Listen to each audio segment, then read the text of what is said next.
Good morning, everyone. Hope everyone is doing well. And thank you so much for helping us and supporting us with this community for security. So here I, Sneha, your humble host for today, welcome you to BSides Munich 2022. And I wish you all have a great day today. It's going to be fantastic, and we are going to make it super awesome. We have some ground rules today, and the very first ground rule is you have to wear mask all the time. This is not just for your safety, but it's for everybody else's safety as well. So masks should be on because we are a community, and our responsibility is to make sure that everybody in our community is safe and sound. When we are talking about this community, we actually derive this entire meaning, and this actually goes with our principles at BSides. BSides Security. This is a group of community of ingenious security researchers, hackers, individuals just like you all. Almost around 13 years ago, these individual ingenious people, they somehow couldn't make it to the mainstream conferences. And they thought that no, their voices needs to be heard. And that's when they started a new community called BSides Security. And today, they are present all over the world, and we are humbled to be a part of it. BSides has been a great part for us, and I would definitely like to say, for every one of you, please give a huge shout out and applause for BSides Munich today. Thank you so much, BSides Munich, for helping us share the ideas and knowledge. What we have done so far, is I would like to give you an overview of the entire achievement for the year 2022. We are a small set of organizers. We like to call ourselves as the BSides Munich team. We have incredible 20 sponsors who are the backbone for the conference this year. And especially thanks to their support, we are all present here. And we do have some great stuff lined up throughout the day. Apart from that, we had this year 57 CFP proposals, call for papers. That was like super amazing, 57 papers. Well, there's one thing that I definitely need to tell you. There were actually 58 papers. But there was this one paper, which was so super genius, none of us, I'm telling you very frankly, whoever is present in this room, no one of us was qualified to judge that paper. The title of the paper was Lore Ipsum. That was fantastic, and it was the huge paragraph. So, unfortunately, we did not select that paper, and hence we have 57 papers this year, out of which we have 31 awesome speakers who are present here, who are going to rock your world with the share of their knowledge and some amazing demonstrations and some super amazing ideas. And some of them are also going to share how they performed the research, but they failed. But we'll let you know what are the lessons they learned, which is fantastic. It's an amazing, power-packed knowledge-sharing session the whole day that we have today. Yesterday, we had 4 ingenious hands-on workshop, which was again amazing. And those who were present at the workshop, I'm sure you had fun and you learned something new. And if not new, you at least got to polish your skills. So today's agenda is pretty simple. We start with the remarks. I'll be here talking right now. And after that, we have the keynote, the fantastic keynote, and the morning sessions, wherein we have the morning talks. Then we have some coffee breaks. Then again, the mid-afternoon sessions, lunch break, evening sessions, closing keynote. And there is one special session this year that we have. It's called Heartfelt Goodbye. And what exactly this goodbye would be, we will talk about that in the evening, because talking about something that is going to end is always difficult. But there's always this excitement that there's something new that is going to begin. So please be here with us. Next, so about us, a quick overview. So just give me a raise of hands of how many of you are here for the very first time. Very first time for BSides Munich. Wow, that's a huge number. How many of you all came to know about BSides like few weeks ago, or this is your first BSides ever? Doesn't matter which country. Wow, that's a huge number. That is amazing. So let me just introduce quickly to what we are, how we grew. So back in 2017, we started a small community conference wherein we had only 75 people to 78 people attending the conference. We had 10 talks, ingenious presentations, and only 3 workshops, and we grew. And today, we have over 380 registrations. We have amazing presentations, more than 57 proposals. This is how we are growing. And now, we are also expanding. How are we expanding? That's in the evening, you will come to know. Before that, before I leave this stage, I do want to give a huge round of applause to the entire organizers team that is present here: Dagmar, Morten, Jen, Chris, Anna, and of course me, right? Oliver, Ingmar, Max, Silvio, Stefan, and a very heartfelt thank you to Nicole. Unfortunately, she did support us during some reserved timings itself. She's not here at this moment with us today, but for next conference, I'm pretty sure Nicole will also be with us. Apart from that, we have our lightning striking, amazing volunteers. You will find them in the blue t-shirts. A huge shout out to them. Can I have a round of applause for all the volunteers, please? Thank you.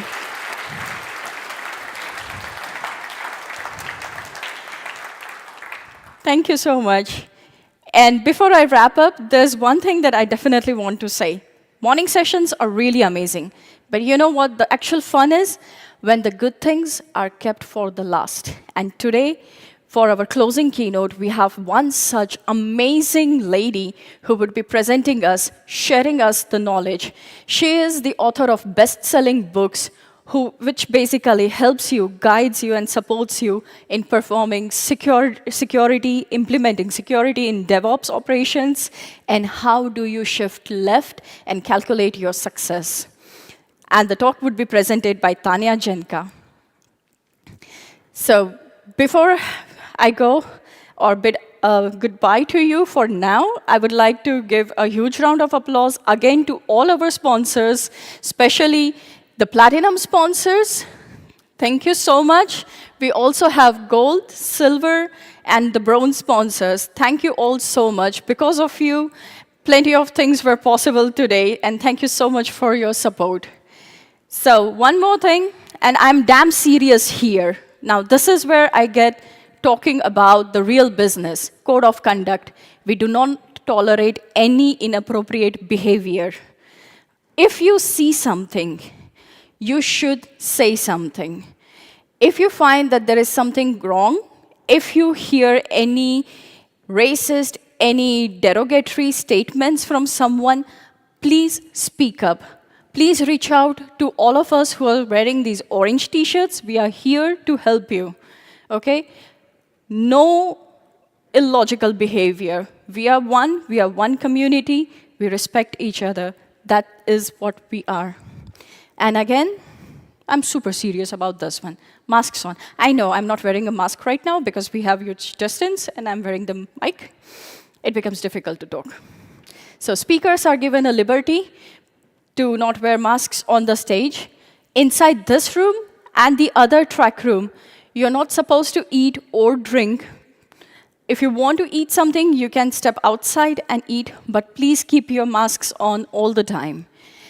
And yeah, just a heads up for the today evening session. We welcome you to join us. We welcome you to help us grow. So please be present. And if you're interested, just reach out to us. Because this is how we grow. Whenever I wanted to ask something, how do I progress in my life, in my career, there was always this question. Whom should I ask? I've always dreamt of having a community, a group of individual people who think alike like me, who support my ideas. And there has always been this question with me that how do I get this information from? But to tell you the truth, I was also intimidated. Like, oh my God, that person's like super awesome. He or she, they are at a great level. How do I go and ask them? I always took a step back from asking that question. And always in my mind, I thought that would there be someone who would be willing to answer these questions, who would not laugh at my silly questions and say, that's okay, I have an answer for you. I always had this huge question, and I'm pretty sure some of you also, especially the ones who are freshly out of your graduation and college, you have this question. Is there someone who can guide me? Is there anybody out there who can guide me? And the answer is yes. And to give this answer today, I would like to call upon the stage our keynote, Mr. Thomas Schreck, who is the PhD holder and a professor at the Munich University. And today he has decided to take this mantle and give us all an answer. How do you grow in your career? What are the risks? What are the downfalls? Even if you fail, that's okay. Always treat your failure as success, or at least a learning. And if not nothing, you can definitely write inspiring quotes on Instagram. That also works. So, without any further ado, I would like to have a round of applause for Mr. Thomas Schreck. Thank you so much, Thomas.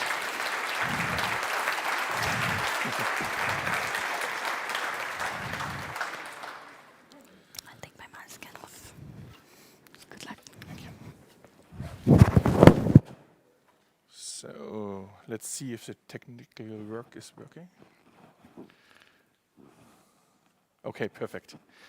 Yeah, thank you very much for the nice introduction, and also for the BSidesMunich, how you call it, organizers, to invite me to give this keynote. So when they asked me about, can you give the keynote, I was asking myself, what should I talk about?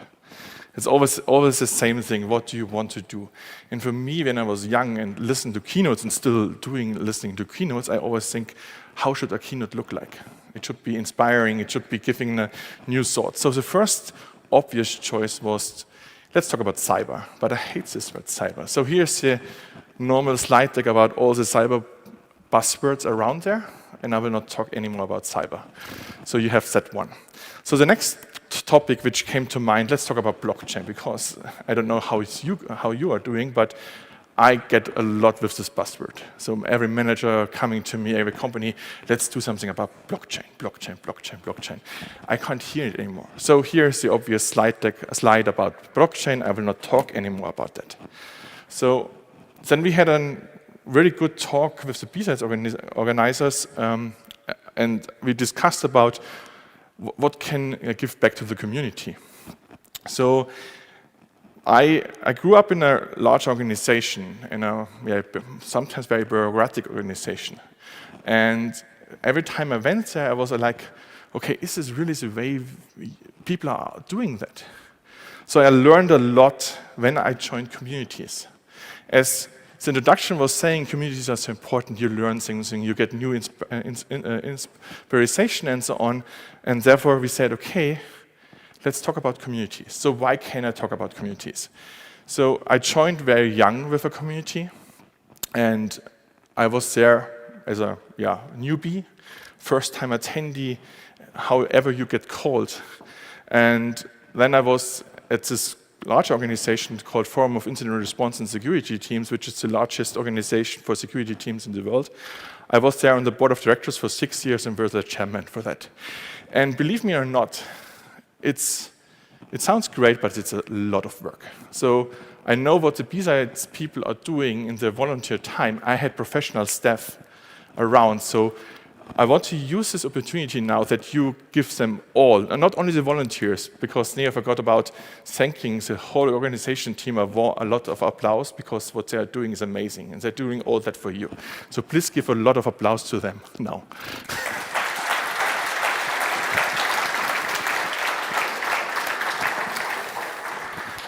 So I want to share the experience I had with communities, building up communities, running communities, learning from the communities, and so on.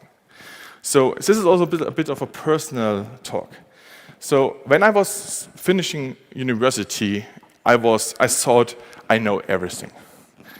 And I learned the total difference when I joined the first organization, first company, and I was very overwhelmed. I learned new buzzwords every day, and I was like, oh God, university has not prepared me for that job. And what did I do wrong with what I learned and so on? So I was really sometimes a bit nervous if I'm as an engineer doing the right thing.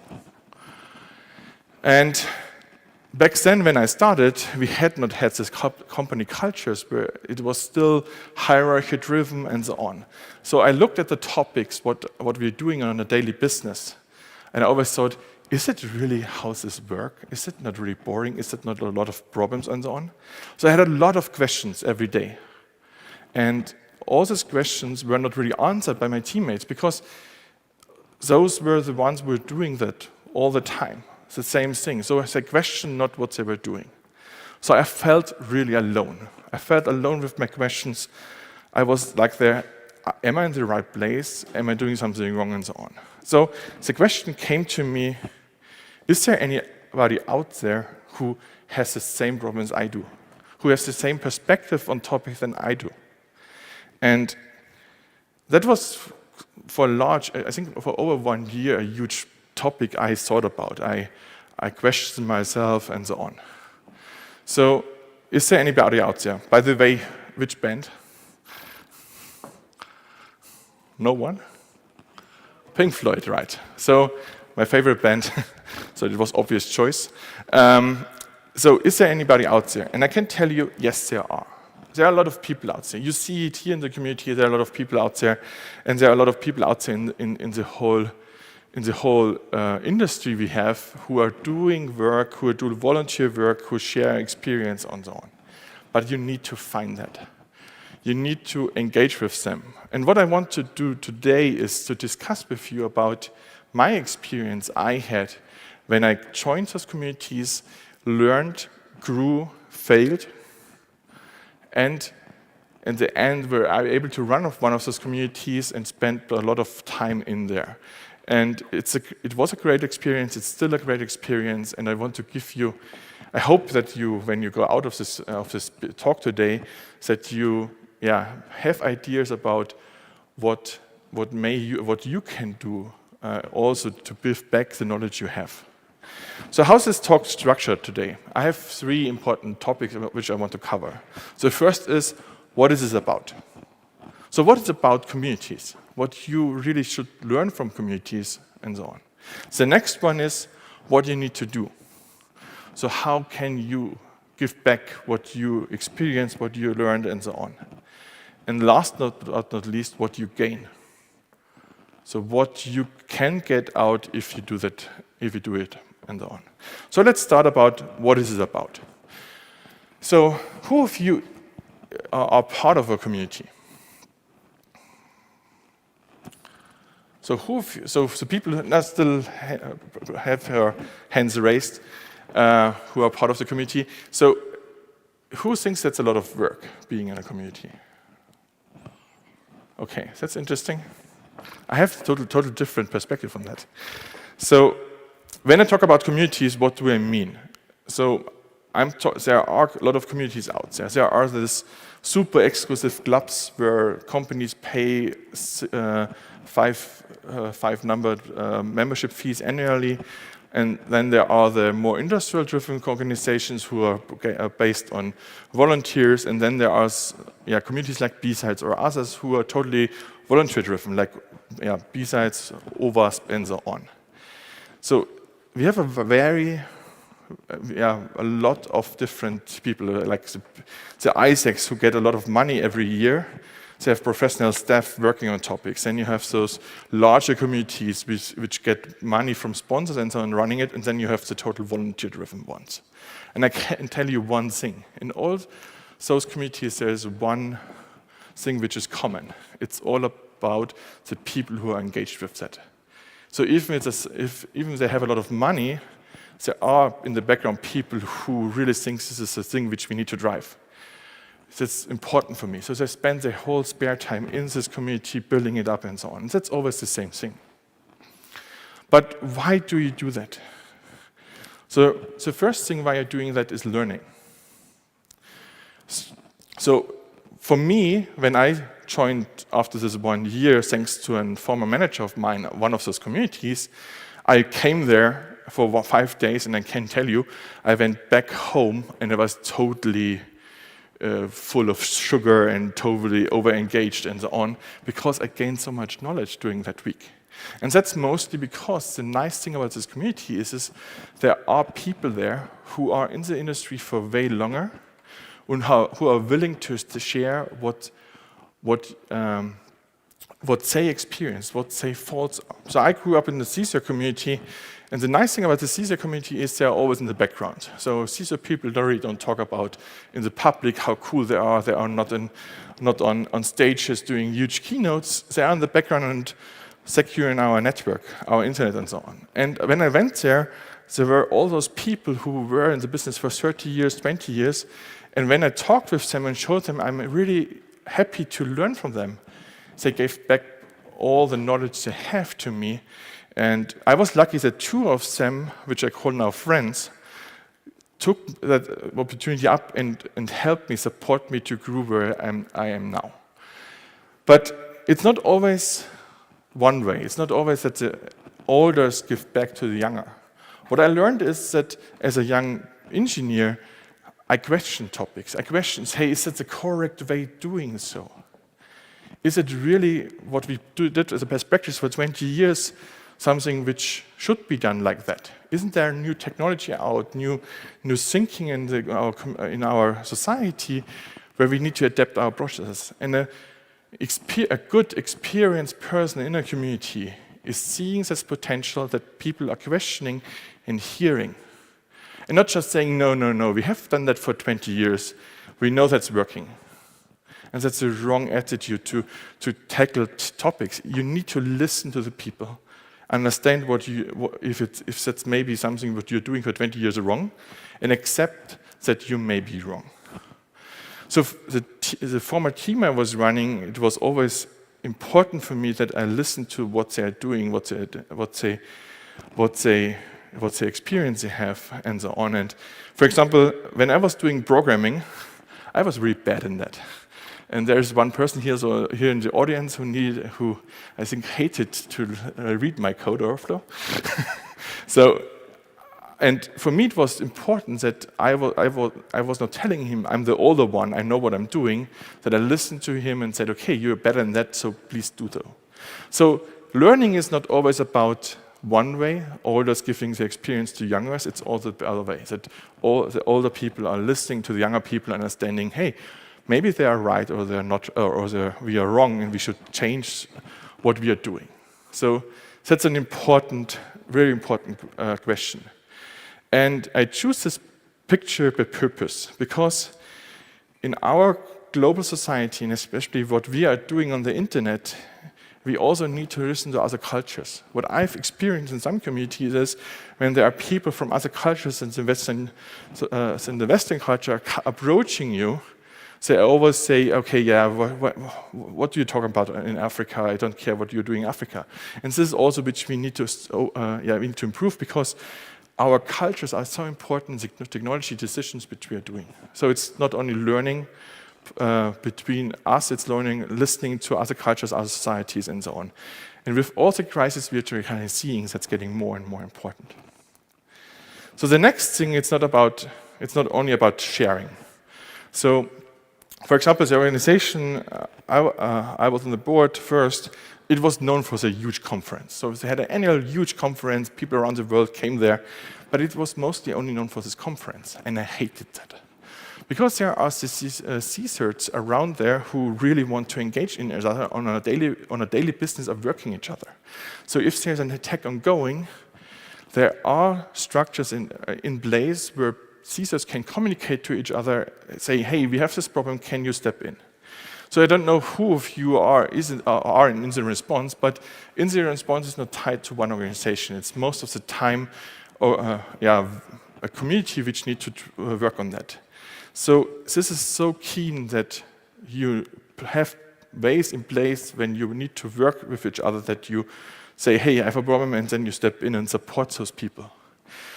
If you go through management, for example, so I had this sometimes where you need to report to my manager, and my manager said then to the next manager, can we talk to this company? It takes ages. And when lawyers are involved, then it takes forever. So direct connections to each other are so important. So building up a network in the community is so key. So you should not only go there and say, great, I will sit here and listen, and then I go home. You should be in there, go out, talk with the speakers, talk with others, build up a network, because this network is so key in our daily operations. And it's not only being there at the conference, it's also during the conferences, joining a mailing list, give talks somewhere. So it's keen, because when you have this firefighting happening, you need to use this network and help each other. And there are various communities out there where you can do that, but there are also something which is called trusted communities, trusted groups. And those people those communities are sometimes called Fight Club. So there are Fight Club rules. I am not really a huge fan of this Fight Club rules, but there are communities who are individuals. And these individuals share their knowledge, share their operational work. Sometimes when I open my email box and I'm seeing what attacks are ongoing in this mailing list, I was like, wow, how should I process that, all this information we have? So you see, this is ongoing. This is something which is helping each other is so important. So this is what what is this about? Learning from each other, sharing the knowledge, supporting each other when there are things happening. But as I said before, you also need to think about, okay, how's this community is working? So you come here, you listen to talks, you already learned that there are here volunteers who are organizing all of that. There are sponsors who are paying the money so that we can be here at the conference hotel, and so on. But imagine if there would be no volunteers doing that, no sponsors and no speakers and so on, nothing would happen. So you would, instead of going to Munich and talk to each other, you would need to go to the office or a home office and do your work. So only because of volunteers this is possible. So what can you do that this can be improved, the situation we have? Yeah, first of all, share your experience. So I think all of you have on a daily basis, something is happening in your office, you build a tool, you had an incident or you had a good hack, but you never want to talk about it because, as for example with me, I always thought, for example, oh, I was really doing a bad job there, so I should not talk about it. Or, oh, I don't have the time to prepare a talk. Or whatever you find as a rule that you don't do it. And that's wrong. So first of all, what I learned is talking about failure is often more important than showing off. So I'm, for example, now back in the academic field, and I can tell you, one of the worst things about the academic field is that you only share great papers in big conferences, and then you gain another point that you're good talking about something. But for example, in the academic field, we don't talk about failures. Even there should be those talks. The industry is a bit better here, but not as it could be. So talking about failure, especially in our field, is so important because everyone can learn and leverage from that. Next, when you worked on something and you think, oh, okay, I'm not really sure, should I publish that or not? Do it. I don't know how your company policies are and so on, but put it on GitHub and share it on Twitter. Talk about it. That's important. Go to a conference, talk about it. Then you get feedback and maybe find people involved in that. I have seen so many cool projects dying on a laptop's hard disk because people have not wanted to share it. So, for example, my students, when they come to me to write their final thesis, I always say, I don't want to have this source code on a USB stick or on a CD, and not kidding, it's still on CD sometimes. Put it on GitHub. tweet about it, because that's maybe no one is interested in, but maybe there are, and then you build up your profile. So what I want to encourage you is that everyone who is here now in the audience will submit a talk to next year's BSides. Even you may not be selected,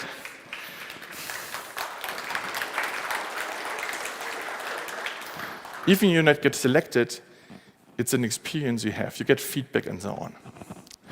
So that's important. Share your experience. Then help others. So you are here because you want to learn something. But it's not only about learning, it's also that we as people are very complex. We may have our personal problems and so on. And that's so key in a community. When you have a smaller community, you build up friendship.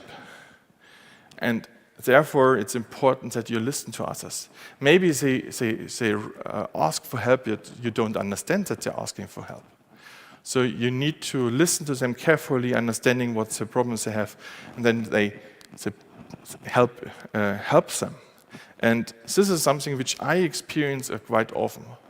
So I had personal problems, I had problems in the job and so on, and I had always people I can ask outside of my company, within my company, and so on. And the important thing what I wanted to give with, or what I want to share with you is, first of all, if you need help, if you have a complex problem, for example, you need to solve, you should not be alone. Just ask. Just experienced people or people you trust and tell them, hey, I have this problem, can you help me? Or if you have personal problems because you don't really know how your career path is ongoing, there are a lot of communities out there supporting you on that. So ask for help, and more important, be there if someone is asking for help. So talk to them and use this time. I know we are in this industry, we are all stressed out. And we're doing a lot of work on a daily basis, and then now it's 9 p.m. and I still need to talk with this one guy because he is asking for help. And that's a total wrong attitude to it. It's something, when you help someone, you may, later on, when you need help, this person may help you as well. And I can tell you, I was at that situation quite often, and it was always very important for me that I had someone to talk. So, now to the last point. Now I told you about what's all about this community is. I talked about what you need to do or what you should do and so on. But what do you really gain from that? So first of all, knowledge. And as you know, knowledge is keen in our society. It's very important that you gain this knowledge. And I can tell you from my experience, that's the most what you get from a community is exactly that knowledge. So what kind of knowledge? So I can give you now some examples. So I was working on something within my former company, so that we were able to detect attacks. And I had a problem with privacy. So the way I wanted to do it was, from a private perspective, wrong. And I knew that. But privacy is important for all of us. So I was really there for 3 months. I have not found any solution.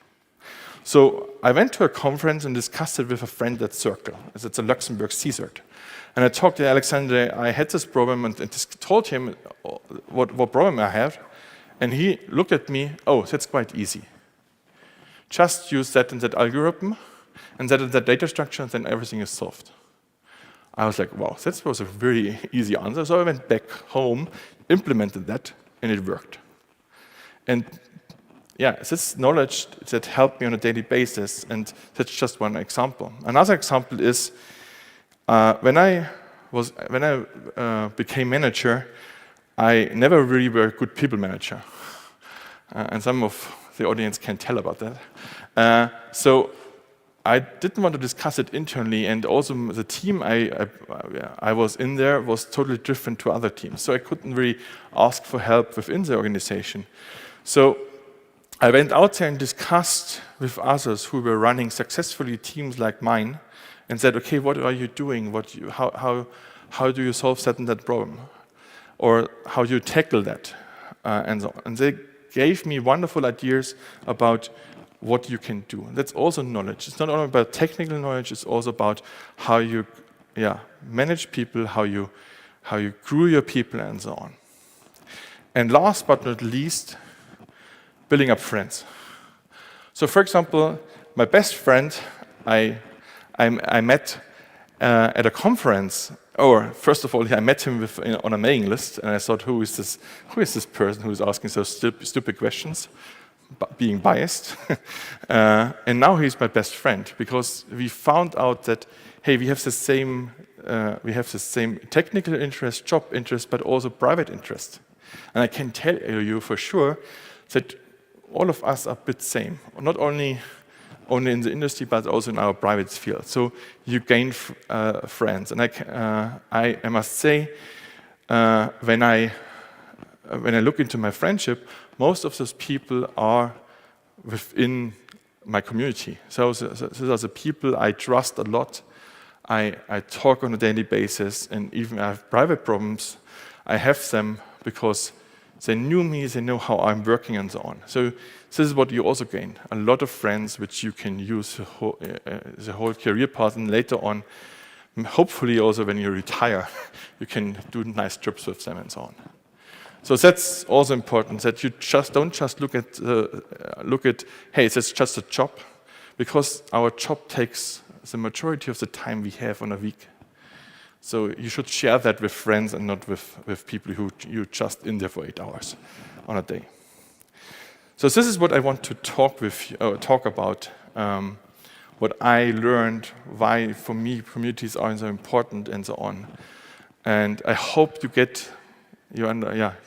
gain something out of this talk, that you learned about something, and that you submit the talk next year. Thank you very much, and I hope you enjoyed it.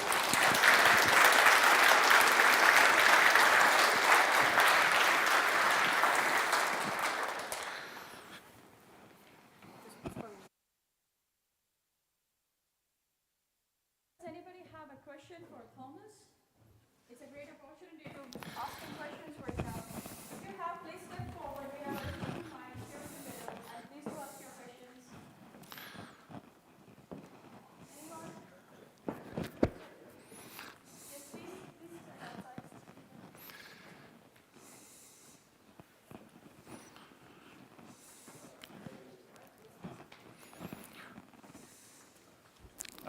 So first of all, thank you for your talk.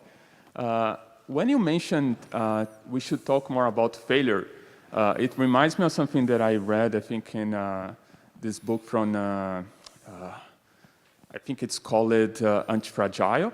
But basically, the guy makes this argument that we have this big graveyard of failure behind us. So when you see, like, say, book authors, we have like someone that released a book, and we have like, I don't know, 10,000 people that never released a book, but tried to publish something. Could you please discuss a bit more, how would you approach that? How could we discuss more failure? Give maybe some ideas?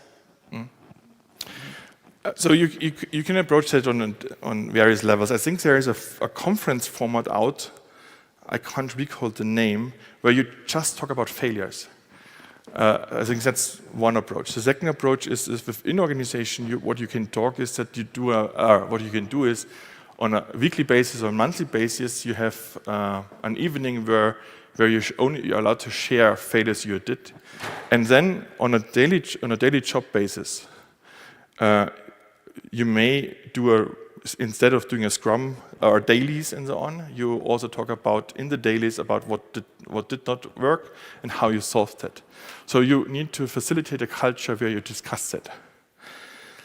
And way more important is that from a mindset, you need to allow failures. So it's quite often that people think, okay, if I fail, I'm doing a bad job. It's quite obvious. It's quite obvious. It's opposite. Sorry, obvious. The opposite. It's you need to understand. Hey, when I'm doing a failure, it's totally fine that I did this failure, and now I need to understand doing lessons learned about what I did wrong. And honestly, so I have a small child at home, and she is doing the whole day failures. I can shout at her and say, you're doing it wrong, or I can just show her why she did it wrong. And that's like a mindset shift we need to do. And I can tell you, our society, unfortunately, still doesn't allow failures. So starting the change in our society is that failure is allowed is the first thing which is important to do. But a great question. Okay, thank you very much, and enjoy the rest of the day.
Or both. What's the time? What's the time? I'm ringing the bell. Yes. Actually, Oliver's already ringing. Test, test, test.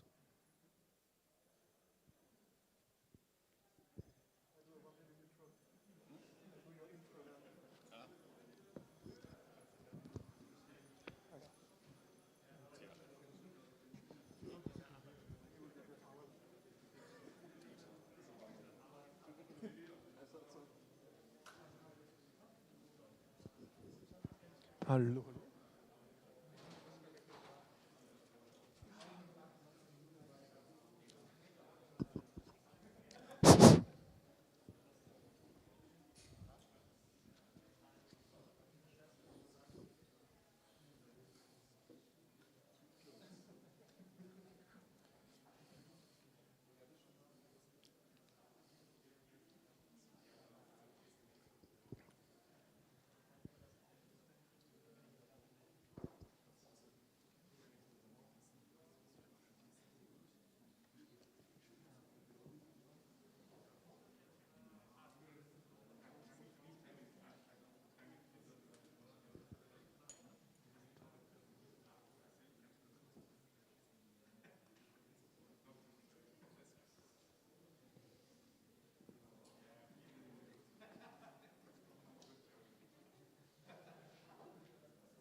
Okay, so take your seats, please.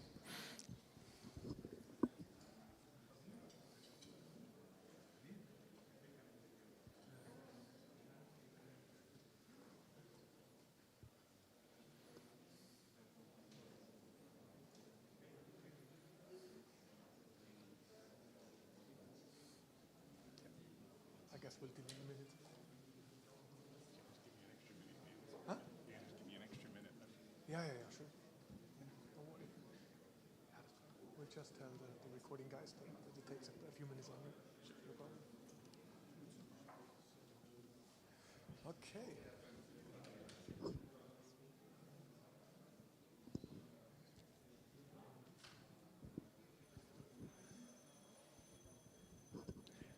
Let's wait for the few others.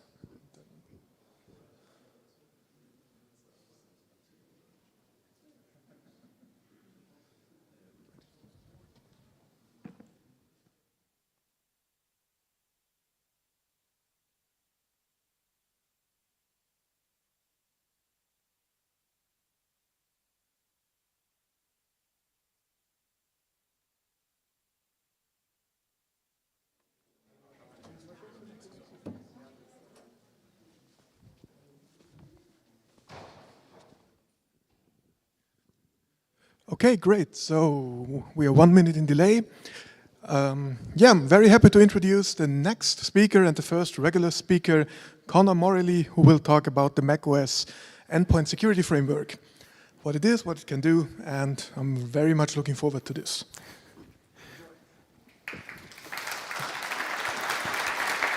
Thank you. Good morning. Back in 2019, Apple at their Worldwide Developer Conference announced they were making a dramatic change to the way they were dealing with the kernel space on their Mac operating systems. Today, I'm going to be dealing with one of the results of this, namely the Endpoint Security Framework, or the ESF. I am a senior researcher at WithSecure within their Countercept team. Prior to being part of the research team, I was a threat hunter for 4 years. I have produced multiple white papers and proof of concept detection codes and presented at a number of international conventions. So what are we going to be going over today?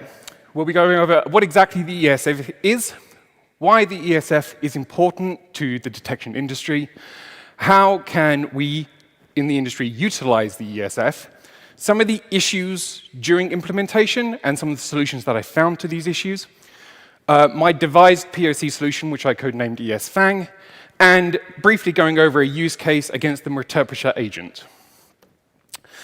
So first off, what exactly is the ESF? So the ESF is developed as a kernel-based telemetry acquisition system by Apple, and it's been developed as a way for a one-stop shop for telemetry needs from the security industry. As we said, it works in the kernel space, and because of that, it actually works fairly similar to the way the ETW works inside the Windows operating system. In many ways, it succeeds the OpenBSM, or the Open Basic Security Module by Sun Systems, that was used primarily for auditing purposes prior to ESF. And one of the great results of ESF is that it allows for real-time event acquisition for direct intervention on real-time interception. But what does this exactly look like? So the image on the right here gives a very basic overview of how this works, from the user space at the bottom with an endpoint security application feeding into the kernel space and getting messages from the kernel space for the telemetry. And on the left is a demonstration of that information, which from every single event type includes multiple low-level data points, including the parent process ID, path, environmental variables, CD hashes, and so forth. But why is the ESF important? So during the presentation at the Worldwide Developer Conference in 2019, they announced they were going to deprecate KEXT, or kernel extensions. Primarily, this means that they were removing third-party kernel extensions from the kernel space, meaning that third-party security vendors could not use their own kernel extensions for telemetry acquisition. Because of this, they introduced something called system extensions, which is their way of allowing kernel extension proprietary Apple kernel extension access from the user space using something called system extensions. Equally, before ESF came along, OpenBSM, as I said, was a primary auditing tool, but it was quite clunky to use and fairly difficult to integrate. There's lots of documentation on the problems with OpenBSM, so I won't go into them. But needless to say, ESF is a much easier solution to getting these telemetry points. So let's have a look at the old way of how monitoring worked. So at the bottom, we have the user space, top kernel space, and on the left, the logs. So what would happen is that third-party vendors would have their monitoring program hooked into a third-party kernel extension running in the kernel space and acquire telemetry via that point. Then, using OpenBSM hooks, they would hook into log files and acquire them through an auditing process, run them back through the monitoring program for detection processing. The new way is slightly different. So as we said, the system extensions work in the user space, and they work on frameworks that were introduced by Apple to directly access kernel space using their proprietary kernel extensions. These work out as the Network Extension Framework, Endpoint Security Framework, or ESF, and the Driver Kit Framework. And using an amalgamation of the three, you have very high visibility over the low-level telemetry of the operating system. However, we're focusing on the ESF, and from that, it actually hooks into the Endpoint Security Kernel Extension, again developed by Apple, so it allows them to have this proprietary pipeline from the user space system extension to their maintained kernel extension. But why make the change? So one of the primary reasons that Apple made the change to remove kernel extensions was for increased stability and security. So by removing third-party kernel extensions, you avoid things like the black screens of death, but equally you avoid third-party malicious kernel extensions from being introduced into the operating system. This means that they have much greater control over what is happening in the kernel space, and it just eliminates a lot of the overheads and a lot of the problems that are being encountered with less stable kernel extensions that we're finding in the wild, and it means that everything becomes very uniform. One of the things to note about kernel extensions is that even though they've been deprecated, they can still be used. You have to dramatically reduce the security profile of a Mac operating system in order to do so. Primarily, you used to be able to introduce kernel extensions on the fly, on demand. However, now you have to degrade the security profile that's running. Then you have to turn on kernel extensions and then reboot the system, which means you can't just inject them as you would. But how can we use the ESF? So this slide's a little bit messy, so I'll just walk you through it. So in the bottom right, you'd have the main code running in the user space of your program. You would then create an endpoint security client object. This would then subscribe to the endpoint security kernel extension with the event types that you want. So you specify the event points you want, like file creation or process creation or anything to that sort of thing. The endpoint security kernel extension then populates an event message queue in the kernel space, and then pipes that out to your endpoint security client, which you have already subscribed, which you use to subscribe to the kernel extension. Then on each message, a callback is generated, which you can have a callback monitor, and then each message that's received can be processed back into your main code for detection purposes.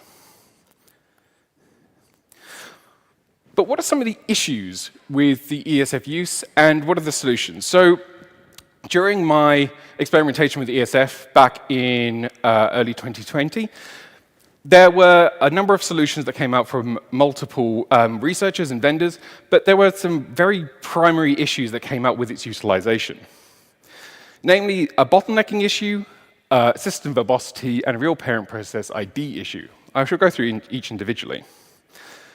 First of all, a bottlenecking issue. So this was actually something that I was banging my head against for a couple of weeks, even a month, 2 months.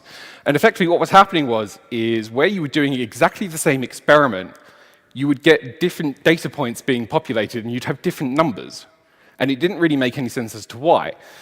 So you'd conduct the same malicious experiment using the ESF telemetry acquisition, but you'd always get mismatched data points, and you'd have data points that were being missing for no particular reason. And equally, from a detection perspective, this means that it's inconsistent, and therefore the data points are unreliable. And it was a very long-standing reason before I figured out exactly why this was. Primarily, the issue was caused by the kernel-level queue. So you may remember from the previous slide, I said that the kernel extension inside for the ESF would populate a queue within the kernel space. But what was happening is this queue was being overloaded because the amount of data that you were subscribing to was simply too much. So if you try to subscribe to too many event types, the queue gets overloaded and silently drops data packets, which then don't come back to the user space. But there's no indication that this happens. So although the data packets are dropped from the kernel side, because the kernel side is obviously secure and it's isolated, you don't get a notification that this has happened, which is problematic. Two primary solutions to this are a development solution and a ESF proprietary solution. I'll go over event muting first. So event muting is a function that was built into ESF, and what it does is it allows for specification for events to be dropped inside the kernel extension space. Now what this means is that through process path or process token, you can specify particular event types to be dropped on the kernel side and not published into the event message queue inside the kernel extension. Because of this, it means that you can avoid overloading. However, it's quite a blunt tool back when I was experimenting with it, because you either had to specify an entire process path, again, assuming it hasn't been hijacked by anything, or you had to do it by a process token, which only worked for that instance of the process. It was either too much of a sledgehammer, or it was too unspecific. It wasn't targeted enough. So for a viable solution, event muting just wasn't specific enough for effective filtering. Multi-client system, however, did turn out to be very effective. So whereas you would have an endpoint security client within a process subscribe to event types, instead of having one client subscribe to multiple event types, you could have multiple clients subscribe to individual event types, which equally generated their own queue within the kernel space. And by using this method, you don't get overload, and you get all the data you require, and you can conglomerate them into one data set and then run it through your detection stack by cross-referencing, which was very effective. One point to note is that the original development was on SDK 10.15 for Catalina. This was when ESF was introduced. But between 10.15 and 10.15.4, the SDK was suddenly updated, one with a number of new event types, but equally something called the SecNum, or sequence number, in the ES message. So whereas I was saying before, there's no notification from the kernel that silent drops have occurred, that is still the case, but by using the sequence number, you can see whether there's a gap in those sequence numbers to see whether a message has been dropped due to overloading. So it doesn't alert you per se, but it does allow you to filter that data and detect when it's happening, and from that do things like dynamic rebalancing in order to prevent overload. System verbosity, if you look on the image on the right, you'll see that the original UID is 0. This is the system user ID on the system, on the operating system. And because it works at the kernel level, it ingests all the processing and all the file information for the system as well, including system daemons and system-level proprietary management systems. And this creates a problem. Because we've talked about the bottlenecking issue before, the simple amount of data that's being processed by the ESF, when you take into account the system events, is extremely high. And because of this, you end up with a sort of overhead issue where you have to either filter out these system-level events, or you have to allow them, but then do additional filtering for anomalous indications. So one of the things, again, is that you could do it either before or after collection. So before collection, as we said, would be by event muting. But as I've said before, this is quite a blunt tool. And to use this for this sort of activity, it means that you'll be dropping.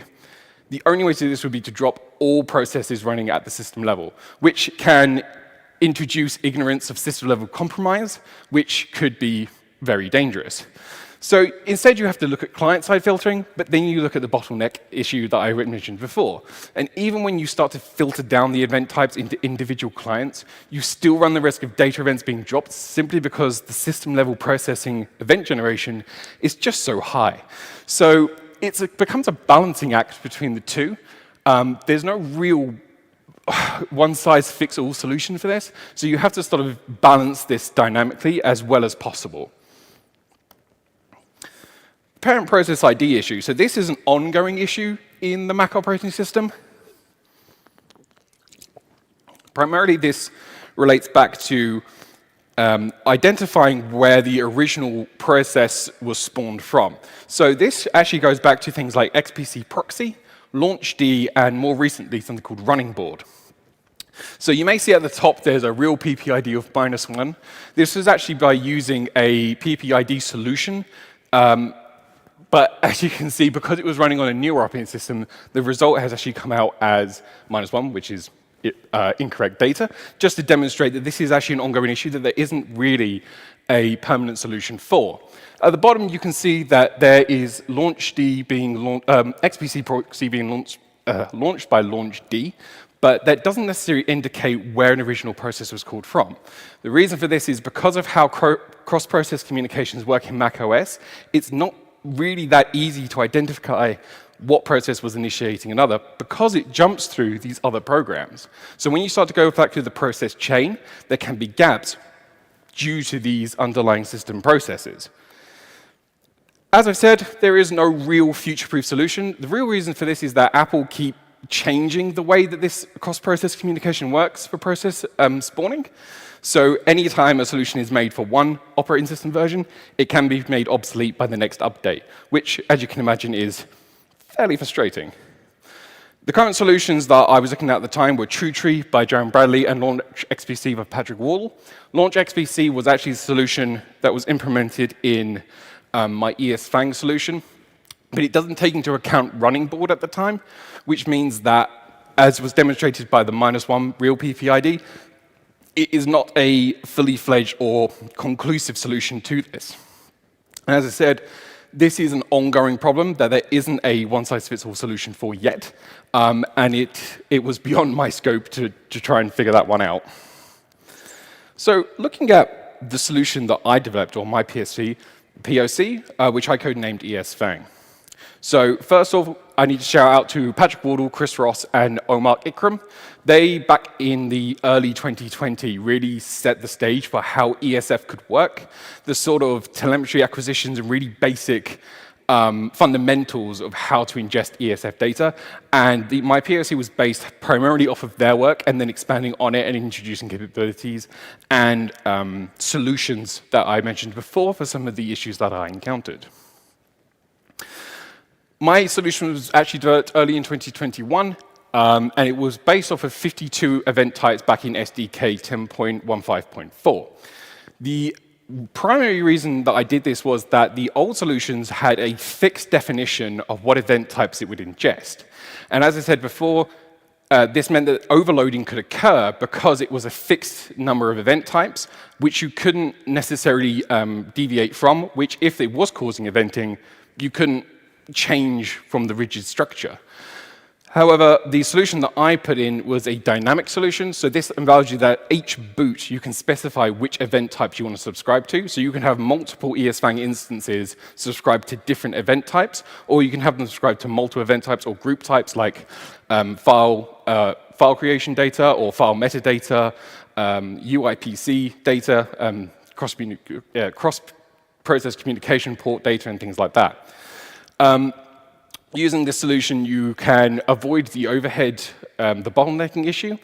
When I started this, had never coded in Objective-C before, so doing multi-threaded processes to achieve this as a standard solution was actually a bit outside the scope, but it should be easy to do moving forward from any Objective-C programmers out there. One thing to note is that because this was not done with an Apple Developer ID, it is a POC code, so SIP has to be disabled, or System Integrity Protection. So ESF cannot be accessed with SIP enabled unless the program that you're using has been signed by an Apple Developer ID. So if you want to use this for testing purposes, you have to disable SIP on your system, so this isn't viable for production-level systems. The other thing is that it was designed for JSON output for upstream integration. So all the output is put into JSON format, so it can be easily piped up into a database for further detection, processing, and easy acquisition by Elastic or threat hunting teams to those data sets. So let's go over the interpreter use case. Use case was done on macOS 11.2.2. I used ESFang to collect all the data, and this is for the agent only. So this isn't to do with the Metasploit framework's capability that can be piped through the Meterpreter agent. It is only for the native Meterpreter agent capability. This is only done on the post-exploit phase, so I'm not interested in how the agent got onto the system, only what the agent can do once it is on a system. And this was done only against a single host, so not against an enterprise interconnected sort of demonstration. So it's not necessarily representative of a real-life attack, but it's to demonstrate what ESF's telemetry is capable of. So the overall findings, again, the graph on the right is very small. It's a representation of all the commands that were executed and the data that was generated. As you can see from the top solution is actually webcam streaming, which is not OPSEC, obviously. And as you can see, it generates a massive amount of data. But as you move further down, you can see that some of the data, some of the commands generated seemingly none or very little event types. But I will go through some of these to demonstrate some of the data values that can be found. So during the install, you can see that open, read directory, mprotect were the highest event types that were generated through ESF for Meterpreter installation. Now, memory protect and memory mapping for new processes, you expect this to occur, and memory protect being that high is actually not that anomalous, even though it's quite a high number. But if you turn this against what a normal process would do on the Mac estate, it actually doesn't stand out as that anomalous, especially when you look into the internal data. The open event, however, is slightly more anomalous, alongside the FCNTL, or file control events. The reason for this is that during deployment, the amount of file that it accesses in order to enumerate number of system, enumerate the system information, and equally to change certain file access controls can be indicative of a Meterpreter deployment. So actually looking at these two specific event types does allow you to profile Meterpreter installation on a Mac operating system.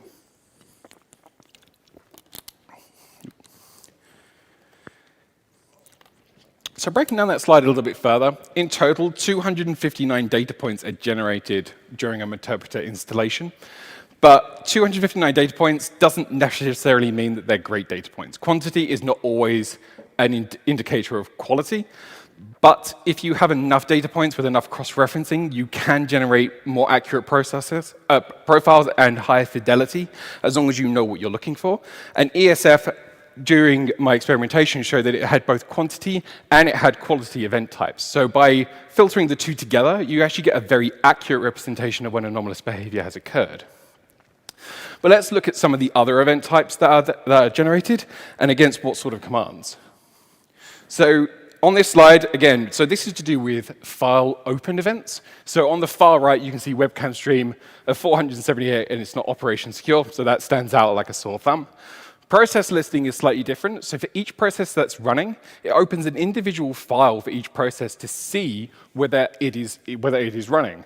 When you look at that event type individually, you can actually filter out that it's scanning each individual process's file, which is quite easy to profile. If you already know what processes are running on the system, you can just scan for is a process scanning for all the running processing files and detect against that. The screen share and system information follows the same sort of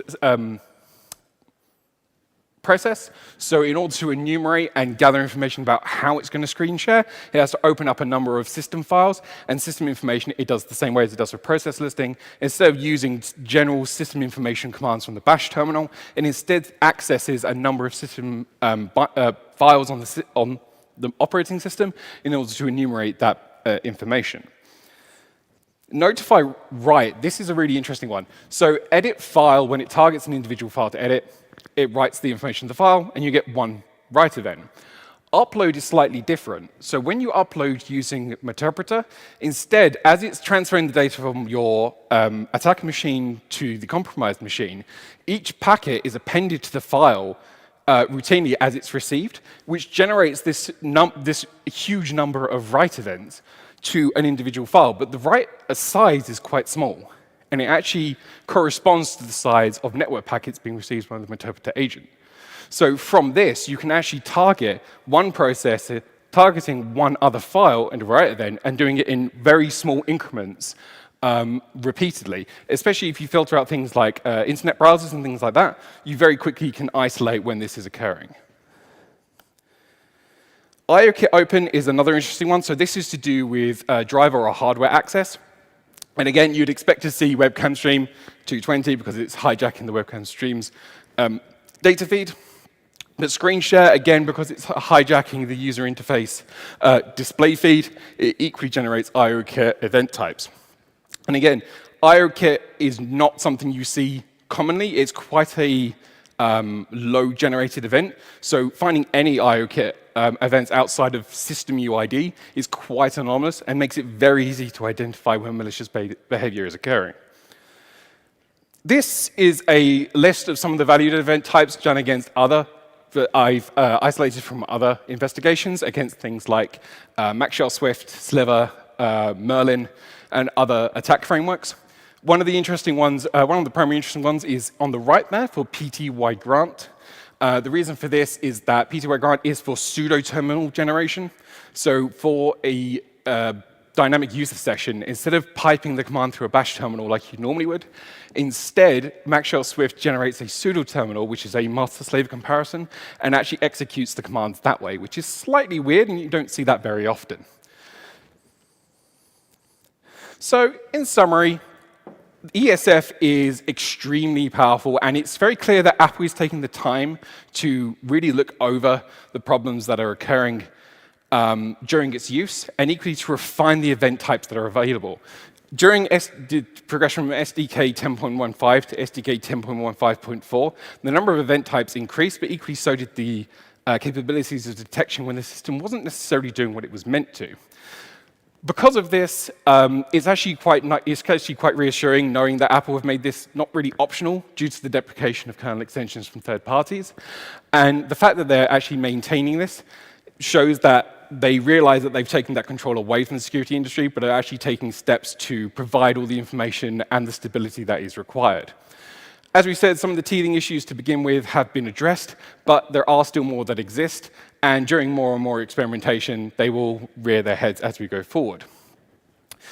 As I said earlier, compared to prior solutions, especially developing your own kernel extensions or using OpenBSM, which is very clunky, ESF is very streamlined. It's very easy to integrate into your existing stack.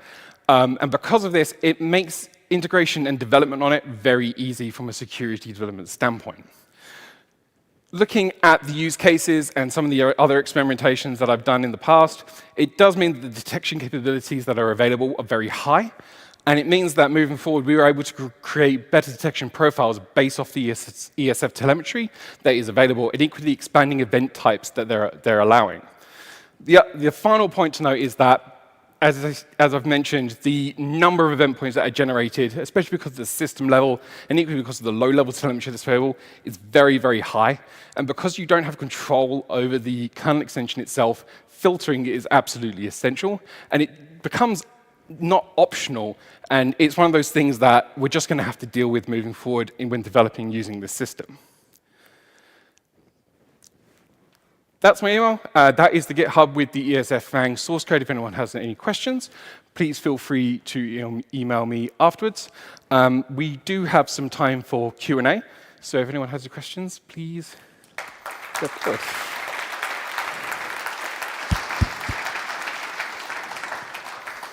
So, if anybody has questions, please come in front here to the first mic.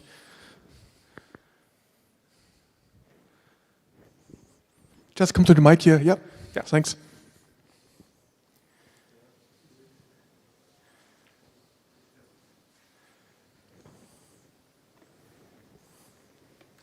Okay. Thank you for the talk. I was wondering from a perspective from a blue team, what kind of events I can find when I'm looking at the telemetry, because I'm more familiar with the Windows events, and sometimes we can find like credentials, passwords, what's not good, so we have to remove them.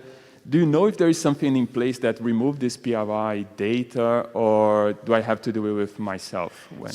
Yeah, that's a great question. So you'd have to do this all manually. The events that are generated by the kernel extension themselves are raw. So when you get them from the ESF client side, they can't be tampered with from the kernel extension side. So it would all have to be filtered on the client side itself. And there's no way of doing this further up the chain. Okay. So if I decide to ingest this in some like Splunk, so I have to take care of this? Yes. Okay. Okay, cool. Thank you very much. Then. No problem.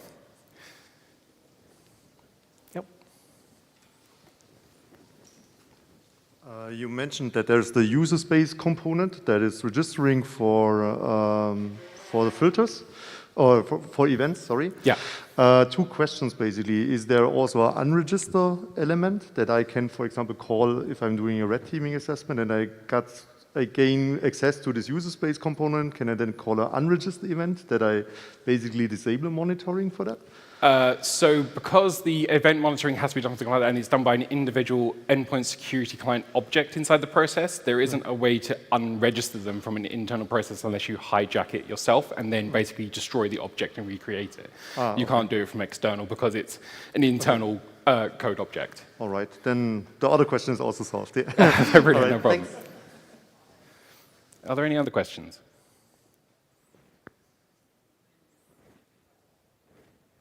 Nope. We have time for another question? No? Okay. Brilliant. Well then, thank you very much. Thanks for listening.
Okay, everybody, take your seats, please. We'll continue in a few seconds.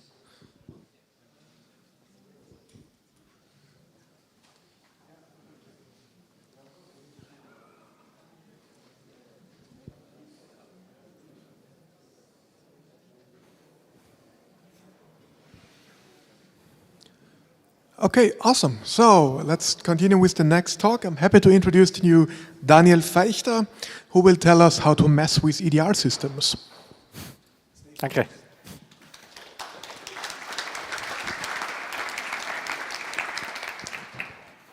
So, good morning, BSides. First of all, thank you to the team from BSidesMunich for the organization and for giving me the chance to speak here today.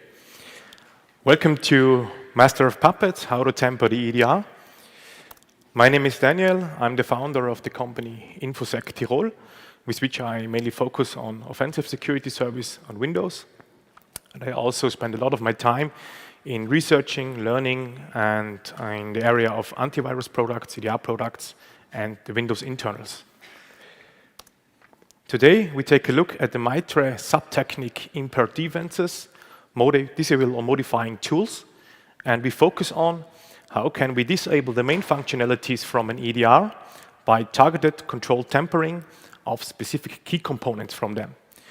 But we want to achieve this without relying on an uninstalled password or token, uninstall software, uninstalling the product generally, or by using the Windows Security Center. I would like to point out when I speak about EDR systems in that presentation, I always refer to products which are also including an antivirus module, so an EPP EDR combination. Also, I would like to point out it's also only my personal research, my personal experience, and the shown strategy or concept applies to multiple products on Windows. In the first step, we try to get a better understanding from the different components from EDRs in user space and in kernel space. We learn a little bit about their functionality and important how the relationship between the different components in user space and kernel space. In the second step, we want to use the gained knowledge to find a way or to find more or less the key element, depending on the product, to permanently disable the main functionality from an EDR and permanently get rid of prevention by the antivirus module and permanently get rid of detections and telemetry footprint, host isolation, real-time response, and EDR sensor recovery feature by the EDR module. So we have big plans. At the end of the presentation, we should more or less able to, depending on the product, to disable the EDR. So this presentation is not about 0 days. It's more about learning a little bit about the Windows internals and how do EDR products work on Windows. So there can be some situations where it also be possible to do some activities in an unprivileged user way, but normally you need a privileged user in high integrity or system integrity level. But despite everybody which has fight around with EDRs knows that despite you have a privileged user, most well-known EDR products can still be very annoying and be a problem. Normally, it is not possible to simply uninstall the product because if the blue team has done its homework correctly, you have to know the uninstall password to uninstall the product. And as mentioned in the intro, we want to achieve this without relying on an uninstalled password. So imagine the following scenario. You have landed a successful fish and you were also able to escalate your local privileges. In my case, I was able to use the print nightmare exploit to escalate to system integrity context. And by having a look at the process structure of the compromised machine, I saw that there's another interesting user session open. So believe it or not, in my case, it was one from the domain admins.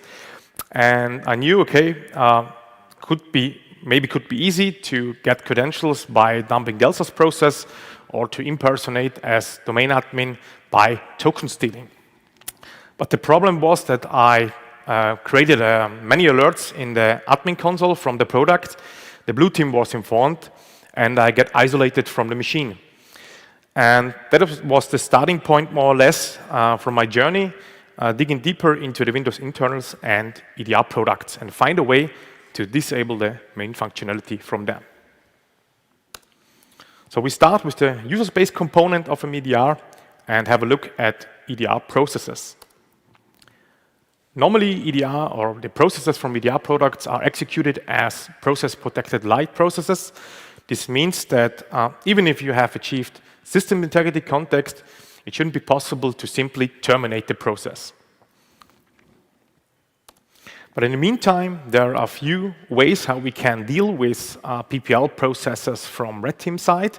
So one possibility can be to use more or less the concept of a driver with a null duckle access vulnerability like the MSE Afterburner RT Core 64 driver. So when we have a look at that picture, the first step, we try to escalate our unprivileged user to a local privileged user in high integrity or system integrity context. And by this, we should have the privilege to load a driver on Windows. And by loading the RT Core 64 driver, we get also write access to kernel space because of the null duckle access vulnerability. And compared to user space, in kernel space on Windows, there is no isolation between the different code sections. This means that theoretically, we would have whole access to the whole access from kernel space. In this case, we will use the vulnerable driver to attach to the eProcess structure from the PPL EDR process, and we temporarily patch the PPL flag and can then use different kind of tools to terminate the not longer protected process. So for example, PPL Killer uses the RT Core 64 driver in his code, or Mimikatz brings his own device driver. Also an interesting way, depending on the product, it can work if you are able to execute Process Hacker in a privileged way. Depending on the product, it is possible to directly terminate the PPL process in the system session without removing the PPL flag in the first step. The conclusion on process tampering is that there are ways to tamper the process, to terminate the processes, but from my observation, this termination was always just temporary. So if you terminate the process a few seconds later, or at least a minute later, the process gets restarted and the EDR is back there. Because of this, in the next step, we take a look at the user space component and a closer look at EDR services. So we have to identify the service which is connected to the protected process, and the protected service and the protected process more or less builds together the user space component. But similar to protected processes, even if you have achieved system integrity on Windows, it's not simply possible to pause, stop, or disable a protected service. But also important in our situation, when we have a look at the recovery tab from the protected service, we can see that the service is the component which is responsible for restarting the process, the PPL process, after terminating. Conclusion on services. We learned a little bit about the relationship between protected processes and protected services. Similar to processes, it is not possible, also not possible to temporarily disable the service. But maybe we can find a way to still disable the service. Because of this, in the next step, we take a look at the user space component and EDR registry keys. So you have to identify the EDR reg key from the user space component. Normally, you can find them under current control set services, and there are two interesting entries. So launch protected and start entry. Because time is a little bit short, we will focus on the start entry. And by the start entry, we can have influence on the initialization behavior from the protected service. This means if we would be able to change the value for the entry, for the start entry, from the value 2, which is equal to autoload, to the value 4, which is equal to disabled, it should be possible to disable the protected service and furthermore the user space component from the EDR. But the problem, similar to processes and services from the EDR, even in system integrity, it is not possible with most products. And depending on the product, when you try to tamper the rec key, you will create an alert in the web console. This was the problem in my journey and the reason why I was isolated from the compromised machine. So the interim status, at the moment, we are not really able to permanently disable the EDR or the user space component, but we learned a little bit about the relationship between the different components in user space. And we see that the rec key could be more or less the key element by changing the value for the start entry to permanently disable the user space component. But at the moment, it is not possible because the rec key or the keys are protected by a tamper protection mechanism by the EDR.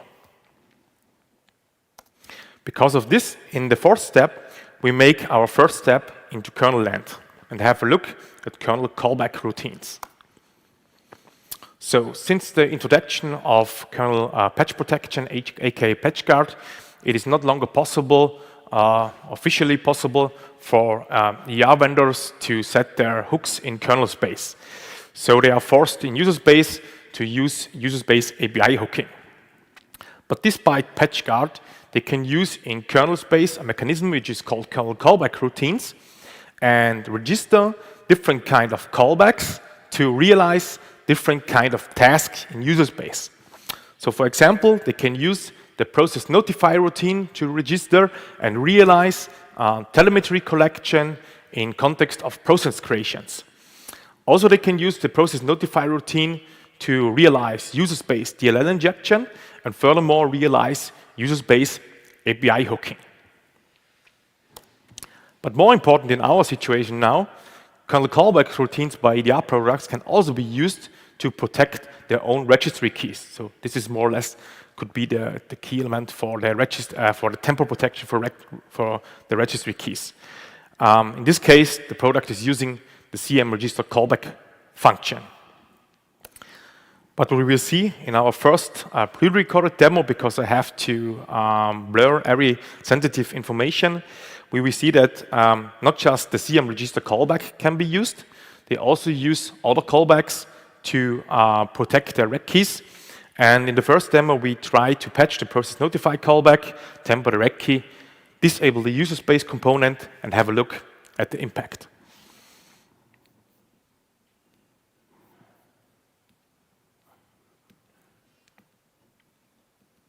So for first plausible check, because at least we want to dump, okay.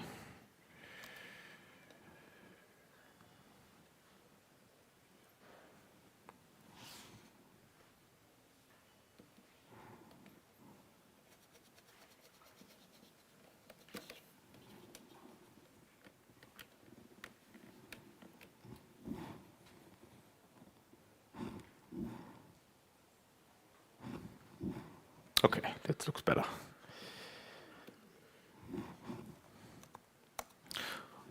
For first plausible check, to see that the antivirus component in DDR is completely configured, and at least we want to get credentials from the LSAS process, we execute the pre-compiled version from Mimikatz, which you can find on GitHub. So we execute it, and we should see that you get prevented by the antivirus module, and the file gets deleted. In the next step, we make a short plausible check in context of the tamper protection. So at the beginning, we try to terminate the protected process by executing Process Explorer in system integrity context, but we are not allowed to do this. Also, in case of the protected service, even in system integrity, we get an access denied. And if we try to tamper the value for the start entry to disable the user space component to the value of 4, we also get an access denied. And depending on the product, now we will have created an alert, and you get, with a high probability, isolated from the machine by the blue team. Because of this, we use a very nice POC, which you can find on GitHub. It is called Cheeky Blinder. It's not from my side. I called it, in this case, party.exe. And in the first step, we will use that POC to load the driver with the vulnerability, the RT Core 64 driver, to get access to kernel space. So we load the driver is initialized, and in the next step, we list all the registered process notify routines on the machine. And the blurred one on the lower side is our routine from the EDR product. In the next step, we will use the POC to temporarily patch the callback.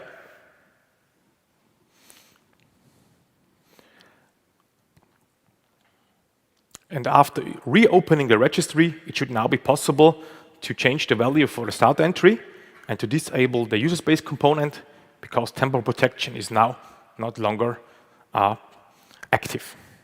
So we change the value to 4, which is equal to disabled, and we have to reboot the machine.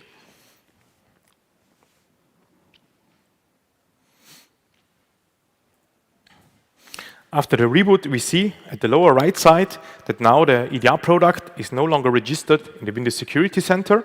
And also by having a look at the structure from Process Explorer, we now see not longer blurred sections, because there are no longer processes by the user space component.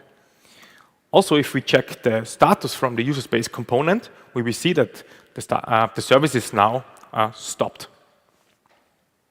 So it looks very nice. Maybe we have, until now, reached all of our goals, but this is not the case. Because after the reboot, we have a few problems. We again list the registered callbacks on the machine, and we will see that all the previously patched callbacks are re-registered again. This means in case of prevention and detection based on kernel callback routines, and furthermore, Windows user space API hooking, we again have the problem of prevention, detection, and especially telemetry footprinting. So again, when we execute Mimikatz, we get again prevented. And despite the user space component is disabled, we still have the problem that the blue team can use the isolate function to isolate our compromised machine. So in a few seconds, we will see that we lose connection to our compromised target.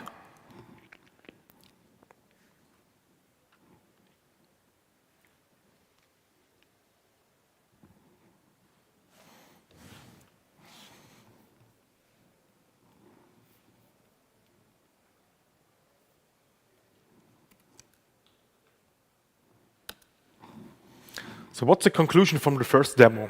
We saw that we can more or less use a concept of the vulnerable device driver to get access to kernel space, remove or patch the respective callback, temper the rec key, change the value for the start entry to 4, and by restarting the machine, we can permanently disable the user space component.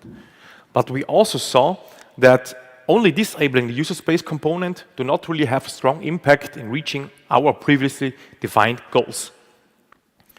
And no matter after, if you have reboot the machine and you would again patch all the callbacks from the EDR, you would still have the problem that host isolation, the recovery feature, and the last one, the features which the blue team can use in the web console is still active. So the biggest problem is that despite the user space component is disabled and you patch all the callbacks, you still have the problem with the host isolation.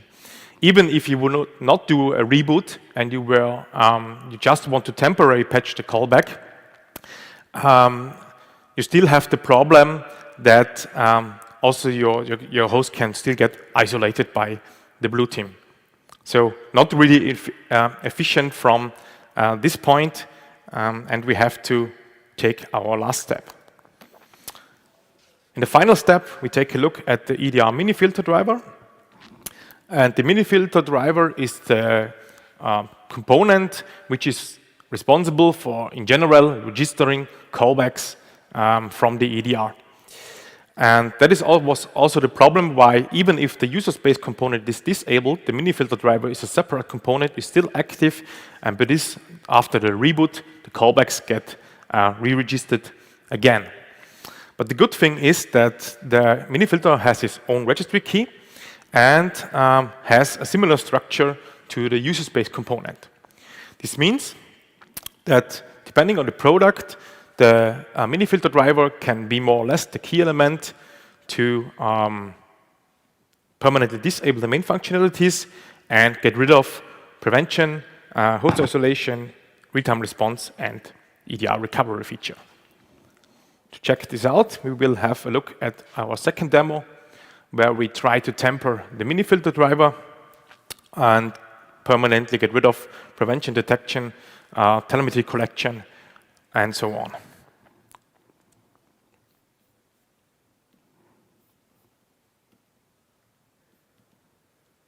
So we start at the point where we have stopped. Remember, we get isolated from the machine. So we will lift the containment and get back connection to our compromised target. And very important, now we want to re-enable the user space component in the first step and only disable the mini filter driver because we want to check what is the impact if we only disable the mini filter. So we patch list the callbacks again. We see that the process notify routine is still there. We query the user space component service, which is currently stopped. And we check the status from the mini filter from the EDR. And we see that the mini filter is still running. So we open the registry and re-enable the user space component by changing the value for the start entry back from 4 to the value 2.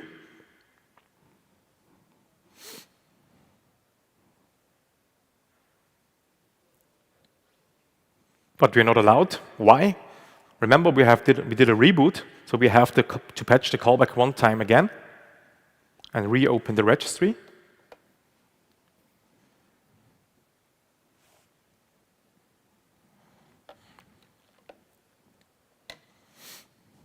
So we patch it again.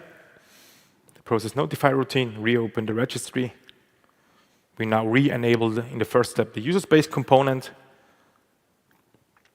Set the value back to the value 2. And then we go to the mini filter rec key and change the value to 4, which is equal to disabled, reboot the machine. And after the reboot, we see that now the EDR is still not registered in the Windows Security Center, but when we have now a look at the Process Explorer, we see again blurred sections. The reason for this is I have to blur it because there are again user space component processes active. Query the status from the user space service. We see that the service is now again running, but the mini filter driver is now stopped. And at least we check the impact by disabling the mini filter. We see that no longer callbacks are registered. We try to isolate the machine again. It looks like the tamper protection is no longer active, so we can change the value however we want without creating a detection or creating a footprint based on telemetry. And finally, we can execute mimicuts and get credentials very relaxed, I would say. Isolation is still not happening, so it looks like that isolating the machine is no longer working.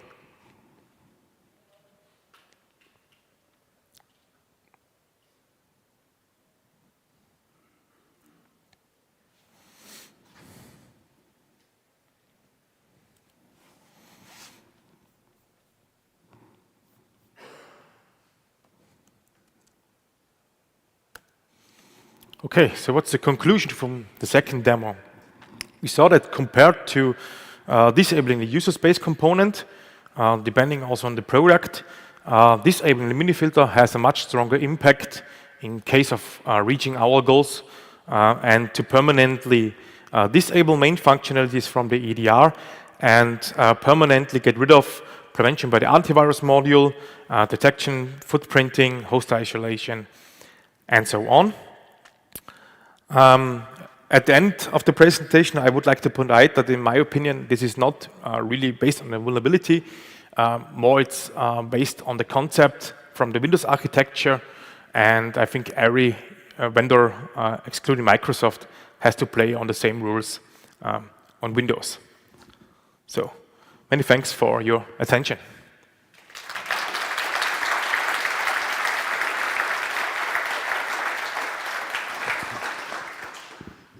Cool, thank you very much. We have some time for questions. Any questions? Yeah, please just line up at the mic. And whoever is faster. Testing, testing. Seems to be working. Your almost last sentence was every vendor except Microsoft has to play by the same rules. Yeah. Could you go through the except Microsoft thing? Yeah, I think the difference is compared to third-party vendors that Microsoft is, I think, not really only forced to go in user space. So, because since introduction of PatchGuard, officially it's not allowed. Also, or maybe if you use a PatchGuard bypass, then you can also go in kernel space. But I think that from my experiences, Microsoft has a very deep or deeper visibility because it has more visibility into kernel space compared to other vendors. So, follow-up: have you looked into cutting them off? Or their EDR products? Do you need additional kernel space disabling capabilities, or? No, at the moment I only was researching in the area of mini filters. I also write a blog post about ELAM drivers. So I had a look on different components. But not on ETVs when you mean this one, ETW. That will be the topic for my next project. Looking forward to it, thanks. Thank you. So how do you think they would go about to fix this? Do you think there's any probability within the kernel space or from the isolation perspective? And do you think Windows 11 could fix this? Is there anything on the way with TPM 2.0 to fix this? And what do you think, how hard would it be for somebody interested in pen testing to learn this? Do you think you could make a lab about this, or anybody learn this, or is it just too oversimplified here? No, you can definitely learn it. I also used it by myself. For sure, you have to be very sensitive, because when you do a failure in the kernel space, you will create a blue screen of death. But if you know the product very well, you can use it depending on the machine. So maybe when you are acting on a very sensitive machine, it is not maybe good when you do this. What you can do about, I could observe that well-known products are blacklisting, begin to blacklist the drivers which have vulnerabilities. This is one way, but it is possible to use different POCs to maybe flip some bytes and get bypass by that detections. Another possibility would be, there is a software vendor on the market, I will not say the name, but they focus on a mechanism to get, which is based on the UEFI variable, and the products have the possibility to include this code into their code, and they will realize when there is something changed or tampered, they can re-enable it or repair it on the machine. And do you think Windows 11 will fix something about that, or with TPM, is there any way a vendor could facilitate it to protect in any kind? It's a good question. So at the moment, I had not a deeper look at Windows 11. But I think generally with the drivers, you only can use drivers which are released for July 2015. Afterwards, it is more, it's harder, but there are still drivers which can be used. On Windows 11, I can't say too much because I have too less experience at the moment. Thank you. Thank you. Wonderful. Any more questions?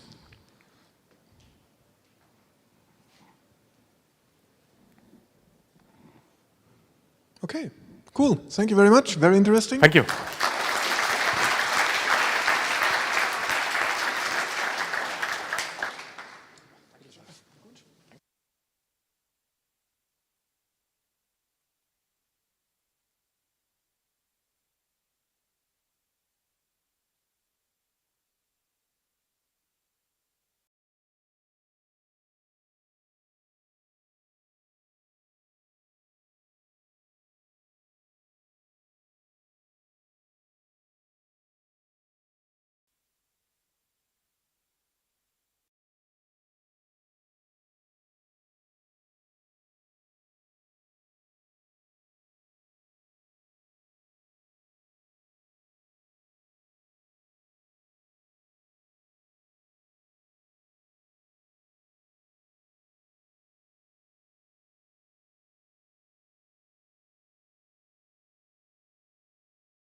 Okay, ein paar Leute kommen noch rein. Let's wait for a few last participants.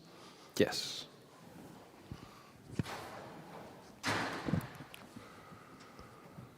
Okay, welcome everybody back after the break.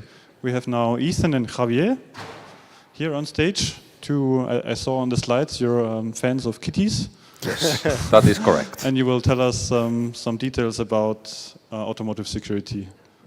So I think I just hand it over to you because we're on a tight schedule and you have a lot of awesome slides. Yep, thank you. Sounds good. So let's get started. Hello, everyone. Thanks very much for being here. We hope that you're enjoying BSidesMunich after such a long lockdown. So our talk is going to be obviously about hacking. I mean, you guys can see the picture. There's two hackers on the slide. So let's start with the introduction. So who are we? I'm Javier. I'm a hardware security specialist on the embedded side. I am from Cádiz, from the south of Spain. I enjoy reverse engineering products because quite often, more than not, I'm disappointed with the features that devices have, and I always want to improve them myself, right? Like, why not if I can? And I do like cake when it's not a lie, has happened sometimes, and I do like barbecues. I mean, barbecues are good. Hi, my name's Ethan Riggs. I'm from California in the US, and I just graduated from college about a year ago, and it's a mechanical engineering degree and a math degree, but the math degree was more for fun, honestly. But over this last year, I've been able to work with Javier a lot, and I've been really lucky to work with him in automotive security engineering, specifically in the hardware and a lot of the embedded systems electricity parts, and I've been really lucky to have that. I'm looking forward to more. So, why are we here? Okay, well, current day car hacking has become kind of mainstream. You can see examples up there of people who post things like hacked on their dashboards. Like, look at me, I've done all this work or whatever, a car is hacked. That was mainly popularized in the 90s. That's CAN injection. It's not all that difficult, you can tell, because you could probably look up a guide for it and you could probably find something to do it in about 15 minutes or so. But further than that, the reason why it's so simple is because a lot of the mechanisms for security on the ECU are pretty simple, and they kind of, they don't need to be, but they are because the ECUs are so lightweight and they are so resistant to noise, because they have to be. They're in cars, the cars are going to be jostling around, there's going to be a lot of noise, there has to be. I might have said that already, whoops. But on the, and this goes hand in hand with diagnostics, which are also pretty simple. Once you understand what they're doing, because they talk in exclusively codes, once you memorize them, you can read it like you read letters on this, or like you read words. Yeah, what we'll be showing you specifically is 3 specific, what are they, hacks? Let's call them flaws in the implementations of the state machine for diagnostics, right? And to add to what Ethan was saying, these 2 pictures, I find them personally funny. You cannot see the hacked here, but it says hacked here, so you'll have to believe that one. Typically, these people start thinking that they can inject a CAN frame, and they put an ASCII string, right? So it shows up here. Now they're car hackers. And that's the first and the last tweet you see about car hacking that they make. Because automotive security is actually not as easy as just injecting. So let's talk a little bit about the automotive diagnostic protocols. This is just a heads up. We're not going to waste too much time on that. So the diagnostic protocols usually are based on a request-response scheme where the tester or the device that you connect to the car is a client, and the DUT, the device under test, which is the ECU, acts as a server, right? And then, like most things, not everything, unfortunately, it requires like certain authentication. It has security measures for some functionality, right? So security access, which is going to be the target of our talk, which is the service ID 27 hex. It is the tool that's used most commonly to restrict functionality, right? So such as if you want to update the firmware on an ECU, you will most likely, hopefully, need to perform a security access challenge response, right? The same thing if there are some things that could be critical, such as the bin, right? It should not be easy. It should not be easy to spoof the bin by just changing it, right? Or there might be some other operations which are restricted to the manufacturer, such as adding a new key fob. Like sometimes when your car, you have a key lost, or you need a new key, I mean, you have to go to the dealer, and then the dealer wants to charge you like 200 euros for adding a new key, right? That's because they have tooling that is specifically required to do that. Right, I mean, and security access is actually so relevant to automotive security that there's even a market for selling and buying security access algorithms. Okay, so thank you. How the actual security access protocol works is you have the tester. You have the thing that talks to the ECU or the diagnostic supports the DUT, the device under test.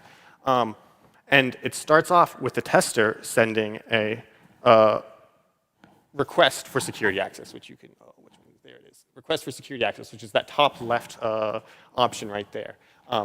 The DUT recognizes that, as you can see right here, it receives it, and then it generates a 32-bit random seed. This seed is random, and it's, once again, 4 bytes, which is important and will come into play later. Then sends that seed back to the tester, where the tester receives the seed, and both of them, they calculate, using an algorithm that is generally not known, a key that you will have to use to unlock it.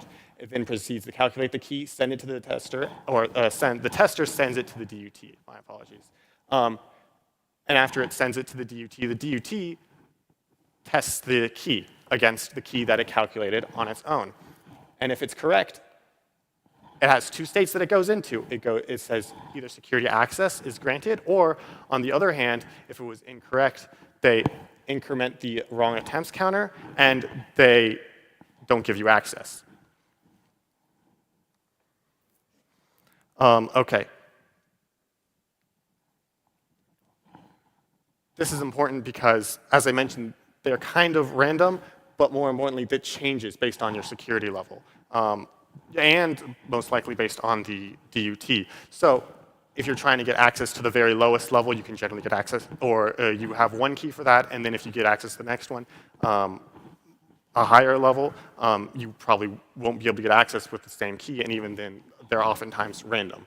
On top of that, the security access is oftentimes change based on what level of security that you want, which is a little bit different. But if you're going in for a default diagnostic section, hex 10, you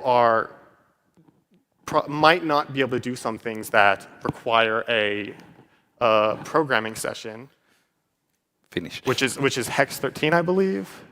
Diagnostic session is 10. So to add something, and maybe this helps understand a little bit about the security access different levels. Think of a building, right? An office building. So, and all the doors have a key, like a physical key, like the one you guys most likely used to get in your house. So now there's going to be a, let's say, lower level. By lower, I mean like more restricted. So it would be the inverse if we're talking about actually reverse engineering. So a higher level key, which allows you access to a building. So you get into the building, that's a security access algorithm, right? Usually that's the most simple.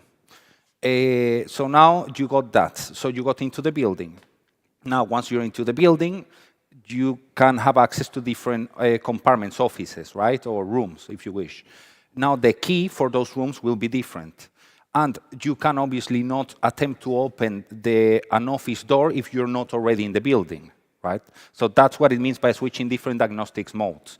Diagnostics modes could be a standard session, which is 0-1, right? Then you can perform certain security access levels, which would be equivalent to getting inside the building.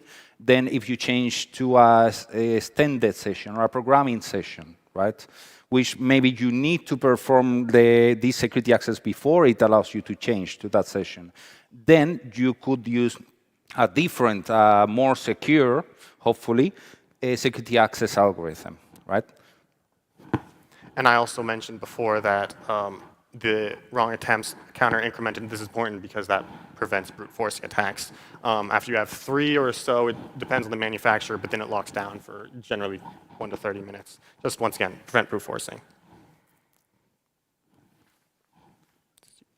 So, just for the ones of you that are familiar with coding a little bit, we'll explain it nonetheless. This is, if you can read it, it might be a little bit too small, but I'll walk you guys through the code.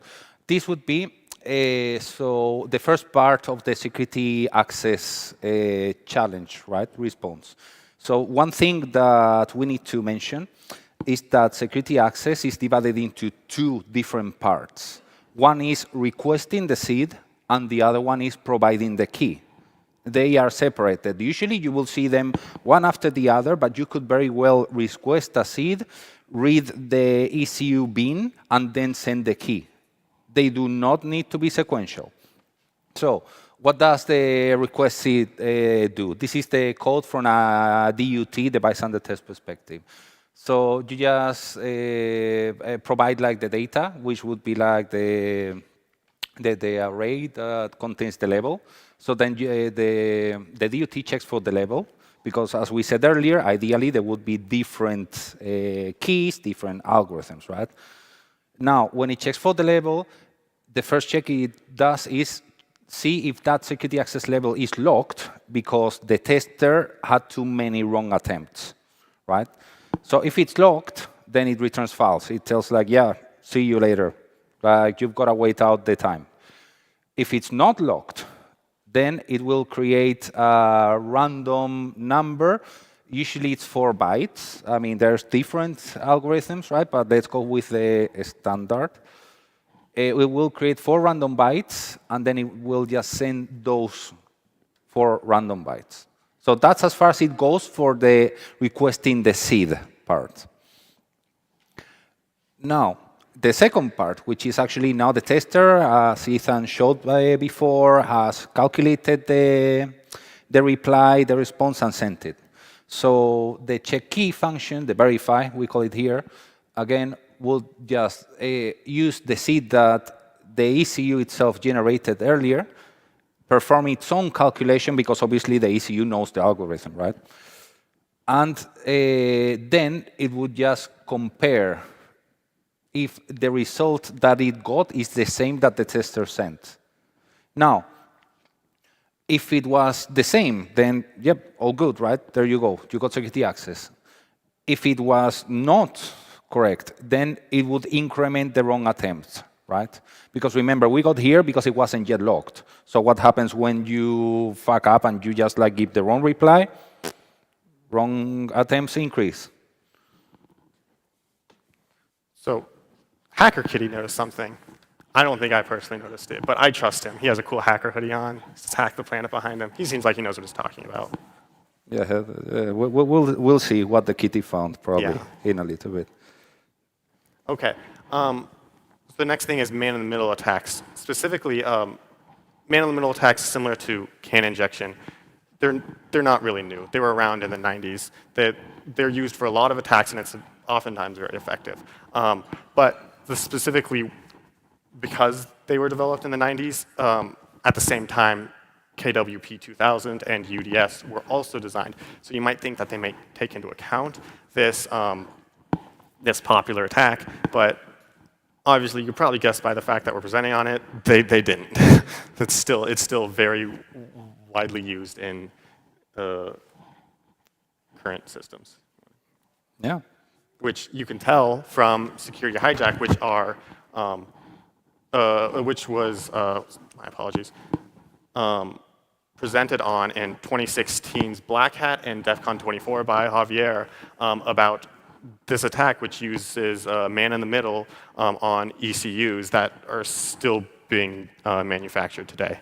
And it's a standard man-in-the-middle attack, and it has 3 steps to it. First of all, you forward all traffic from the tester to the DUT and from the DUT back to the tester until there was a security access. And then after that, the tester and the DUT go through the steps that I mentioned before about getting security access, and then it disconnects. And suddenly, without the tester there, you have all the security access that the tester just gave you, or would have had access to without the man in the middle there.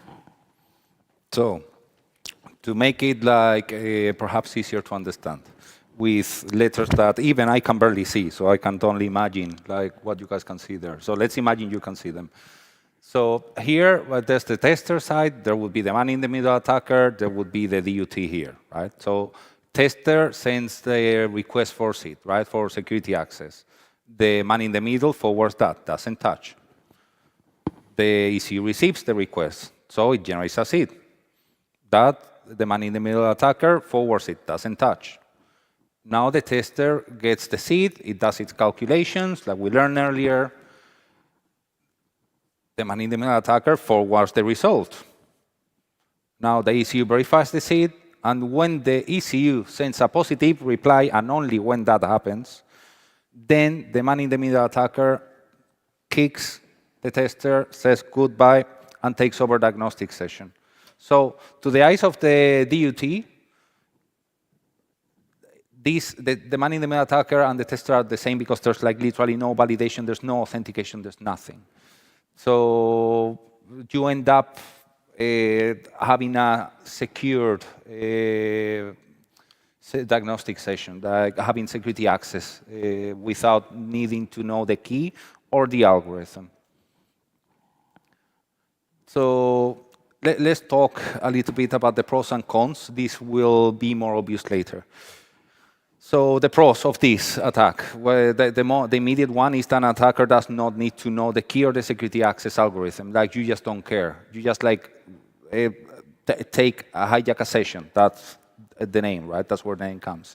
And the operation is easily repeatable with consistent timing. I mean, if you have a tool that, let's say, performs a firmware update, right? And you're going to use that to hijack its session, right? Then you can measure how long does it take for that tool since you press start on the flashing process until you can hijack the session, right, when the security access happens. So it is easily replicable. You can do it like easily, over and over, consistently. Now, the only con is that for every time you want to hijack a security access session, you will need to have the tool. So if you're going to be working on a project where you're going to attempt to hijack a session, let's say, twice a day for a month, you're going to need the tool for a month, right? So that's the only con. Now, Security Hammer is a programming attack that, or a software attack that Javier once again developed, and it exploits poor implementation practices in state machine logic, specifically for the diagnostics. And before I really explain what exactly SecHammer does, I kind of have to explain the implementation practices that it exploits.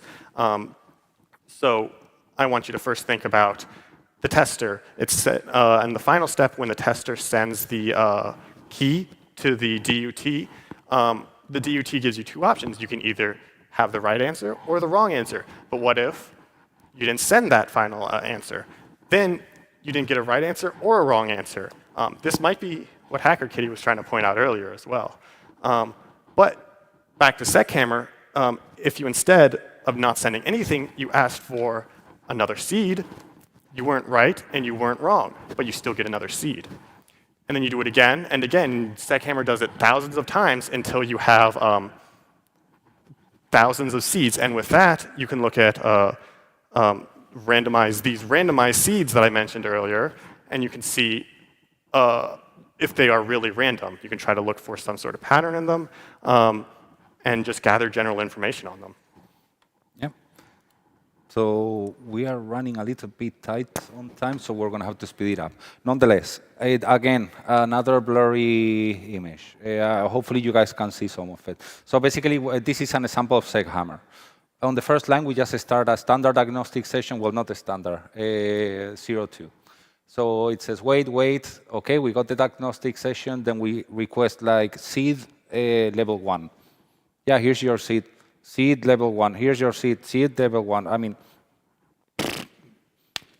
and the wait time, because we are using the standard, but we could go way faster. You can see, well, you cannot probably, but the ECU takes 855 microseconds to reply. We're waiting 30 milliseconds. We could narrow this down to 1 millisecond.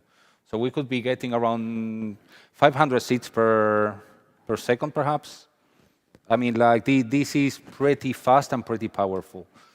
And like Ethan said, with this, you can actually get a feeling of the randomness, right, in the security access, the seed key algorithm, which until now was not really possible. Now, does it always work? So we tested more than 40 ECUs, including my own car. I mean, like, we have tested like ECUs on the bench, different cars, all the stuff. Of the 40, 38 were vulnerable. And one of them, we didn't consider it vulnerable because it was just repeating the same seed, 0, 0, 0, 0. Like, no matter what, you unplug it, replug it, always the same seed. So we'll just say it's not vulnerable. And now, this is important. Some seeds, actually, they a little bit accounted for this, not like a lot, but they did. So they actually, if you request them the seed again, they send you the same seed again. Now, there's ways around that. We need to remember that diagnostics is actually a state machine. So if you are in a diagnostic session, right, and you ask for a seed, then if you ask again and you get the same seed, you need to change something. Now, what can you change? You can request perhaps security access for a different level, because that would override the seed value, right? Again, we're thinking about poor implementations here. So they have an embedded systems. They have only one variable for seeds. So when you replace it with a different security access, then that gets replaced, right? Or you could try switching to a different session, right? A diagnostic session, because we also said that security access does not carry over to different diagnostic levels. So, or you could just, like, let's go now full retard here. You could just disconnect and reconnect from the ECU, right? That takes longer, but still that would work. And the thing is that you don't get locked, right? Like with typical security access, if you send 3 wrong attempts, you gotta wait out from 10 seconds to 30 minutes. With this method, you don't get locked out. You just get, like, all the time, all the seeds.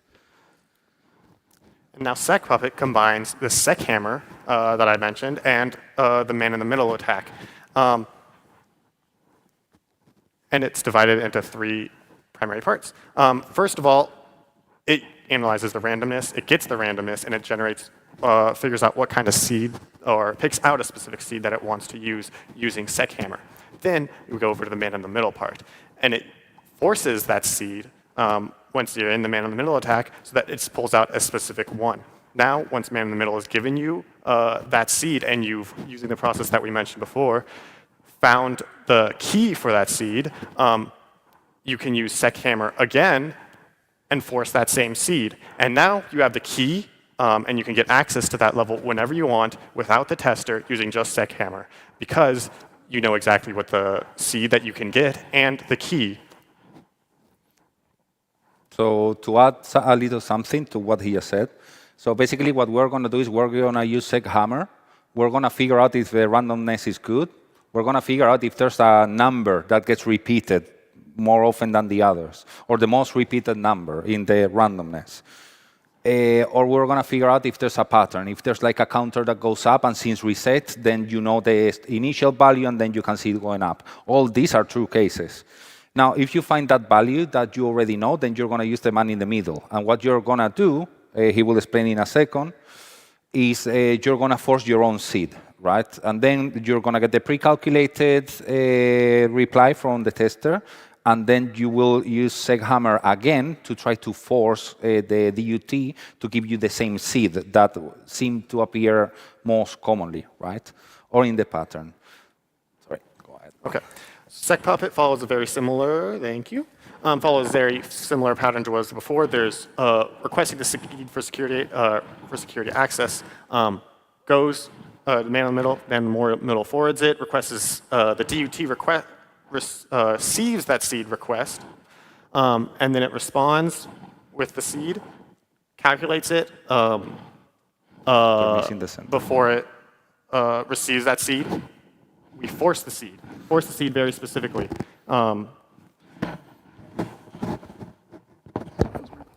Sorry. So it forces the seed very specifically. as I mentioned earlier, forces the seed for that one seed that we want to have, or that one seed that we're going to recreate and reuse every single time. And then once it gets that seed, then it sends it to the tester, and the tester then calculates using the algorithm that we don't know, and then we save that key. We save it so that we can use it whenever. So really quick, so here would be, right, when the DUT sends its own seed, the man-in-the-middle attacker would replace that seed with the one that we found out that gets mostly repeated, right? Or the most common one, or the one we want to find. So then when we give that seed that we want to give to the tester uses that seed, and then it gives us the reply to that seed. What does that mean? The pros. Again, an attacker does not need to know or care about keys or algorithms, right, with this method. This one, unlike security hijack, requires a one-time access to testing equipment, right? Just to do the man-in-the-middle attack to get your seed pre-calculated. And now the cons. The biggest one, obviously, is that the target needs to be vulnerable to SegHammer, right? If you cannot analyze the randomness, the source of randomness, then that's not going to work too well, right? Or if you cannot get it to give you many seeds, right, fast. And then the target needs to have like poor or predictable randomness, because it might be susceptible to a SegHammer, but it might actually have good randomness. And a few use cases for these attacks. One would be, this is more rather for testing than for an attacker. It would be like testing the ECU randomness source, right? Like if you get like an ECU from a tier 1, and they are telling you, or you have in your requirements, like, yeah, it should be like truly random, and then you perform this test, and you see it's just sequential based on a timer, on the microseconds, that's the seed, right? Or the ticks, have seen.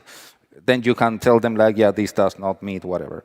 Another one would be like reading and writing memory or flash offsets that are like off limits, in the sense of if you get like one of these tools from eBay that allows you to flash your ECU. You could do security hijack, or you could do a SegPuppet or anything. And then you could try to read into the RAM range, which that tool does not do by default, right? Or any other tool.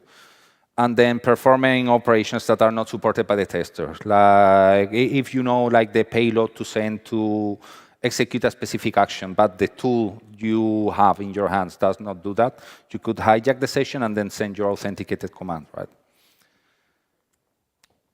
And that was it. We were a little bit over. Thank you very much for attending, everyone. We hope you enjoyed the talk. And if you have any questions, feel free to reach us out. We're going to be around. Yeah, so if you have any questions, we have a microphone in front. Maybe you can walk up to the microphone in the center. Okay. Hi, good talk. Given that the system would be vulnerable to the SegHammer, could you just go ahead and do something like rainbow tables, just pre-computed the pre-computation of all the seeds that you send to the testing device, and then simply save it, and then basically use the one that you want to use just when it appears? So that would be doable. The thing is that that would take too much time, because let's go to, this would be for the SegPuppet attack, right? Because on SegHammer, you just get seeds, but you want to have a tester pre-calculate the key, right? Sure. I mean, we're talking about a scenario where you do not know the security access algorithm, or you do not know the key. So you will have the tester, and the best you could do is like automate the tester starting the process, whatever, right? Or if the tester has literally a command to authenticate, right? Then you could just like hammer the tester with your own seeds. Yeah. That would be an option. I mean, it is doable, but it would be very slow. That would be mostly useful if you have a subset of, let's say, 20 most repeated seeds, right? Then you want to create a table for all those 20 seeds. That is doable. But if you want to do the whole 4 bytes calculation, that's going to take some time. Yeah, I mean, if you're sitting in the middle, you could be seeing all the traffic going on and never sending the response, as you just did. So even if that could overcome the good randomness, so you could work maybe with that. So That was just. Oh, no, yeah. I mean, that should be doable, yes. Thank you. So it sounds like you have something to discuss afterwards, off the stage. So I have to kick you off the stage. Like you kicked out the security. No. And we will prepare here for the next talk. This is yours. Thank you, and applause. Thank you very much, everyone. And here we will have our next talk about USB fuzzing, and give us a minute to build up. Okay, thank you.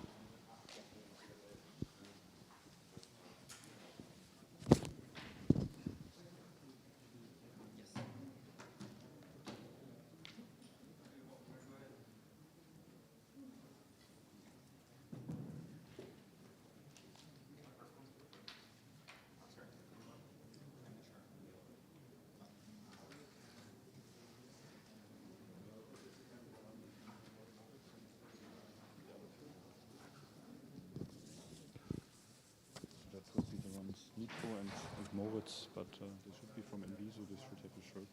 I'm not sure. Or which color? Okay, let's wait until the other people are in, and I think they are a bit late, but that's okay. Okay. Lunch break and overall. Thank you.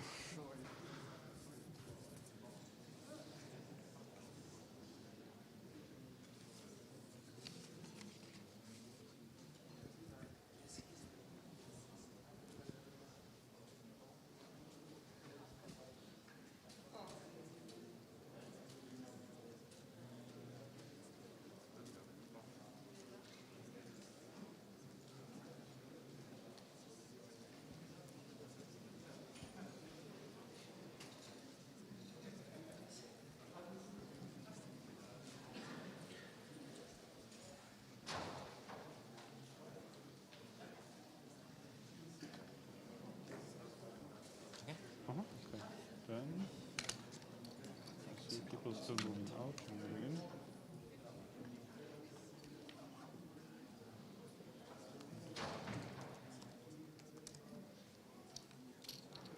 You can start the old stuff during the talk. Okay. Okay. Then I see most of the people have arrived and changed. So you are now listening to Fuzzing USB from Andrei Konovalov. And I wonder how you discovered this topic, but I guess you will show us and what your research will be. About this. Okay. No problem. Okay. Then I'll hand over to you and have a good talk. Thank you. Okay. Let's say you own an Android device and an Android phone. And of course, since you care about security, your Android phone is locked. It's protected either with a password or a PIN code or pattern. Now, let's say you somehow misplaced your phone. So, for example, maybe it was stolen from you, maybe you just lost it, or maybe it was even confiscated by law enforcement. And now the question is, can these people who now have your phone somehow unlock it and access the data that is stored inside? And there are a few non-technical approaches they can take to achieve this, but we're going to focus on a technical one. And since each Android device has a USB port, maybe there is a way that they can somehow attack it over USB. Well, normally, if you just start plugging in like usual USB devices into an Android phone, you will unlikely to get any meaningful result to achieve this goal. But if you manage to find a vulnerability inside the USB stack that is running inside Android, then theoretically you could use this vulnerability to overtake the Android device and thus unlock it. And this was the focus of my talk. So, hi, my name is Andrei, and I'm a security researcher, and I mainly work with the Linux and Android kernels. And my talk is called Fuzzing USB with Raw Gadget, and essentially this talk is about trying to find a particular type of vulnerabilities in the Android USB stack. So I'm going to start with briefly describing the USB attack surface, but the part that I'm going to focus on are the USB drivers. Then we're going to I'm going to explain what fuzzing is, and we're going to look into how to apply fuzzing to USB. After that, we're going to check out a few ways to emulate USB devices, but the way that I'm going to focus on is based on a Linux USB gadget subsystem. And the main topic of the talk is I'm going to show you how I used a new kernel module that I developed called RowGadget to do fuzzing USB, to fuzz USB drivers within a virtual machine without any external dependencies. So it can be used in any type of a virtual machine, and it does not require any additional hardware. And finally, we're going to look at how to trigger USB bugs with Raspberry Pi Zero. And I actually have a Raspberry Pi Zero right here. And hopefully, we're going to get to the demo where I will show you how to trigger one of the bugs that I managed to find. All right, let's start. So first, let's check out the architecture of a typical Linux USB host. I've split this architecture into 3 parts. On the bottom part, we have the hardware layer. In the middle, we have the kernel layer. And on the top, we have the user space layer. And I'm going to describe this architecture from the bottom to the top. So every Linux device, every Linux host device has a USB port. And this port is physically connected to a piece of hardware that's called the USB host controller. This host controller knows how to communicate over the USB wire. And since each hardware device in Linux is supposed to have its own driver, the host controller also has a driver in the kernel. Then this host controller driver is connected to an abstraction layer called USB core. And behind this abstraction layer, we have the drivers for different types of USB devices. So for example, we have the HID driver, and HID stands for Human Interface Device. And this is a driver for keyboards, mice, and other types of input devices. Besides that, we have drivers for mass storage, which are flash drives, and we also have drivers for video devices and other, there is a lot of them. So this abstraction layer, the USB core abstraction layer, allows a developer to write a USB driver regardless of what host controller driver is in use. And finally, on the very top, on the user space, we have some user space applications and user space daemons. So for example, when you plug in a keyboard and you start pressing the keys, these keys are going to be shown in the text editor you're using. And this text editor is also, I kind of consider it a part of the attack surface, and it's running in user space. So here, our goal is that we control the USB device, and we want to somehow attack the Linux USB host by controlling the device. And we can actually attack each of the layers that we have. We can attack the physical ports. So for example, there is a device that's called USB killer. And when we connect it to a USB port, it's going to charge itself from the USB power lines and then discharge 200 volts over the data lines, and essentially just electrocute the USB port and maybe also the part of the boards, maybe the host controller. And then there are attacks that can be used like on the very top, the user space level. For example, there was this old Windows attack where you plug in a flash drive into a device, and there is this autorun file that is on this flash drive, and Windows would just run it, and this way you could execute arbitrary code on Windows. So since I work with the Linux kernel, I targeted the kernel layer. And the parts I was interested in are the USB core and the USB drivers. The reason I didn't really care about the host controller driver is because different Linux devices might have different host controllers. And I wanted to find bugs in the Linux kernel that would affect every Linux device there is. So I wanted to find bugs in the part of the kernel that are present on every Linux device. All right, to find these bugs, I wanted to use an approach that's called fuzzing. And fuzzing is a way to find bugs in computer kernels, in computer programs. And it can also be applied to the kernel. So I have this definition for fuzzing. Fuzzing is feeding in random inputs into the program until the program crashes. And it works like this. You generate a random input, you execute the program and feed this input in, and then you check, did the program crash? For example, the program could have segfaulted. And if the program didn't crash, you just generate a new input and you keep going. And if some point the program crashed, that means great, we have found a bug because we generated an input that triggered a crash in a particular program. That is a definition of a bug, at least one of the definitions. So for example, if we have an XML parser, we would be generating random XML files, we would be feeding them into the parser, and would be checking for parser crashes. And at some point, if the parser crashes, then perfect. We actually have found a bug, both a bug and a reproducer for this bug in the form of an XML file. All right, how would we apply this to USB? If we look at the definition again, so first we replace the word program with the word kernel because we're trying to attack the kernel. But then there are two parts of this definition that we need to address. So first, we need to figure out how do we feed data into USB. Do we use any special hardware? Maybe we use some virtual machines. Maybe we use some other stuff. And the second thing is we need to figure out is what kind of inputs does USB accept in general? Like what data do we feed in? What's the protocol? And I want to start with the second part and talk a little bit about the USB protocol. And the most important part about the USB is that it is host-driven. That means the device, when a device is connected into a host, the device cannot just send data by itself. It needs to wait until a request from the host. So here on the right, I have a device, and on the left, I have a host. And let's say we plugged in a device into the host. So at this point, device cannot start communicating. The first communication is happening from the host side. And the host asks the device, like, what kind of device are you? And the device, for example, responds, I'm a keyboard. And this response is actually done, I mean, the device sends a few structures to the host. And these structures are called USB descriptors.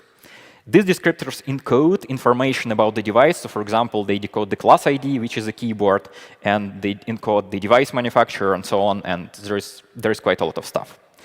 So now again, the device cannot just start communicating again. Now the host asks. The host knows how to handle keyboards, and now the host asks the device, like, what kind of keys do you have, and what purpose do they serve? And now the device responds, I have this many keys intended for this purpose. And now the host says, all right, you're now connected. To which the device will respond, OK, this didn't fit into the slide. All right, so the key part here is that the device only responded to requests from the host. And this is actually happening. So for example, if you plugged in a keyboard and you started typing in keys, you started pressing on keys, the keyboard cannot just tell the host by itself that this particular key is now pressed. The host needs to ask for it. And it works like this. So the host just keeps asking the keyboard, like, which keys do you have pressed? And it's asked, like, any keys pressed yet? The keyboard says no. Any keys pressed yet? The keyboard says no. And at some point, you press the key, and the keyboard is going to respond. Now I have this particular key pressed. All right. So the key part about the protocol is we cannot just send data, right? So the way a USB fuzzer would work is first, it would wait until a request from the host. Then it would generate a response to this request and send a response back. And keep doing this in a loop until, at some point in time, the fuzzer also needs to monitor the host for crashes. And if, at some point in time, the host crashes, that means we managed to find a bug. OK, this is like a high-level overview of how USB fuzzing would work. Now let's go back to challenge number 1. So we need to figure out a way how do we feed data into the USB. And I started looking for ways of doing that. And the first way that I found is to use the phase dancer board. And I actually have it right here. So this board allows emulating arbitrary USB devices. And essentially, this board has 2 USB ports, one on the left, one on the right. And one of them is plugged into a computer that you control, and another one is plugged into the computer you're trying to attack.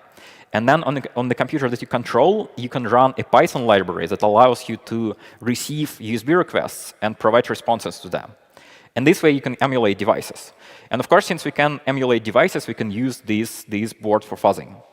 The problem with this approach is that it requires hardware. And fuzzing with hardware is challenging. So for example, we need to monitor our host we're trying to attack for crashes. And if it crashed, we need to reboot it. And doing this with hardware is difficult. So instead, it would be great to have some kind of approach that works inside the virtual machine. So I kept looking. And the next thing I found is the USB reader module in QEMU. And QEMU is a type of a virtual machine.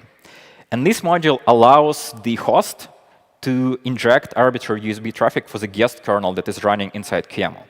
And this can also be used for fuzzing. And there is actually a fuzzer. It's called Virtual USB Fuzzer. And yeah, it uses this QEMU USB reader module. So the great thing about this approach is that we don't need any hardware. We only need QEMU. But this is also a problem because this approach depends on QEMU. So we cannot use other types of virtual machines to do this kind of fuzzing. And this was also a problem for me, and the reason was that I wanted to use a fuzzer called syscaller, and I'm going to talk a bit more about it later. But the key thing about syscaller is it mainly runs on Google Cloud Engine, and Google Cloud Engine is another type of a virtual machine. And that Google Cloud Engine does not have the USB reader module. So this approach is great, but it was not quite what I was looking for. So I kept looking. And another thing that I found was the Linux USB gadget subsystem. And this subsystem essentially allows you to take a Linux-based board, like a Raspberry Pi Zero that I have right here, and turn it into a USB device. So there is a way to configure this board, so whenever you plug it in over USB, it pretends to be a device. And the logic of the device is controlled by the software that is running on the board.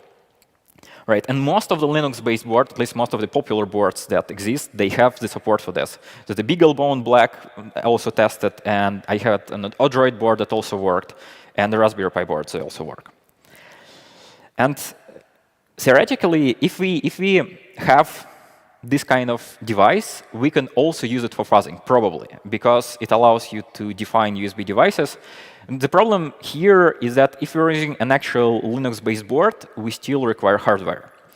But maybe we can figure out a way to get rid of this hardware requirement. So let's try to take a look into the architecture of the gadget side. So this particular feature of this board is called, this board pretends to be a USB gadget.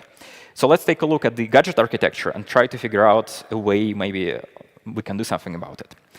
So on the left, I previously shown you the architecture of a USB host. Now we're going to look into the architecture of a USB gadget. And here we're going to start from the upper part, so from user space. And the logic of the USB device that is being emulated by a Linux-based board is driven by a user space application. Then there is a gadget driver in the kernel, and this gadget driver defines the type of the USB device. So for example, there is a gadget driver for emulating keyboards, there is a gadget driver for emulating video devices, and so on. Then, similar to the host, we have an abstraction layer called USB gadget core, and behind this abstraction layer, we have the device controller driver. Unlike the host controller driver, this driver is for the device controller that knows how to communicate over the USB wire while being a device, not being a host, right? And then we have the USB port, which is supposed to be plugged into USB host. And this part on the left allows us to use a Linux-based board to emulate USB devices. So now the question is, if we want to use this approach for fuzzing, we need to figure out which gadget driver do we use. And if you use just the driver for keyboards, this of course means that we can only connect keyboards, which is not very useful when we're fuzzing. We want to connect all kinds of devices. So I started looking, and I found a driver that's called GadgetFS, and it allows emulating almost arbitrary USB devices. And the keyword here is almost. So the way GadgetFS works is when it starts, it asks the user space application for the USB descriptors of the device it's going to emulate. And then whenever this gadget stack receives a USB descriptor request from the host, the GadgetFS is going to respond to this request by itself without asking user space. If it receives other types of requests, it's going to pass them to user space and ask them for a response and then give it back to the host. So there are two problems with GadgetFS. The first problem is that GadgetFS does not pass all USB requests to user space. It responds to them on their own, to some of them on their own. And that means that if the same USB descriptor is requested twice, we cannot provide different responses. And providing different responses would be very useful for fuzzing because this would be likely to trigger bugs in the host. And another problem, which is actually a bigger problem, is that GadgetFS has validity checks for the USB descriptors that we provide to it. And that means we cannot send malformed descriptors to the host. We have to send the correct ones. And we want to send malformed descriptors because we want to trigger bugs. So initially, I wanted to remove these constraints from GadgetFS. I started trying to change the GadgetFS code, but it has a lot of legacy code in there, and also the interface is a bit unusual, so it was hard to adapt GadgetFS. So instead, I just implemented my own gadget driver. This took some effort, but I managed to do it. And this driver, it works similarly to GadgetFS, but it allows you to emulate arbitrary USB devices. And the key differences are that all USB requests that this gadget driver received, they're passed to user space to get the response. And then there are no sanity checks on USB descriptors. And I actually mailed this request to upstream. So I mailed the Linux kernel patches, and they were accepted in version 0.7. I think it was released, it was over a year ago. Right. And I have a GitHub repository in case you want to check it out with some examples and instructions on how to run RowGadget. All right. At this point, we figured out how to, we have our own new gadget driver that allows us to emulate arbitrary USB devices. We still have that problem that we need hardware to do that. So what we could do here is that this part of the stack, the gadget part of the stack, is going to be running on our Linux-based board. We can take a separately physical USB host. We could plug this board into the host and then run the fuzzer as a user space application. And this is a way to use the Linux USB gadget subsystem for fuzzing, for physical fuzzing of USB hosts. Now, the problem is that we need hardware, right? And is there any way we can get rid of the hardware? As it turns out, there is. Linux actually provides a solution to this. And this solution is called the dummy drivers. So essentially, Linux has virtual host and device controllers that are connected to each other within the same kernel. So previously, we had the gadget part of the stack running on a Linux-based board and the host part of the stack running on a separate host device. But here, we can actually run both parts of the stack on the same device, or like within the same kernel. So this all would be running within the same environment. And this is actually the key slide of my talk. So we have our fuzzer running as a Eurospace application. We use a row gadget to emulate arbitrary USB devices. We use the dummy drivers so that the USB devices this fuzzer emulates, they're going to be connecting to the very same kernel the fuzzer is running on. And this way, you can do fuzzing inside the virtual machine, or inside, you can take an Android phone, and you can just run a row gadget and the virtual dummy drivers inside. And you don't need any external hardware. You're going to be fuzzing on an Android phone internally. And you're going to be reaching USB drivers from within the kernel. Right. All right. And yeah, this was the approach that I ended up using. And I actually integrated this approach into Syscaller. Syscaller is a kernel fuzzer that is developed by Google. And it was initially developed to target the Linux kernel, but right now it targets a bunch of different kernels. And it has a dashboard. You can check out the dashboard. The dashboard shows thousands of bugs that this fuzzer has found, and all of them are public. You can check out the bug. You can check the bug report. You can check out the C reproducers. So essentially, the C programs that you can run to trigger a particular bug. And I integrated USB fuzzing into Syscaller, and so far it has found over 300 bugs in different parts of the Linux USB subsystem. Some of them are in drivers, and a few of them are in the USB core layer.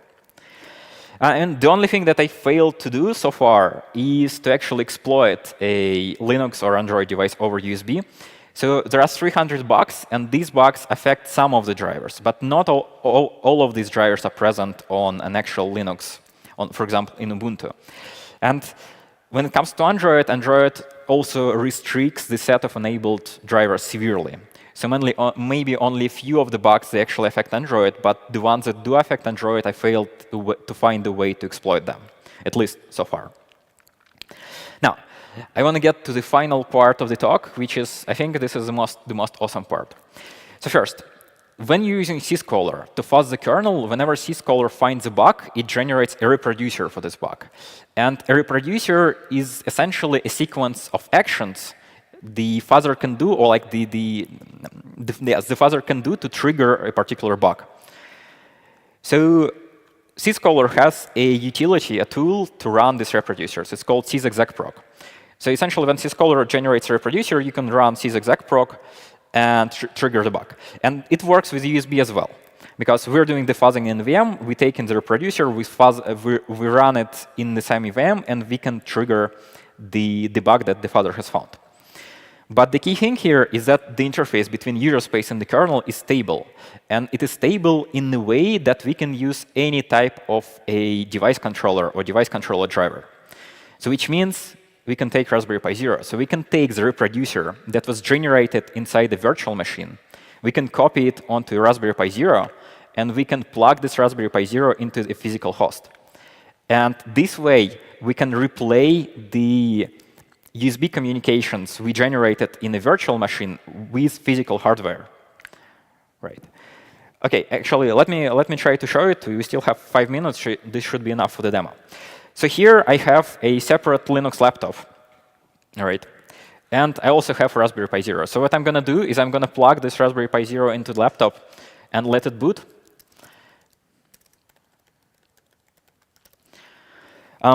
So what I'm going to do now is, this demo is kind of weird because I need to show you the screens of both my laptop and the laptop I'm trying to attack. So I'm going to be using a web camera to record the screen of the laptop I'm trying to attack.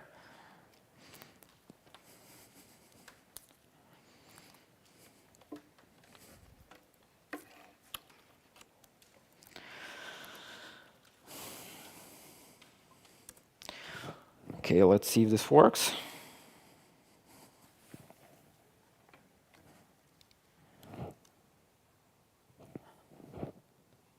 OK, we can see something.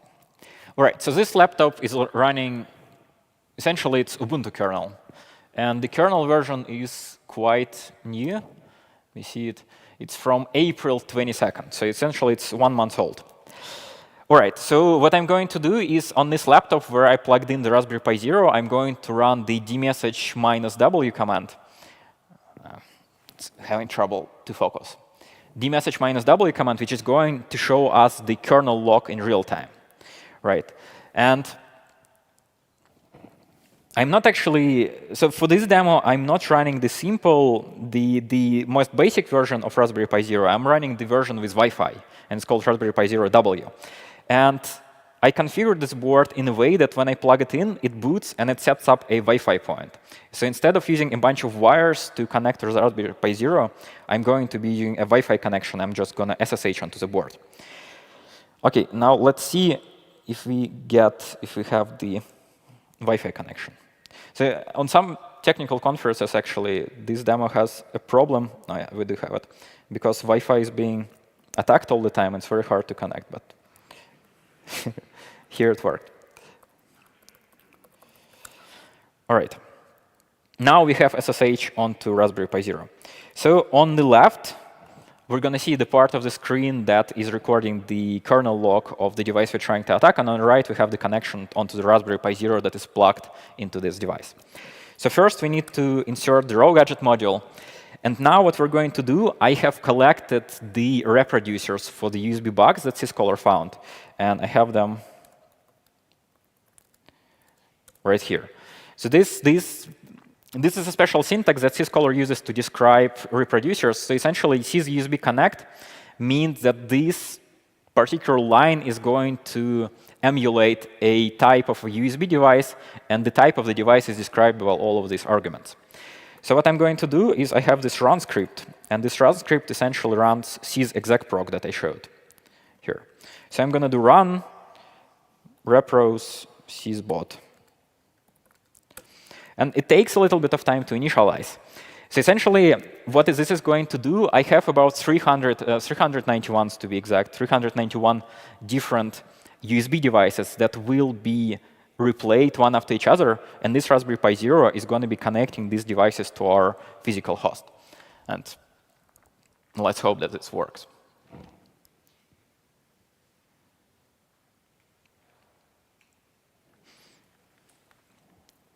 OK, now it started.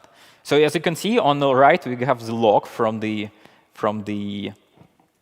part of the code that is emulating USB devices. And on the left, we can actually see in the dmessage that the new devices are being connected. And if we wait for some time, I'm not sure. Yeah, at some point, I think this particular sequence of crashes. So at this point, you can see that the messages stopped. That usually means that we managed to crash the USB stack that is running on the Linux laptop. And if you could look, I don't have the mouse here. OK, now we got something. So actually, the mouse is broken right now. I mean, the touchpad broke because touchpad is connected over USB, and we likely killed the USB stack on the machine. So you can see a part of the stack trace that was triggered. And yeah, this is just some generic stuff. So probably something bad happened. The problem with running reproducers like this is that some of them corrupt memory. And without running a memory corruption detector on the device, it's hard to tell what exactly happened. All right, we're running very low on time, so let me quickly finish the presentation. So yeah, this was the demo, so it worked.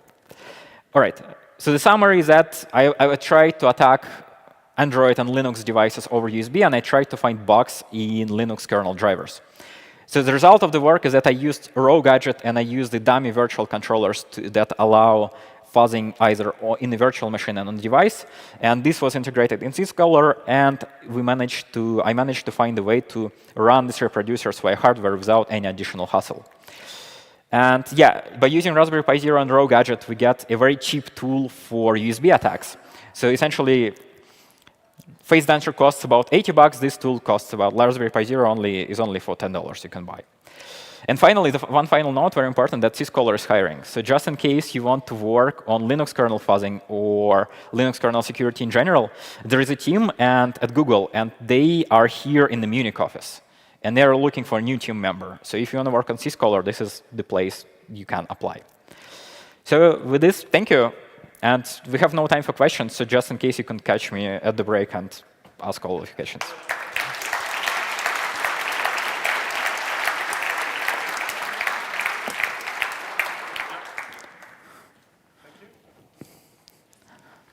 Yeah, now it's working. Thank you, Andre. So we don't really have time for questions on the audience, but maybe you can answer a few questions outside. Yeah, I'm going to be right outside right now, so if you want to ask questions. And our next talk here will be regarding building an ICS firing range within your home kitchen with Moritz and Nico. So stay tuned. In 5 minutes, we'll be back. Cool. Everything worked even. Yeah, you can take this off now, right? I ran a little bit low on time.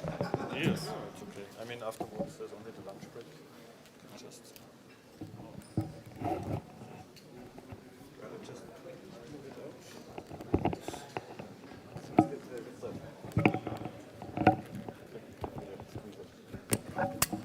Thank you.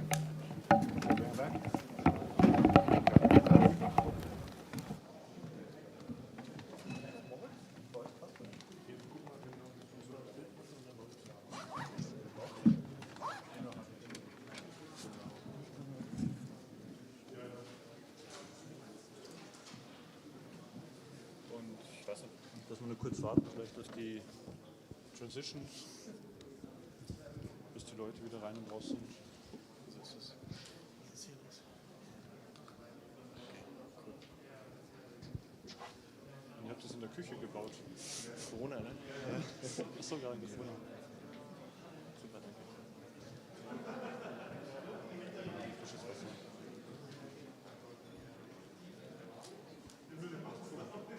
Seid ihr dann auch in München im Office? Also wir treffen aus Frankfurt, aber meine Kollegen sind da, die sitzen in München wieder. Ja. Das war ein Projekt, weil wir haben in Frankfurt mehr Platz, da ist dann alles dort.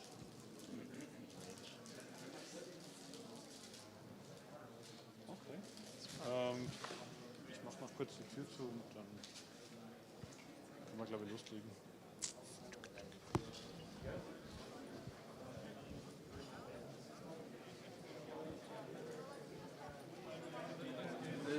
Any other talk till lunch break? No, that's the last one. I would just close the door and then we can start.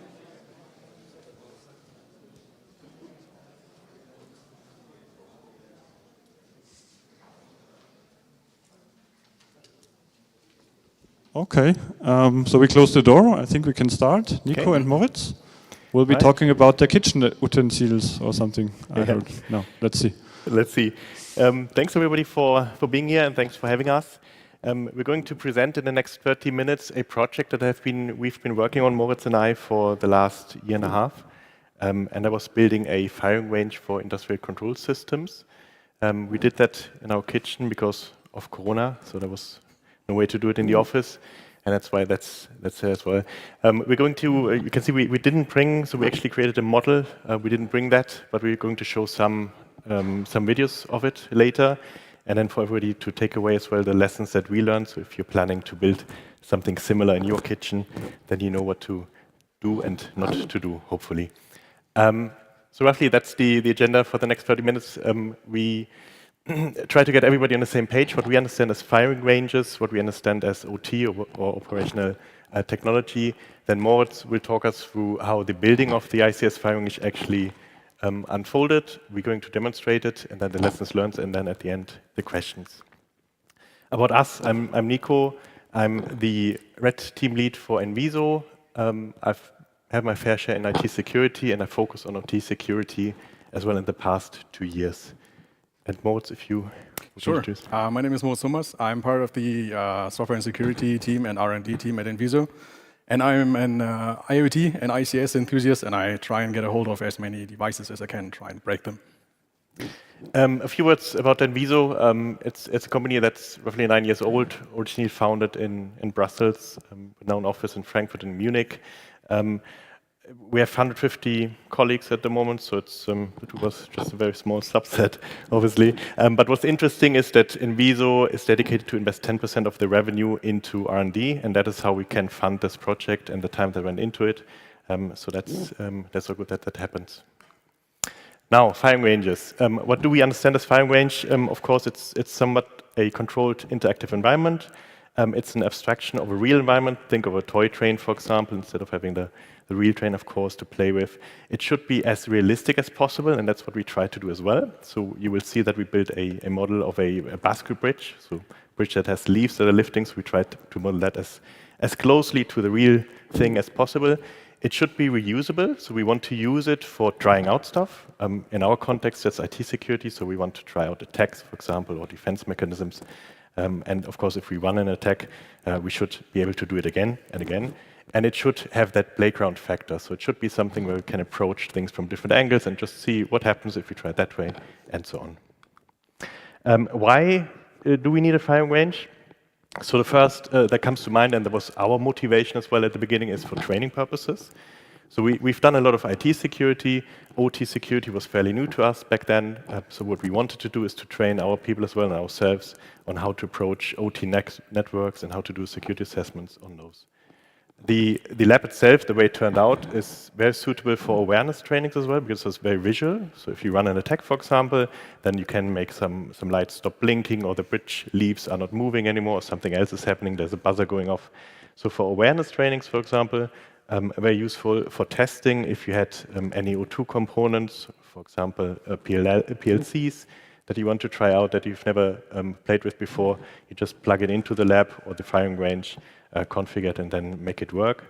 And then last but not least, for further development of tools, for example, for forensics.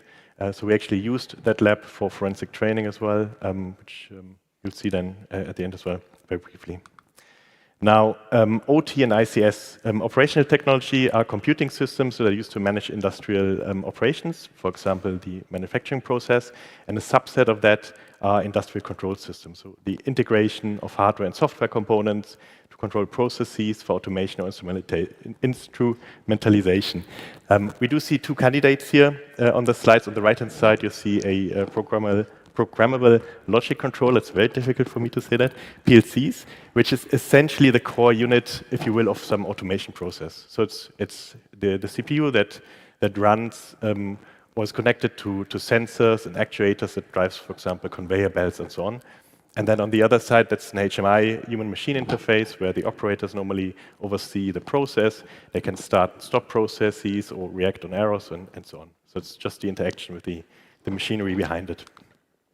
Now, I bet you're all familiar with IT. What many might not be familiar with is that there's a difference between security requirements for operational technology and IT. Whereas in IT, normally you would probably argue that confidentiality has high priority. So you don't want a customer database, for example, to leak to the internet. That would be very severe. Of course, if you shut down that database, i.e. in regard to availability, then that can have some impact, but it's probably not on that same level. Whereas in OT, it's very different. Confidentiality usually doesn't play a big factor, but availability does. So if you think about power plants, for example, if they just switch off, or steel mill, if that is corrupted somehow, the process, and you need to restart, that might take days. So there's a financial impact, obviously, but also the production behind, just the delay it takes to get everything back up and starting.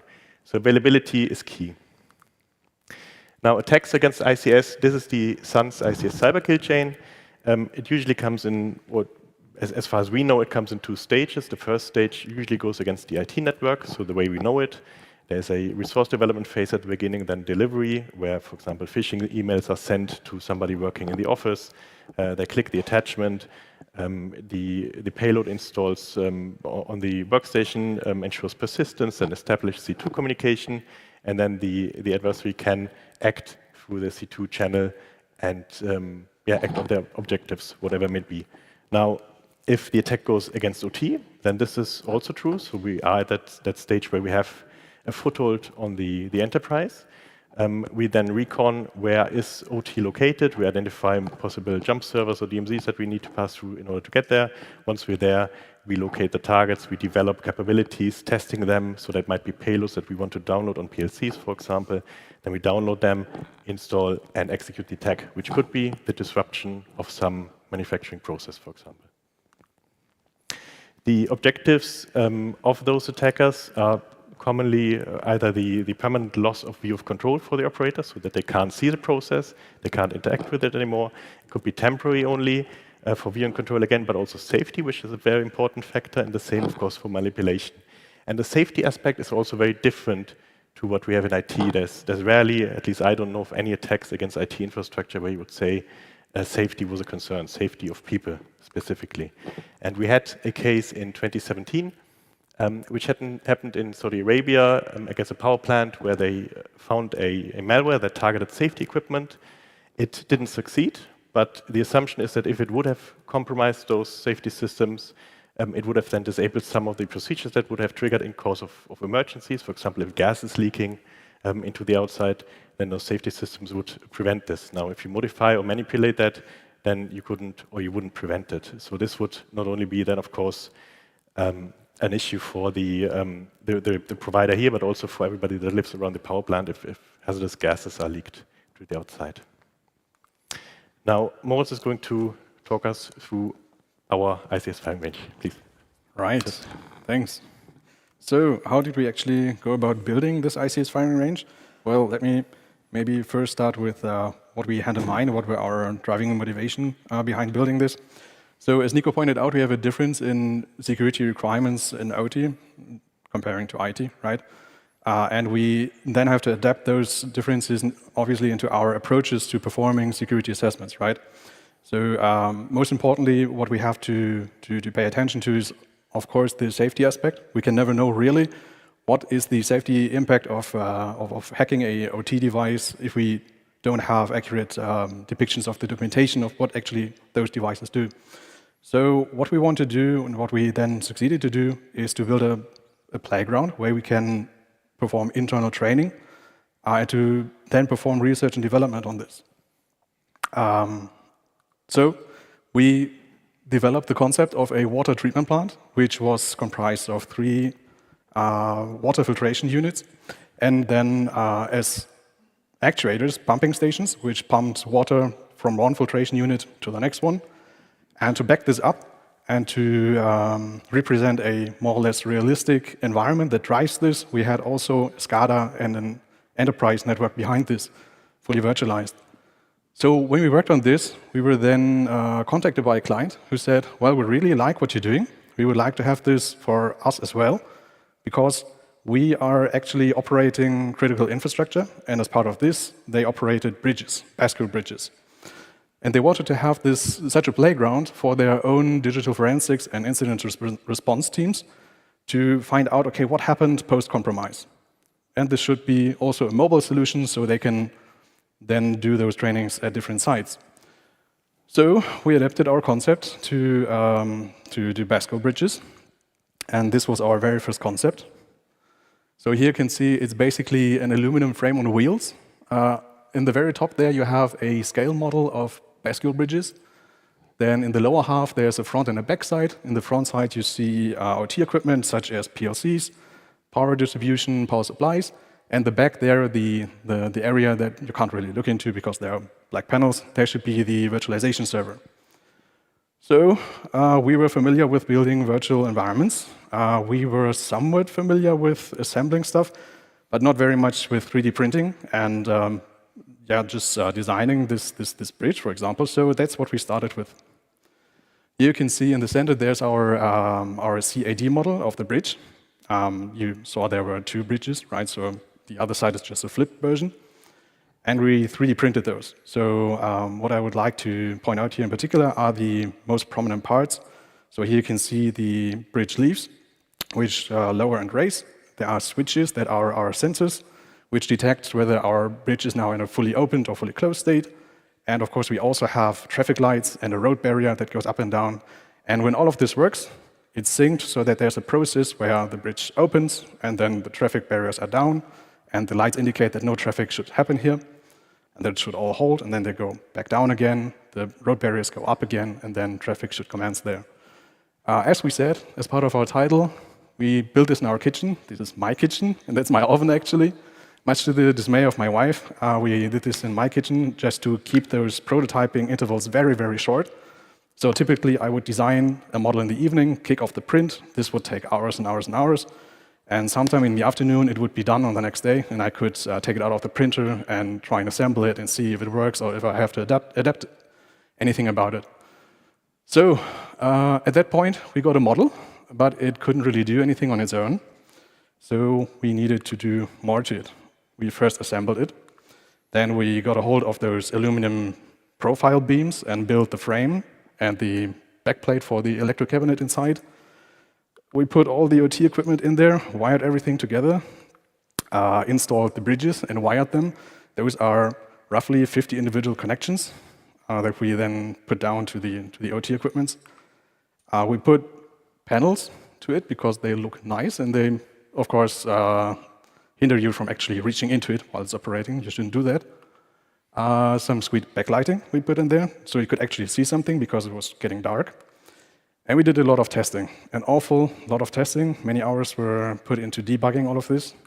And we, at some point, even had to resort to using an oscilloscope, as you can see here, to debug the motor control signals because they were not really in sync and they were off. So we had the physical build, but this only gets you so far. What we were really interested in was actually powering it with a fully virtual environment in the back, right? So let's get to the network infrastructure that was then used, for example, for kill chains. This should, again, be somewhat realistic and should be extensible. So here's our network infrastructure. Those are 4 networks. The networks in the dotted rectangle, they're mostly virtual, while the OT network down there is mostly physical. Let's go through all of those. They were implemented in an ESXi server, and they all use OPN sensors for segmentation and segregation, so just for routing and for the firewalls. Now let's see. So in the enterprise, we had an enterprise network. We had a domain controller and a domain joined office workstation, which we heavily abused for initial foothold in our kill chains. So there would be, for example, the case where we had a phishing mail, and the attachment of this phishing mail got opened, and then it was compromised. There was also a web UI that would allow office workers to then have a look at what the process is currently like at the bridge. Then in the SCADA network, we had an operator workstation, which would allow you to more closely monitor what's actually going on in the process taking place, like what are the individual pieces of the bridge doing. There was an historian, which actually grabbed production data and stored it in a time series database and a jump host, to which we will get back later. The DMZ honestly stayed very empty for most of the time and still is. We planned to put a Windows Update server maybe there, but we didn't. And then in the OT network, we have, of course, all our OT equipment. So there are 4 PLCs, one rather new model. So there was an S7-1500. They were all Siemens PLCs. That was the area supervision. That one would orchestrate the other ones. Then there are 2 more or less budget models, S7-1200s. They were the lifting substations, and they drove the leaves and the barriers. And then lastly, we got a legacy model, the S7-300, which is, if I recall correctly, close to 30 years old. And that drives actually the lights. And of course, we have the manual override HMI, so where you can actually tap and change stuff around physically. We also built in a CCTV system using Raspberry Pis and pan tilt cameras. And here's one last virtualized station, so that's the engineering workstation. That would be used to actually program the controllers. And that would also be more or less the last step in our kill chain, which we could compromise to then effectively compromise the PLCs, because this one could program those, right? So knowing about this, let me show you what it really looks like when we all assembled it. Let's see if the video works. Nice, OK. So here you see the model on top, and it will just start its cycle of lowering the barriers. And here we can see in the HMI that what you see on screen is actually synced to what's going on in the bridge model. So now, for example, they are raising again. They can look inside. We can see a whole bunch of wiring, stepper motors, and actually also active cooling, We had to do this a whole bunch over the whole firing range because it got really, really hot. Then there on the back, you can see a desktop case. So that's our ESXi server. There's the big switch and an AP for wireless and easier debugging. And that's pretty much it. And that's what it does all the time. And now at that point, we can go there and try and compromise it. Then we have some backup slides in case the video wouldn't work. You can skip those. Now, for the lessons learned. What did we learn? We learned a whole bunch. First of all, regarding the ICS lab setup, we learned that especially with the hardware compatibilities and dependencies that you got, assembling such a firing range can get somewhat complicated when you're not a domain expert. We are not ICS engineers. We are not mechanical engineers. So those were things that were rather new to us. You have to take several things into account, right? So power supply, what kind of power source do you need? What kind of protocols do those devices support? What kind of protocols are relevant to your cases, to your scenarios maybe? So this can be quite a bit. Then the software licenses are quite pricey. We'll get into this later. And a practical thing that we figured out was that the stepper motors, they tended to overheat, and that was actually very bad. For 3D printing, again, we didn't really do this prior to this project, so this was all new to us. We are not mechanical engineers, so especially the part with the bridge leaves opening and closing, this was quite challenging for us to develop, to design, and then to implement, and to make sure that it doesn't break, because it broke a whole lot. And then factor in the fact that printing is very time-consuming. As I said, I would kick off a print at night, and it would maybe be done the afternoon next day. We had prints, we had individual parts that took up to 3 days to print, so 72 hours. And if anything goes wrong, you're done. It's bad. And also, if you're not an expert in 3D printing, you will run into a whole lot of problems, ranging from A to Z. So we had, for example, problems with the prints not sticking to the print bed. So the print would just go, and the filament would go all over the place, but it wouldn't be there where you actually needed it. And then to have models that you can actually adapt to your needs and to modify further, you would do this in CAD. Again, we didn't know CAD prior to this, so this was also quite a whole bunch to learn. But also, there were practical challenges. So this is the firing range. It was 80 centimeters by 120 centimeters in size. Only the frame was a meter in height. And if you factor in the wheels and the models, it's more like 1.5 meters. So every time we wanted to move it anywhere, we needed to get a very, very big van, which was mostly empty, but we needed it to put it there upright. So we needed the vertical space. And then also we had problems with the models, right? So here you would see that the road barrier would collide with the lights up there. Wasn't very nice. The stepper motors were heating up. There was the wiring, which was all over the place. And there was very little clearance for the moving parts. This was iteration 1. So we iterated one more time. And there, iteration 2, we addressed all of those problems. Here you can see those lights are set back, so they don't collide anymore. There are actually fans that we built into it, so there's active cooling. And you can just let it run for hours now. It won't overheat, which is nice. If you want to do maintenance, or if you have to do it, there's a central backplane where all the wiring is just going, which is nice. And of course, the clearance. We have way more clearance here, and there are no more parts scraping on other parts. So that's great. What's the bottom line, though? We started this in January 2021. We put more than 1,000 hours of manual work into it. More than 900 hours additional to the first 1,000 hours, which is net 3D printing time, and a whole lot of this time was overnight. And over the course of the whole project, we burned through more than 8 kilograms of filament. We spent roughly $18,000 US on the whole project. Most of this for hardware, but as you can see, $3,500 US dollars just for licenses, which I hadn't expected in the beginning, but here we go.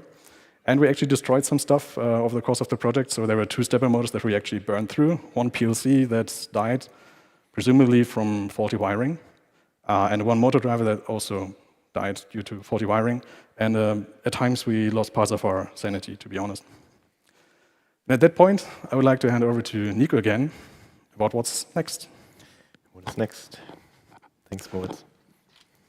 Okay, so if you paid attention, I'm sure everybody did, the video that we showed differed from the 3D model, for example. So if it wasn't clear, we actually created 2 iterations. The first one, where the problems arose that Moritz mentioned, and then to make it better, we created a second model. So there's actually 2 models.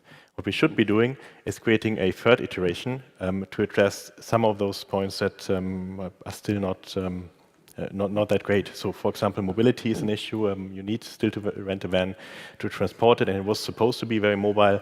It really isn't at this moment. So it could be, for example, that the disassembling of the entire firing range is somewhat easier. That parts could be taken out of it. Also, the modularization is something that we had in mind. For example, so we're talking about bus group bridges now, but maybe we want to have a small town or toy train or something running on top without changing the hardware underneath, because it's most likely going to be very similar. So we just would replace the top on the model, i.e. the bridges, with something else, and then download new software on the PLCs, and then it should be done. So this is something that could be done in a third iteration. Whether or not we're doing this, we have to see. It's not clear at this moment.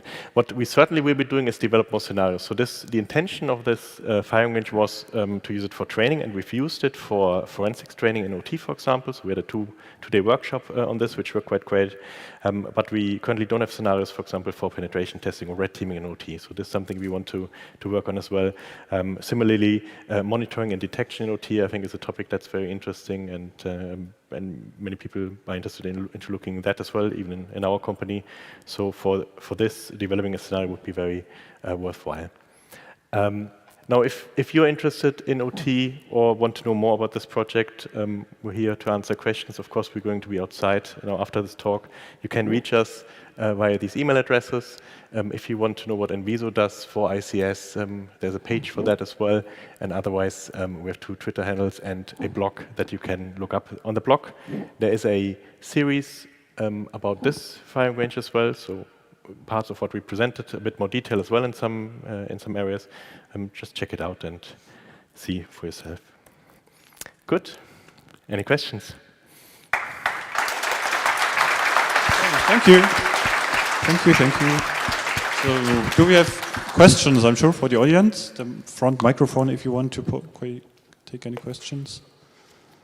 So, okay, I see Chen. Please come up.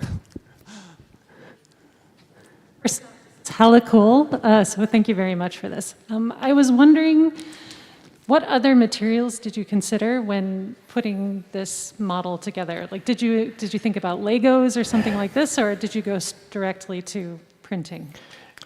I think Lego was in talks. There was talks about using a bit more wood as well to get some parts done. I'm not sure why we did not decide on Lego in the end, to be honest. Not sure. I think it just looks cooler if it's 3D printed. Maybe it was occupied by children or something. Yeah, as well. Yeah. I think probably the possibilities are, it's just a lot more possibilities to create stuff if we have it 3D printed and we're fully in control of how it should look like, and especially the smaller parts that are needed. And I'm a long time no Lego player, but I remember there were no real bridges, moving bridges, so you only had trains and stuff. Okay. Do you have any similar projects, like other companies doing similar test ranges, firing ranges that you exchanged ideas with? Honestly, we didn't. We know that not for bridges, but of course Siemens, for example, they have developed also test environments for traffic controls, for example, but it's a different price range as well, and I'm not sure if they would disclose too much about their projects towards us. But no, actually, I don't know. Maybe you find somebody from Siemens over a coffee. Yeah. So do we have any other questions? One coming up. Most of the ICS or the OT environment will have some physical control over the process, not only that some malware can shut down the process. While building your fire range, did you also consider physical controls, like you detect some attack or something, and then there is somebody who is putting out switch, or like why Triton did not succeed, and also scenarios like that? So there's the HMI, if you meant that. So there's the HMI for direct control. So for example, if you consider the Triton thing, it tried to shut down the safety system, but of course it did not succeed. There were also physical controls on site and all to avoid these. Were you considering this to build in the firing range? Because that would be more realistic in an OT or ICS environment, right? Yeah. We can't put everything in that model. That's, I think, probably that's difficult. So we restrict ourselves to the couple of PLCs that we have in the HMI and build the scenarios around that. So additional hardware equipment we did not plan for, at least in these situations so far. Yeah, this is why, because it would not be practical to imagine that, okay, only through an enterprise network you get into the OT network, because there would always be some physical control over the processes as well. Sure. So you're saying that the attacker, like they skip the IT part and they go straight to OT and carry out the attack from there. Is that what do you mean? No, I meant like there would be some physical control that cannot be reached by attackers to avoid such scenarios. And maybe in these kind of projects we can also consider this. It could be implemented in this, sure. Yeah. I mean, it's also extendable. If this is a project for the future, I think it's a good idea to include. Thank you. Thanks. And are you going to put this on the internet for us to test as well? It's not. I mean, you need. I guess you need data for forensic analysis. So you just put it on the internet and wait for us to test it, maybe. We'll think about it. Yeah. Okay. Okay. Then thank you very much. Thank you. And before everybody heads out for lunch break, we have lunch outside, and you can also use the upper floor, so to have a bit more space. And I think we will continue here in this room at 2 o'clock, so after 1 hour of break. And see you then. Cool.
I can talk if you want to go grab it. Yeah, and I think we have time, so.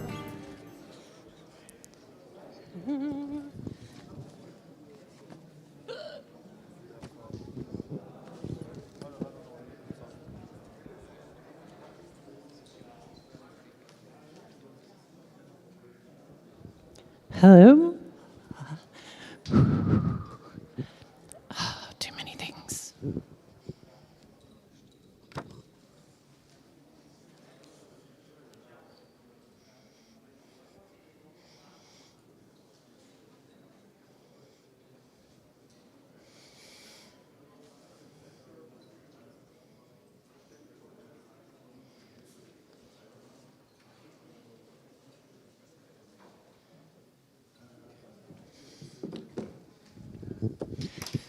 So it is 2 o'clock, so we should get started with the next talk in the, where are we, in the ballroom? In the ballroom. Today, we are here as a community. We're making connections, we're exchanging information, and guess what else wants to make connections and exchange information? Good answer, blockchain. So today, our speaker, Sebastian Banescu, is going to talk to us about, not quite water under the bridge, a review of cross-chain bridge hacks. And so, Sebastian, take it away. Thanks so much for the introduction. This talk is put together by some of my amazing colleagues listed here, and I'm just sort of distributing the knowledge. So a bit about myself. I've been working in security since 2011, held various roles at various companies, and I've been in the blockchain smart contract auditing scene since 2018, and it's been a hell of a ride. Who I work for QuantStamp, which is the company, the logo there in the middle. We're one of the leaders in smart contract and blockchain security. We've secured more than 200 billion in assets in smart contracts. We have a lot of clients, a lot of revenue, and most importantly, we're hiring. So stick around until my last slide. That one has a very interesting piece of information on it. So why is this talk relevant? There's been a bunch of bridge hacks over the past year. So just in 2022 alone, there's been more than 1 billion worth of crypto assets stolen from such systems. Here I list just a few of them, the ones which are like most important. And we're going to go through more details as to why these kind of things happen and why this kind of thing is so hard to get right from a security perspective. So here's a bridge. It's pretty simple. Like you'd say, like, why the heck is this thing so hard to get right? You have an actor on the left side. You have a smart contract system like Ethereum that it interacts with. And it basically wants to send assets to a different chain. And on the other end, this actor or someone else might want to receive those assets denominated in something else on the other chain. Now, this is like the essence of it. Going into a bit more detail, you see like when someone deposits, like this actor on the left, deposits maybe some Ether, it interacts with a smart contract called a custodian, and there's a communicator in the middle, which is an off-chain component. It could be a traditional whatever server application that is watching what is happening on the chain. Once it sees that someone has deposited funds in this contract, it initiates a debt issuance call to the debt issuer contract on a different chain. And this debt issuer here on the right-hand side, it mints some tokens which should be the equivalent of the Ether that the first actor put in, right? So again, pretty simple. The opposite path, so starting from right to left, the actor wants to redeem back the Ether deposited after having used it for some purpose. So it burns these tokens that it got called ACETH. It sends them to this debt issuer contract. The communicator is also watching the debt issuer, And when it sees that someone has burned these tokens, it initiates the fund release on the custodian side. So the actor should receive the corresponding amount of ETH on the Ethereum side. So this is depositing and withdrawing. Now, you notice from the previous slides, the bridge structure contains like 3 main components. 2 contracts, which are the asset custodian, the data source, and the debt issuer, the Oracle contract here, and a communicator, which is an offline, off-chain component, which we call the Oracle. And there's therefore a huge attack surface when it comes to like the Web3 space. So you have the custodian, the debt issuer, the communicator, any interfaces that they use, and the network itself. They could all be subject to attacks. And in the next slides, we're going to go through examples of attacks for each of these layers. And bear in mind that some of these attacks, I won't name names because it's not professional, but some of them are referring to the hacks that happened in the past, the ones that are on the one of the previous slides. So for the custodian, we have something which is called the call relay attack. And here, depending on the bridge, you might have this asset custody smart contract, which is accessible by some privileged addresses because they need to manage them somehow and maybe maximize the profit of the project or something. So what the attacker goal in this case was to take over this asset custody contract and be able to take funds out of it. So the way in which they did that was that there was this function that was in the asset custody smart contract called change custody address. There at the arrow at the bottom. And this function should not be callable from the outside. So there should be some access control in place that prevents anyone from calling it. But what the attack, or like what any user would be allowed to do, was that they were allowed to call functions of this form, right? There was a function name, 3 parameters, 2 byte strings, and 1 unsigned integer on 64 bits. So this was something that was deemed allowable from the access control policy because there were just 1 or 2 functions which were fine to be called by anyone. Now, the nasty part is that the attacker found a hash collision on some random name that they put together using this signature here. So they just randomly compiled a function name and some parameter values which had a hash collision with this function name. The way in which this contract in the middle here works, this cross-chain communication contract, whenever it says call this function, it basically hashes the signature and looks it up in a hash table. And due to this hash collision, the attacker was able to figure out, okay, if I have this function, well, it's just a random name there, but XX123, and some parameter values is going to have a hash collision, and I'm going to be able to call this function, which I'm not supposed to call, and change the owner of the asset custody to my own address, and then I can just take the funds out. So yeah, that's one of the attacks. Moving on to another attack, transaction replay. It's again on the custodian, and depending on, again, the custodian, the bridge that is implementing, you need to present proofs when withdrawing assets. So these kind of Merkle proofs, they get issued. So let's go step by step. The first step is that you deposit an asset to the custodian. And in the second step, the debt issuer sends you the debt token. We've seen that on the original slide with depositing. Then withdrawing, you do burning the debt token to the debt issuer. And in this case, the debt issuer gives you a proof that you can then go and send to the custodian and say, here's the proof, give me my money, give me my tokens. The mistake in this case was that the verification of the proof didn't take into account one of the fields.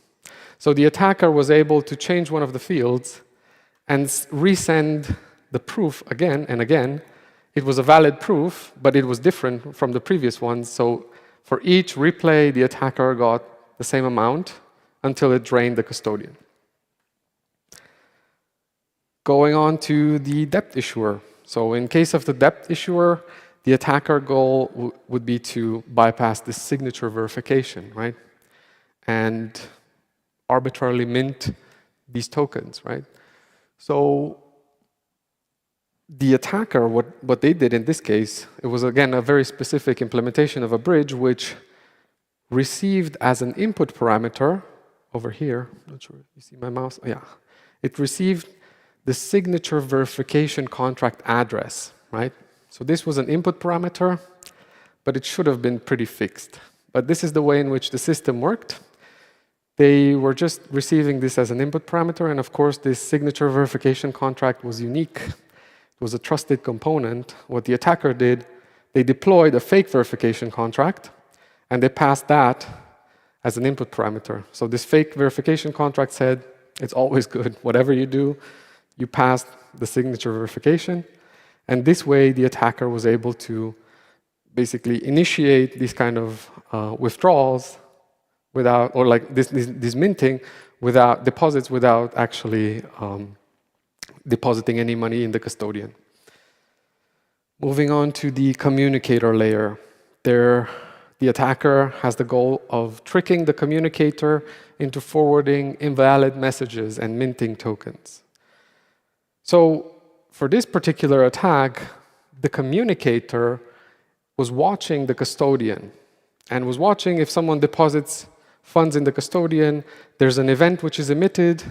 I'm going to check how much I should emit. I'm going to check the address of the custodian is correct. Unfortunately, for multiple withdrawals, it was looking only at the first event for the address of the contract which emitted it. What an attacker did was they deployed a malicious contract which emits the same events. The events look the same except for the fact that it's emitted by a different address. The problem with the communicator, it was only checking the address of the first event and then only looking for the other events that came afterwards. So the attacker basically issued a bunch of fake events from this malicious contract and was able to basically get a bunch of funds that they were not entitled to. Moving on to the interface level. Here, there's a bunch of attacks which we're going to look on. The first is you have this situation where a legitimate user here at the bottom has approved a contract to allow them to basically execute some kind of function call for a particular token. And this is quite broad. So what an attacker did there was that they just crafted out of this execute call data generic function, they just crafted, okay, transfer from user to me, right? So they were able just to easily craft this function call inside of the call data, which led to all of the legitimate users' tokens being transferred to the attacker. So the attacker could do this for multiple users who have approved their wallet, this interface spending money from or funds from their wallet. In a similar attack, where again the user has approved a third-party contract for allowing people to deposit with permission, basically here you're allowing someone to spend money in your name, it should only be meant for tokens which implement this feature. But there are tokens which do not implement this feature and do not give any warning as to the fact that this function call failed. So if someone calls this function deposit with permit into this contract, it's just not going to say anything. It's not going to return anything. And the error was in this third-party contract where they did not check the return value. So they didn't check that the return value is explicitly successful. They just assumed that if it doesn't complain, then it's successful, right? So missing return value validation. And this way, the attacker was just able to say, like, hey, I'm going to deposit all of these funds from the legitimate user into my account. And that's how they got away with all the funds from legitimate users who approved. Finally, the network layer. This is something that hasn't yet happened, but might happen in the future. There is this thing called the 51% attack, which allows you to reorganize blocks. And what you can do is launch such an attack on a level 1 chain. Then you deposit assets to that custodian contract, and you receive the DEP token. Afterwards, you take that DEP token and withdraw those funds out of an exchange or something. You withdraw them, transform them into fiat or dollars or whatever. And finally, you cancel that deposit transaction in step 2 because you now can reorganize the chain, right? And depending on how long these steps, this withdrawal process takes, you could afford to pay for such an attack because 1 hour of such a 51% attack on the Ethereum mainnet is somewhere between 1.5 and 2 million. If there are sufficient funds, an attacker might be incentivized to actually pay this for a certain amount of hours, depending on how fast the bridge enables someone to transfer funds, to deposit and withdraw. So in summary, there's a lot of bad things that could happen with bridges.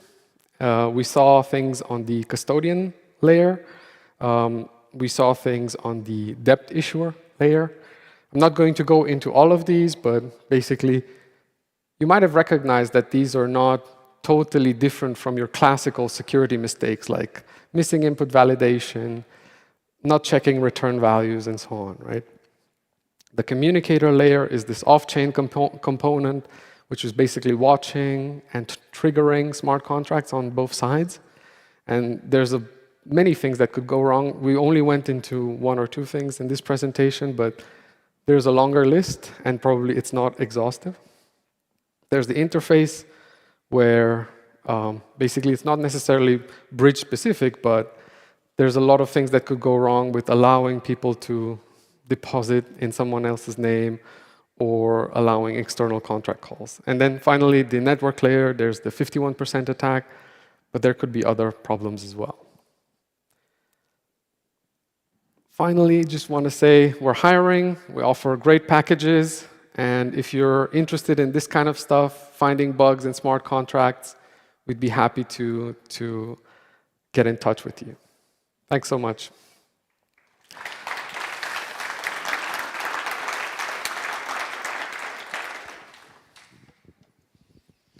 So, do we have any questions for Sebastian? That we have a runner who's coming forward. So it looks like a lot of stuff you mentioned is, like you said, input validation, stuff like that, that could be remediated with like good programming practices. Is my assumption correct that if you do all these correct, then the problem is the custodian, and there's no way to do that one trustless because it is off-chain. So can we ever get rid of, not the communicator, because that is off-chain. Is there ever a way to make that component trustless as well? Or will that always be a linchpin in the entire setup? And there's no way to secure it even if all the rest is perfect? Yeah, that's a very good question, thanks. So this architecture, which we've mainly looked at during this talk, is something which is being used generally right now. There are projects out there which are taking a totally different approach. They don't use this architecture, they use something else, where they don't have this kind of trusted off-chain component. And, well, those kind of things are not yet in production, but they are working towards a solution which does not have this kind of trusted third party which is off-chain. Okay. If you want, I can give you more details in the break. And another question, if I may. Sure. For example, in terms of web applications, we have stuff like Portswigger Academy. Do you have equivalents for, like, if we want to learn about smart contract blockchain? Is there any like playgrounds that are easy to get into for someone that is not familiar yet? Totally, yeah, there are multiple actually. There's things like, well, I'll call them offline CTFs because they are always going on, right? You just have like a playground where there are some contracts that you can just exploit, toy contracts, and there's like multiple difficulty challenges, right? And there's like things like, you know, damn vulnerable Linux? Sure, yeah. There's something like that for smart contracts. Or So just Google damn vulnerable Ethereum or? Yeah, damn vulnerable DeFi it's called, yeah. Okay, yeah. So there's all of these kind of things, and also there are training programs free of charge, because there's so much interest in getting more security experts in this field that people are no longer charging for training. Everything is sponsored by all these projects which have suffered such hacks, and like the amount that they need to sponsor these academies is nothing compared to the amount that they could lose. So everything is like sort of free of charge, so you can pick it up really easily. Okay, thanks. Thank you. Please come up with your question.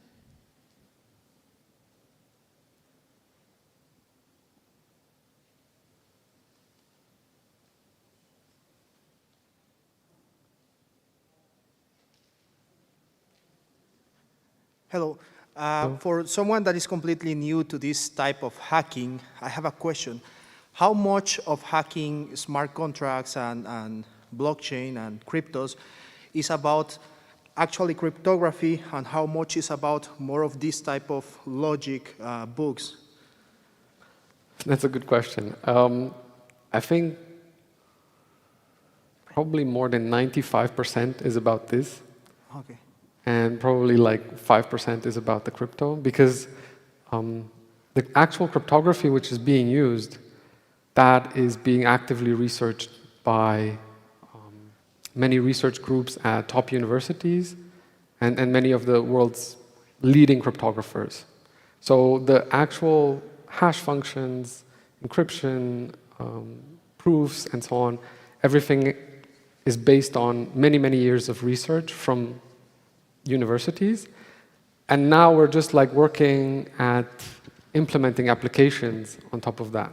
Okay, so we can say something like, if you invest more time learning about Solidity, you are doing a very better investment than by learning, I don't know, cryptology, something like that. Depends, right? If you're a brilliant cryptographer and you might invent something amazing, I'm not.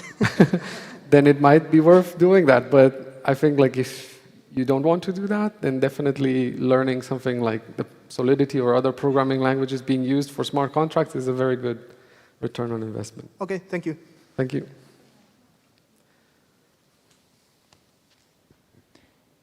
Any other questions?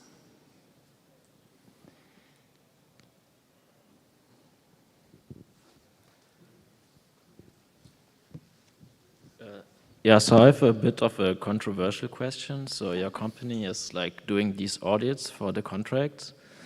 So you're making money by doing the audits and stuff, but like I've read this idea that it's something like a bit like a reverse bug bounty scheme, because in the end there is an incentive for you to keep like some kind of bug in the contract and then in a black hat form exploit it. So you know what I mean? Yeah, I do, totally. And so it gets philosophical and everything, but like you're part of the industry, and what is your thinking about this, how this could improve in a way where it's better for everyone, like your auditors can do your job, others can do their job, and everybody can trust the thing in the end? Yeah, no, that's a very good question, thanks. So I think it's always this kind of trust issue when you're working with a security service provider. It's not specific to this space. It could be like when you're pen testing a web application, right? For any company, right? You might withhold some kind of attack that you can then use to exploit. Of course, like maybe in Web 2, the damage you do is not directly financial, but it's reputation damage or so on. But basically, the idea is that what we're doing, if we were doing that, if we would be withholding and exploiting, there would be a huge reputation damage to the company itself, and it would cease to exist, right? We are well, in relative terms, a young company. Like we've been around for 5 years, and we have a reputation for being one of the best. So if you have like the longer your time span is, and just keep in mind, the oldest auditing companies in this space are like 5, 6 years old. So there's no others which are like have been around for longer doing this specific thing. There's companies who have pivoted from doing traditional security to smart contract audits, and they have been around for longer. They have a longer track record. But definitely this kind of track record and knowing that the company has been around for longer helps with this kind of trust issue.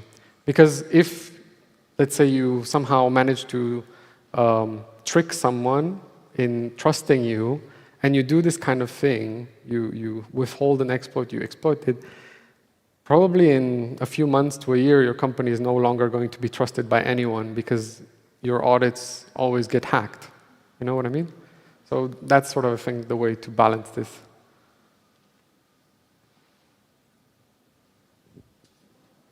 Okay, any other questions?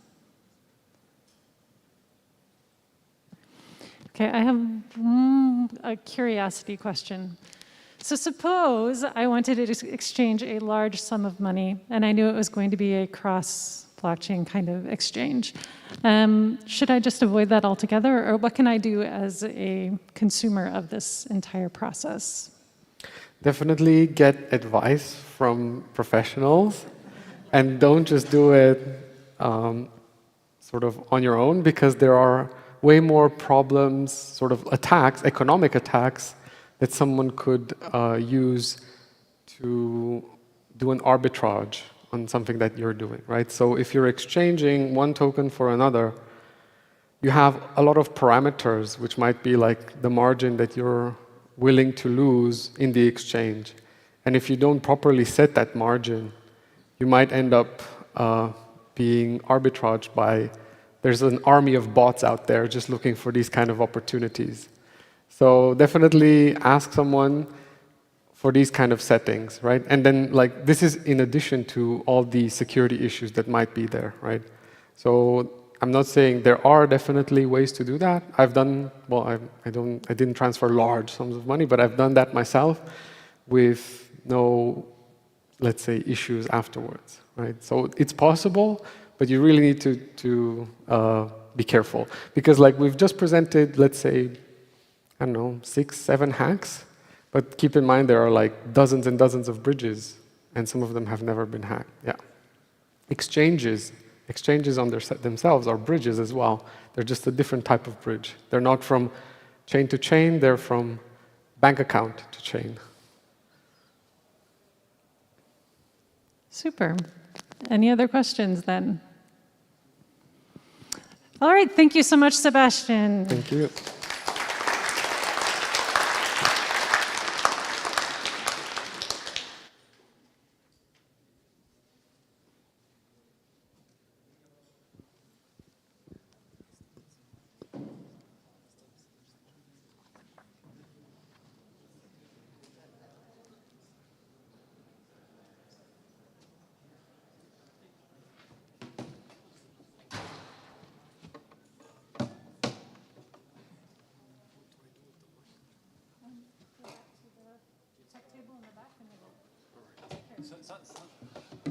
Somebody had left this. Okay. I mean, I can use it. It's probably ours. Okay, so. Yeah? Okay. Don't worry, you have plenty of time. Yeah. Yeah? Oh, that's an itchy. Okay. Wrong.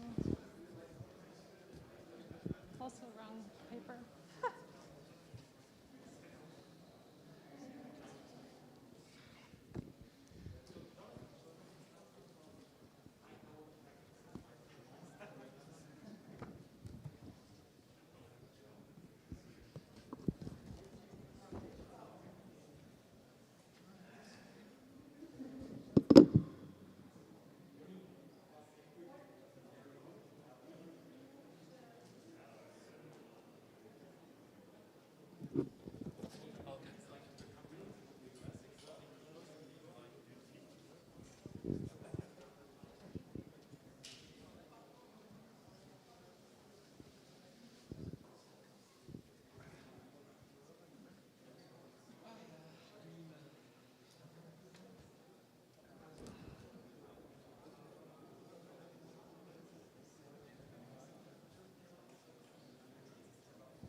everything under control?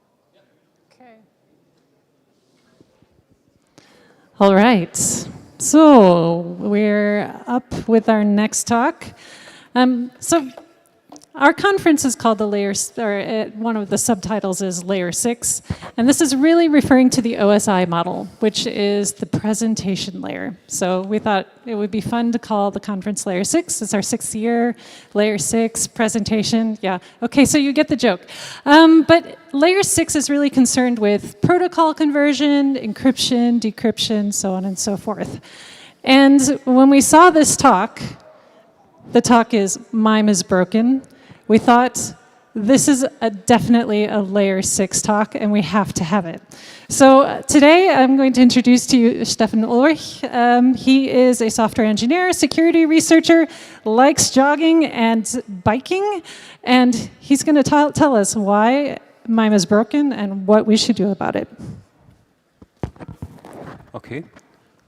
It's on? Okay. Yeah, welcome. Yeah, my talk is today about why MIME is broken, and okay, the screen is a little bit off. Let's see. About me, I'm a security engineer, security researcher, fellow. I'm working 20 years plus at Genua GmbH near Munich. My focus of the work is not on breaking things, but on protecting what's already broken. And I did a lot of firewall development, focusing on the application layer.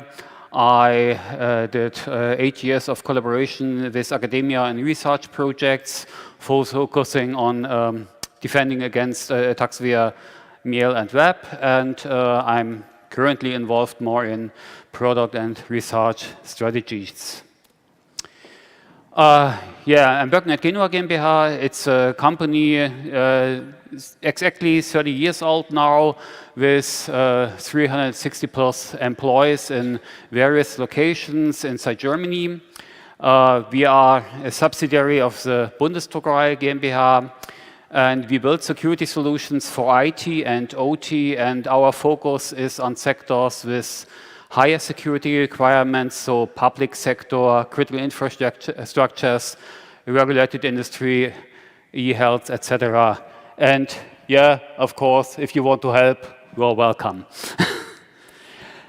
The motivation of my research, like I said, I did a lot of firewall development at the application layer, so I had to implement application protocols, and the best way, or the preferred way to implement application protocols is to actually look at the standards. Not many do this actually when implementing these protocols. But when looking at the standards and trying to find out how to implement these, the problem is that these standards are typically very flexible and very complex, and they are unnecessarily flexible and complex. They leave way too much room for creative interpretation, so there are lots of edge cases with no clearly defined behavior. There's no defined behavior of protocol errors. There's a lot of should instead of must be implemented, and they are partly conflicting with previous standards. Of course, all of this conflicts kind of with security. The result are that we have different implementations which interpret especially edge cases in different ways, and this can of course be used by attackers. So if the analysis system, like a firewall, interprets the content differently than the end user system, like in our case a mail user agent, then we can pass attacks through the firewall. So the focus of my research in this case is MIME. MIME is kind of a standard for rich mail. So what we have today, structured mail, binary attachments, non-ASCII characters. What I explore here is how to use different interpretations of MIME to bypass security systems. So these are analysis in mail filters, firewalls, intrusion detection systems, antivirus, versus the interpretation by mail user agents or web front ends. I'm looking into bypassing malware detection by content, using the ICAR test virus and bypassing detection or attachment filtering by file name. So if we can make the firewall believe that we have a different file name, it's not a .exe, it's not a .zip, then the firewall will pass through the mail. There's similar research for HTTP1. There's all this Portswigger stuff about HTTP desync attacks, which are targeting the server side. I did a lot of research on the HTTP side too, but for targeting clients, so sending malicious responses or unexpected responses by the server and bypassing firewalls this way. This research here was primarily done in 2015 to 2018 during a research project, but I freshly updated it to make sure that all the attacks still work, and they do. So, yeah, to explore this topic, I created a lot of different mails with different test cases. So, nearly 400 mails for content analysis or nearly 200 mails for bypassing extension blocking.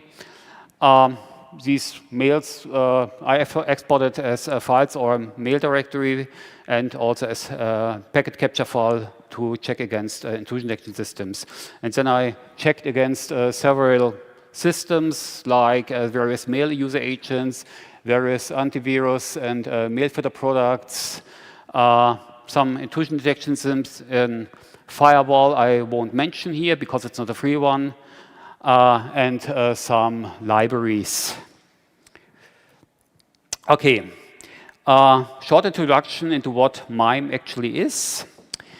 In the beginning, there was about before 1995, there was only ASCII. There were only ASCII mails. These had a line length limit of 1,000 bytes, and there was no kind of structure, no attachment or similar inside.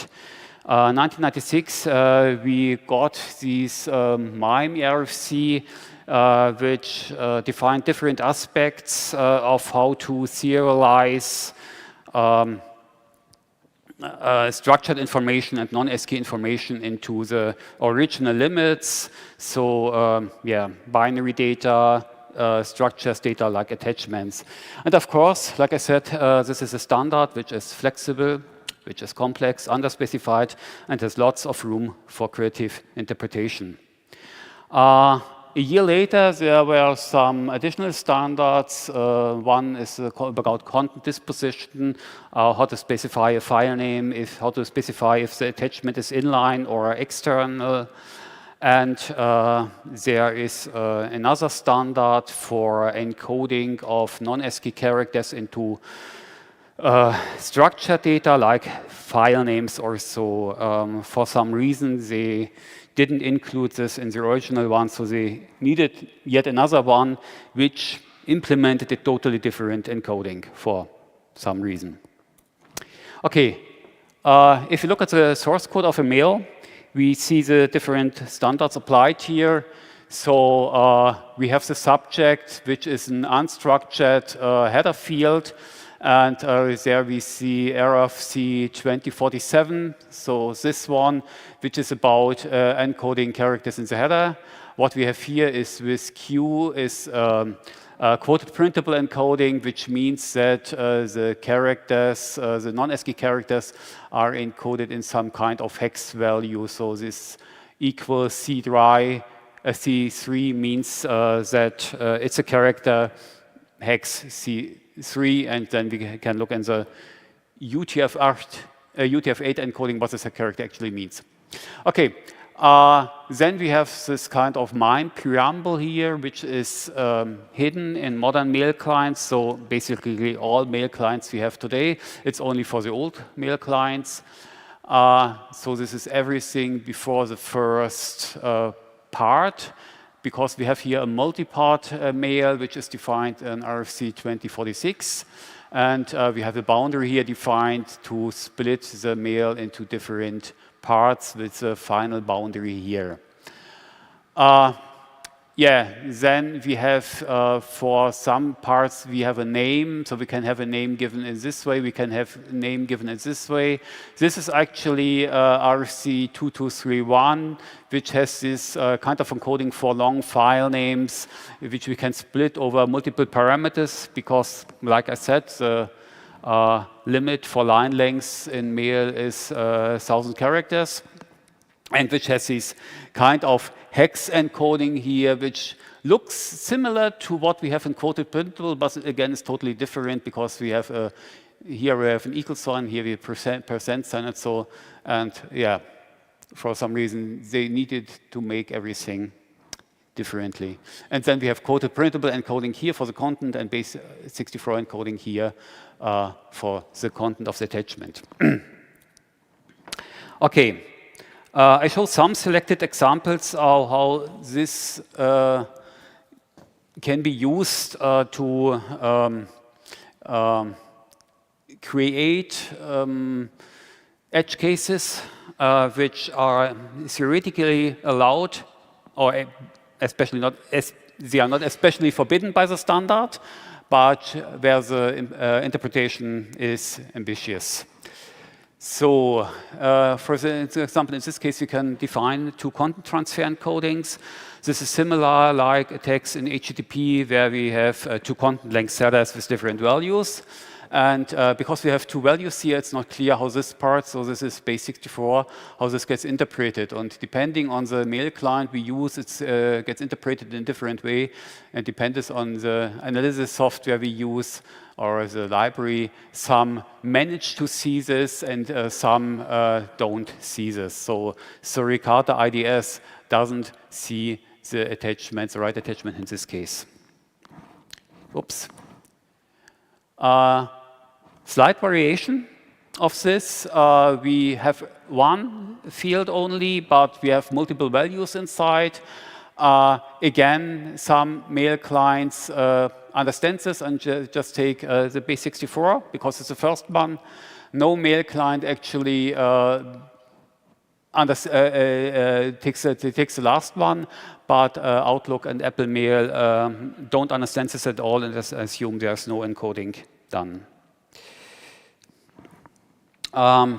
We can play similar games with the content. With multi-part mail, so we have boundaries here, and we can have two boundary definitions. And the correct one would be bar here. So this is the first one, and here this is as the last one. And again, depending on the mail client and depending on the analysis software, we have different results. Same thing again, one field, multiple values, and here again it switches. First, mod was on this side and Apple Mail was on this side. Yes, now it's switched, and it's the same with various software. So we here see a Verbosity new, which behaves the same as Perl MIME tools because it's used inside. Yeah, and then different area. The area of encodings, there's a base 64 encoding. Base 64 basically means that we have 3 bytes binary data mapped to 4-byte ASCII data. So it's already it's taken the first 6-bit, then the next 6-bit, and so on until we have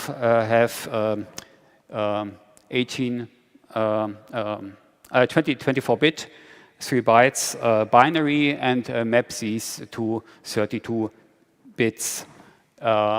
Which are plain ASCII. And if you have less than 3 bytes, then we have a padding. So in this case, we have 4 bytes here, which means we have 2 bytes padding because we have to fill in the last 2 bytes to get 6 bytes. And here in this case, we have 2 bytes. This means we have 1 byte padding, and this padding is done with the equal sign here. And the standard, or the RC, is not clear. In this case, if what we have should be encoded in one piece so that we have only a single padding, at most a single padding at the end, or if you can actually have multiple pieces. It suggests that was maybe done this way, but there is no should, or even better, a must. And that's why we have different implementations. So we have Thunderbird Apple Mail, which just accepts that it's OK to do so. We have Mode, which just takes the first part. And we have Outlook, which, I don't know, it takes the first part and then there's garbage. And I don't actually know where this garbage comes from.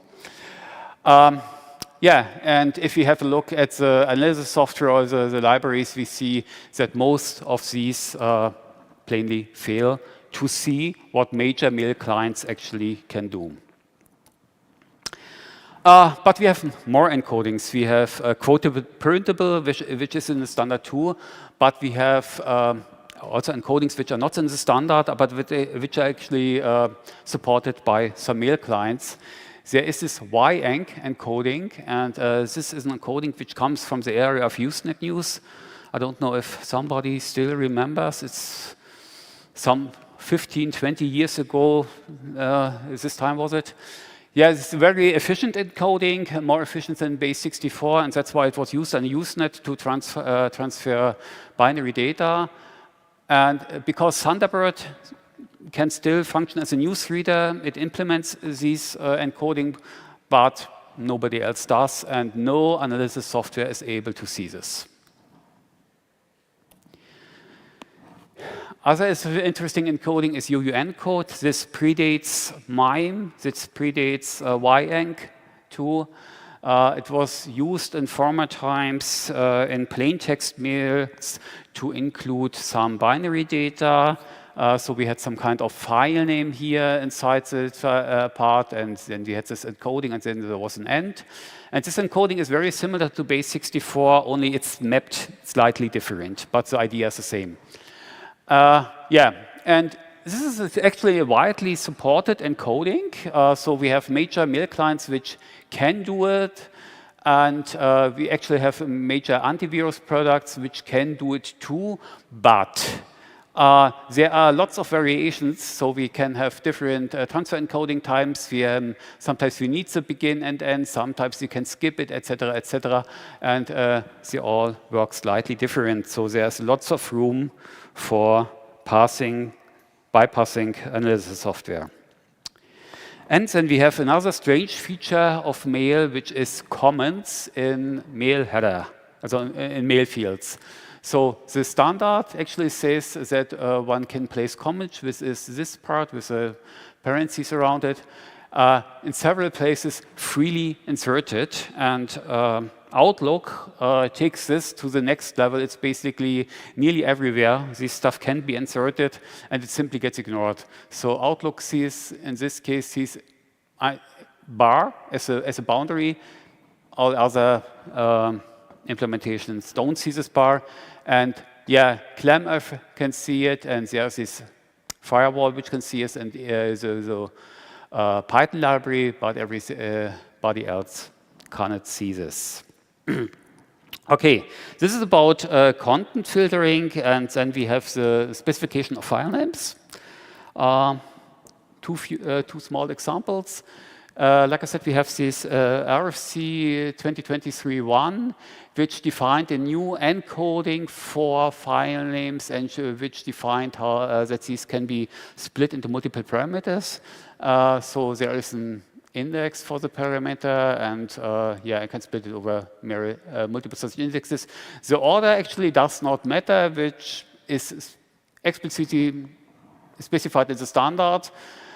And yeah, like one can see, Thunderbird, Apple Mail, Mod all supports this kind of. Outlook has no idea what the standard is at all. And the funny thing, if I use Microsoft Exchange, it even transforms this encoding, this right encoding, into a wrong encoding because Outlook does not support it. But I have this in other standards, this RFC 2047, which was defined for encoding of characters into unstructured mail fields. And it specifically says that this encoding stuff should not be quoted and should not be used inside of content type or content disposition. But funny thing is, most supports this. And yeah, many analysis software supports this too, but there are several variations of the topic. So if I use some strange encodings like UTF-16, it gets weird, and I have, again, ways to bypass firewalls or analysis systems. Okay, so how to apply this knowledge in the practice? Small thing, I create a mail, and I check this mail with VirusTotal. So this mail has inside here base64 encoding a zip file, and the zip file contains the ICA test virus. And like we can see, there so there's ground truth 38 products in at VirusTotal can actually parse this mail and can detect the virus inside. So nice. Let's see if we make a small change. We add another content transfer encoding here, and we can see the number goes slightly down. If we switch the order, it's not much different.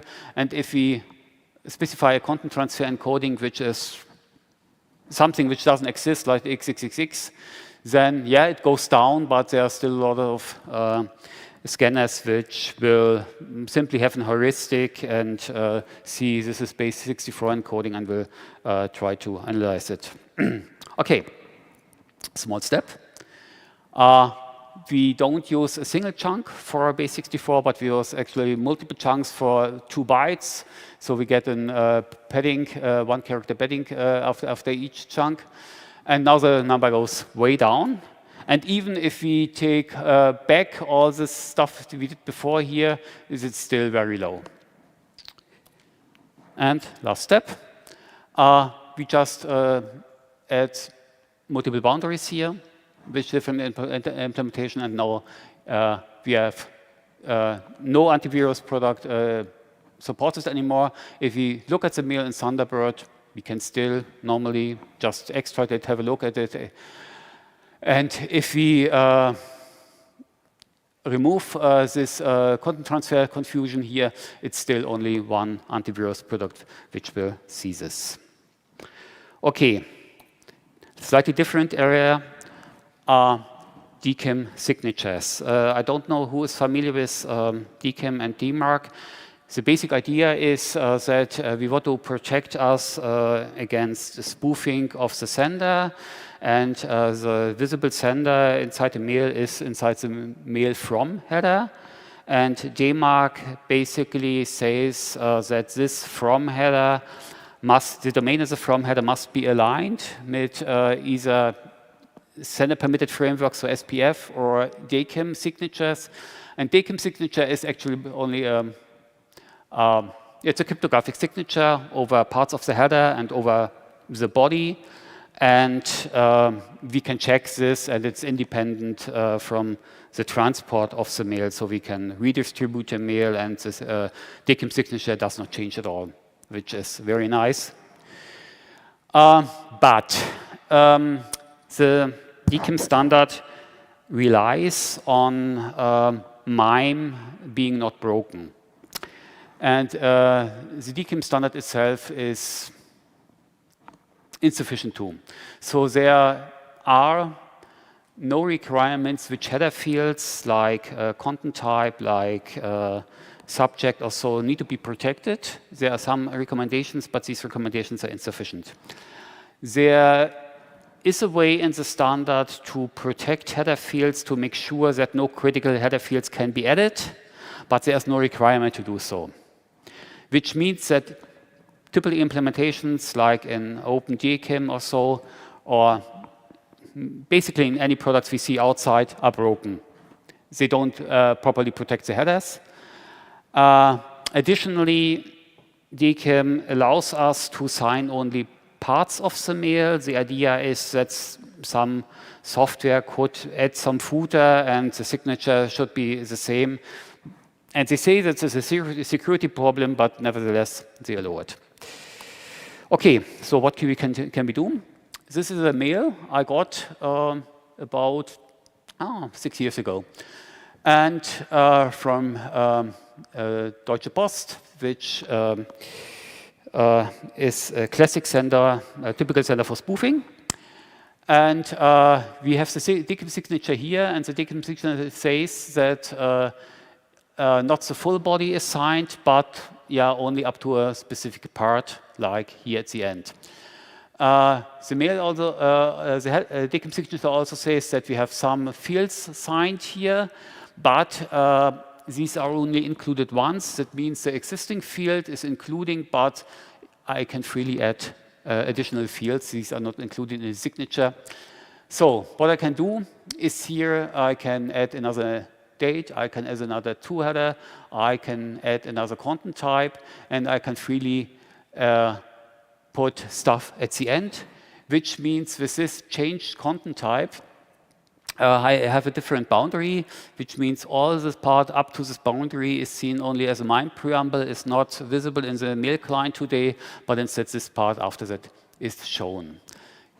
And if I deliver this mail, I can see that this part is shown, and I can see that DKIM is still okay, and the properties of mail show that the date is changed, the message ID is, I didn't know if I changed it in the previous example, but I can see for that DKIM and DMARC both pass.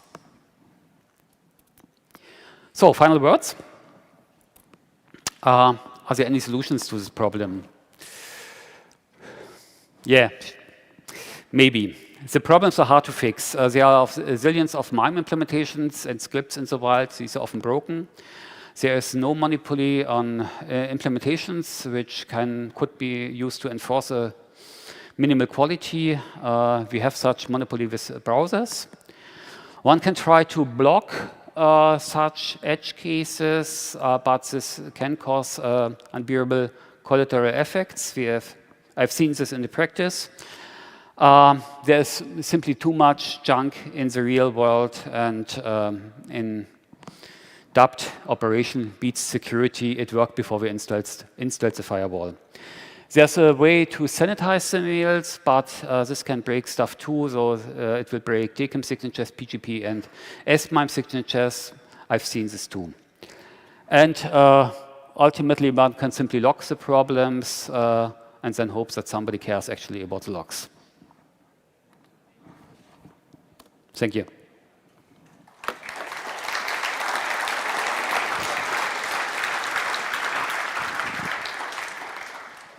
So, do we have any questions for Stefan and his very optimistic outlook on MIME?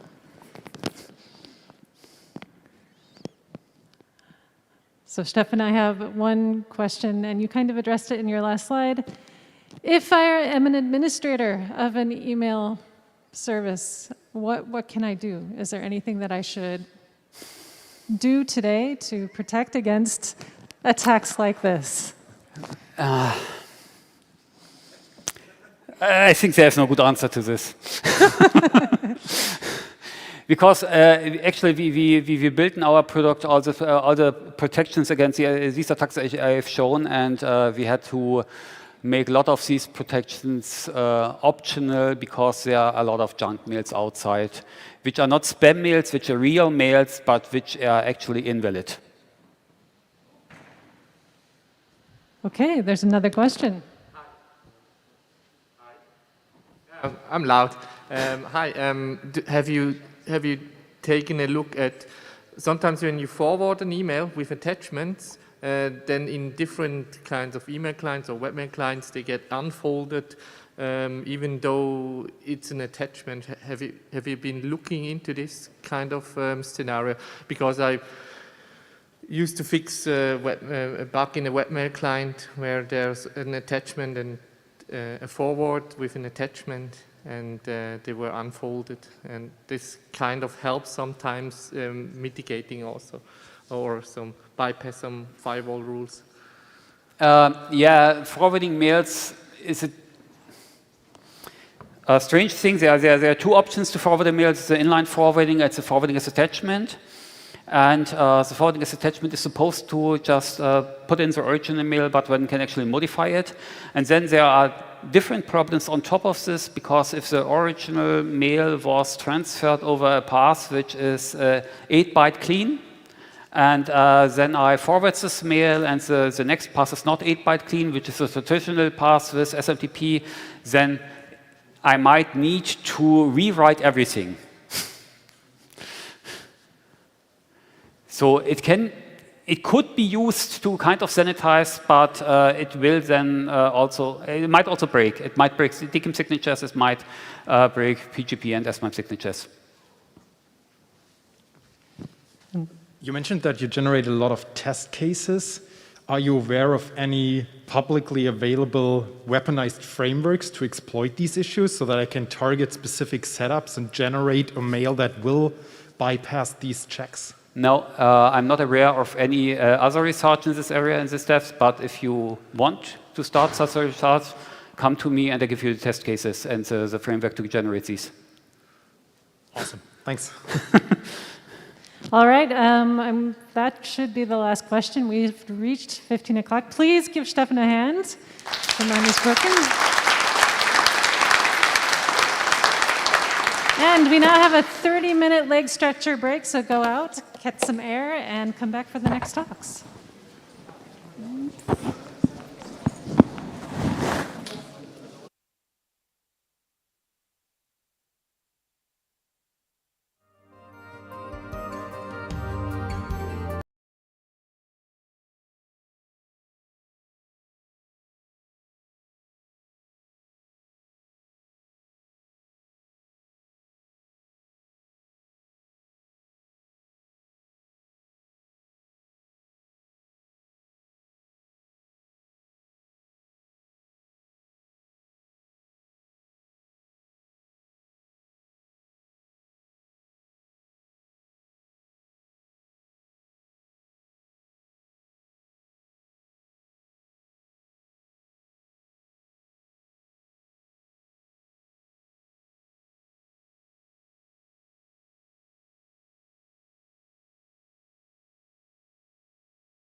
Nobody has rung the bell, which means people are continuing to eat, not realizing it's only 2 minutes before begin.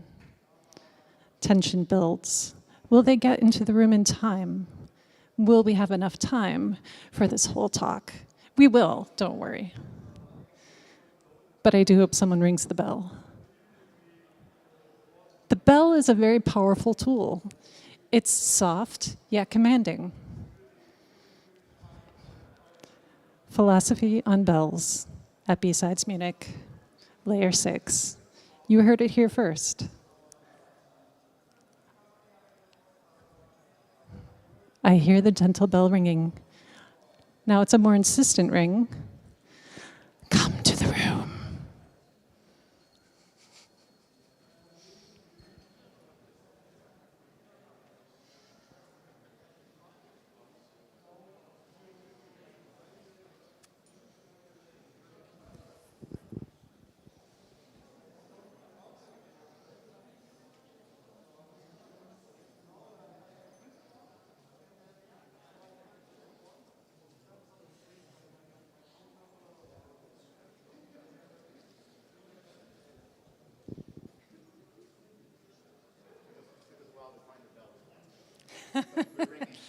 Ring my bell, ring my bell.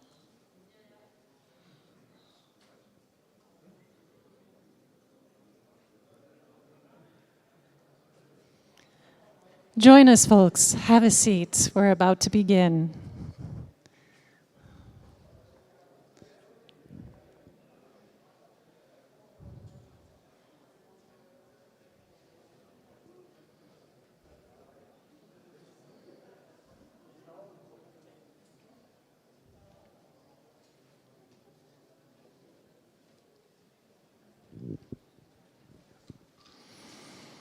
All right, let's get rolling. So, welcome back from break. We are about to have our next talk. According to our next speaker, Johan Silam, 25% of internet traffic is bot traffic. And it's not like the friendly bots that you see in the television shows, but it's bad bots. And so we're going to learn all about bad bots today and what they can do and how they do it. So Johan is a security researcher, and one of his favorite sports is table tennis. So keep that in mind when you talk to him after about his very cool talk. So without further ado, take it away, Johan. Thank you.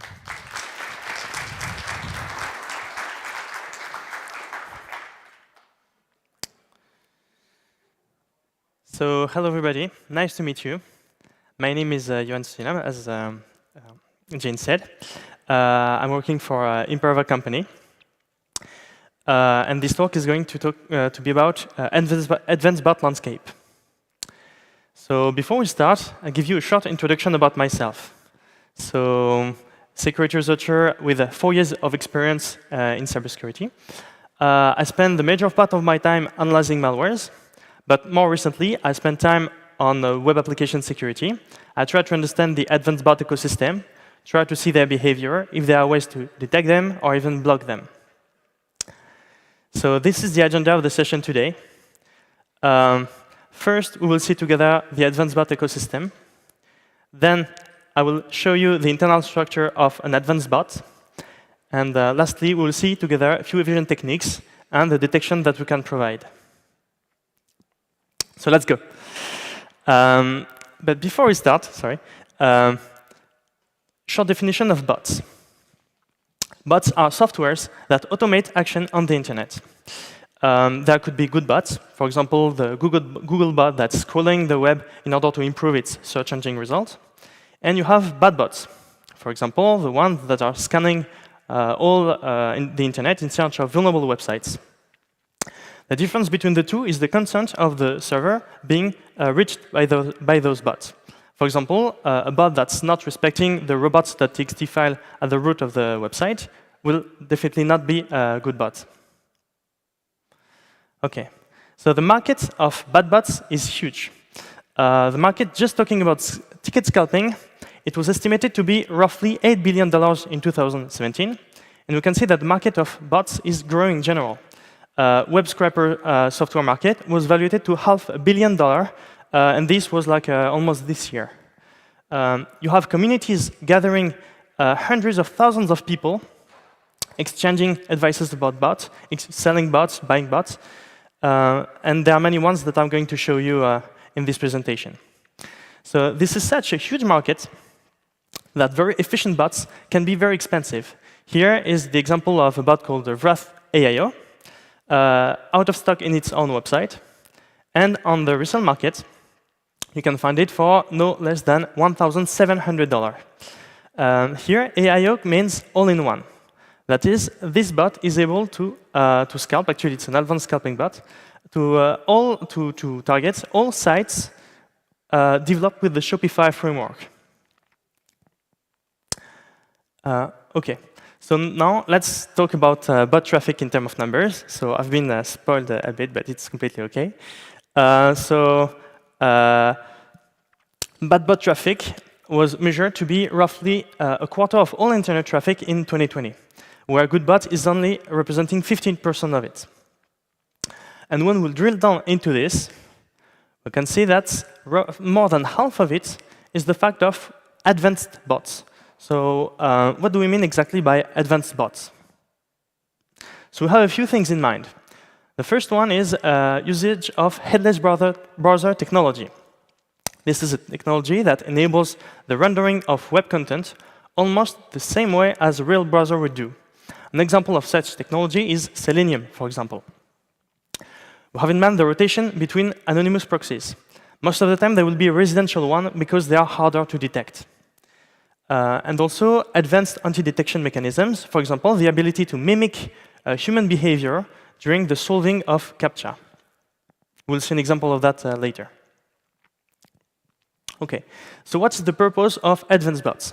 So they can be used for many things, including carding, the fact of checking stolen credit card numbers found, for example, in dark web and test it against e-commerce websites, credential stuffing, the fact of taking combo list of username and passwords from the dark web and check it against a large range of websites in order to find at least one match, scalping, the fact of purchasing automatically a large amount of premium items from websites in order to resell it later at a higher price on the resale markets. So this damages the reputation of the e-commerce website and also generate a loss in the long term for the company because it destroys the strategy of premium items and generate frustration for the customer. Denial of inventory, the fact of, for example, making a website unusable via the massive usage of dummy cards, and so on. So among all of those types of bot activities, scalping has become so popular that now it has become a kind of a sport.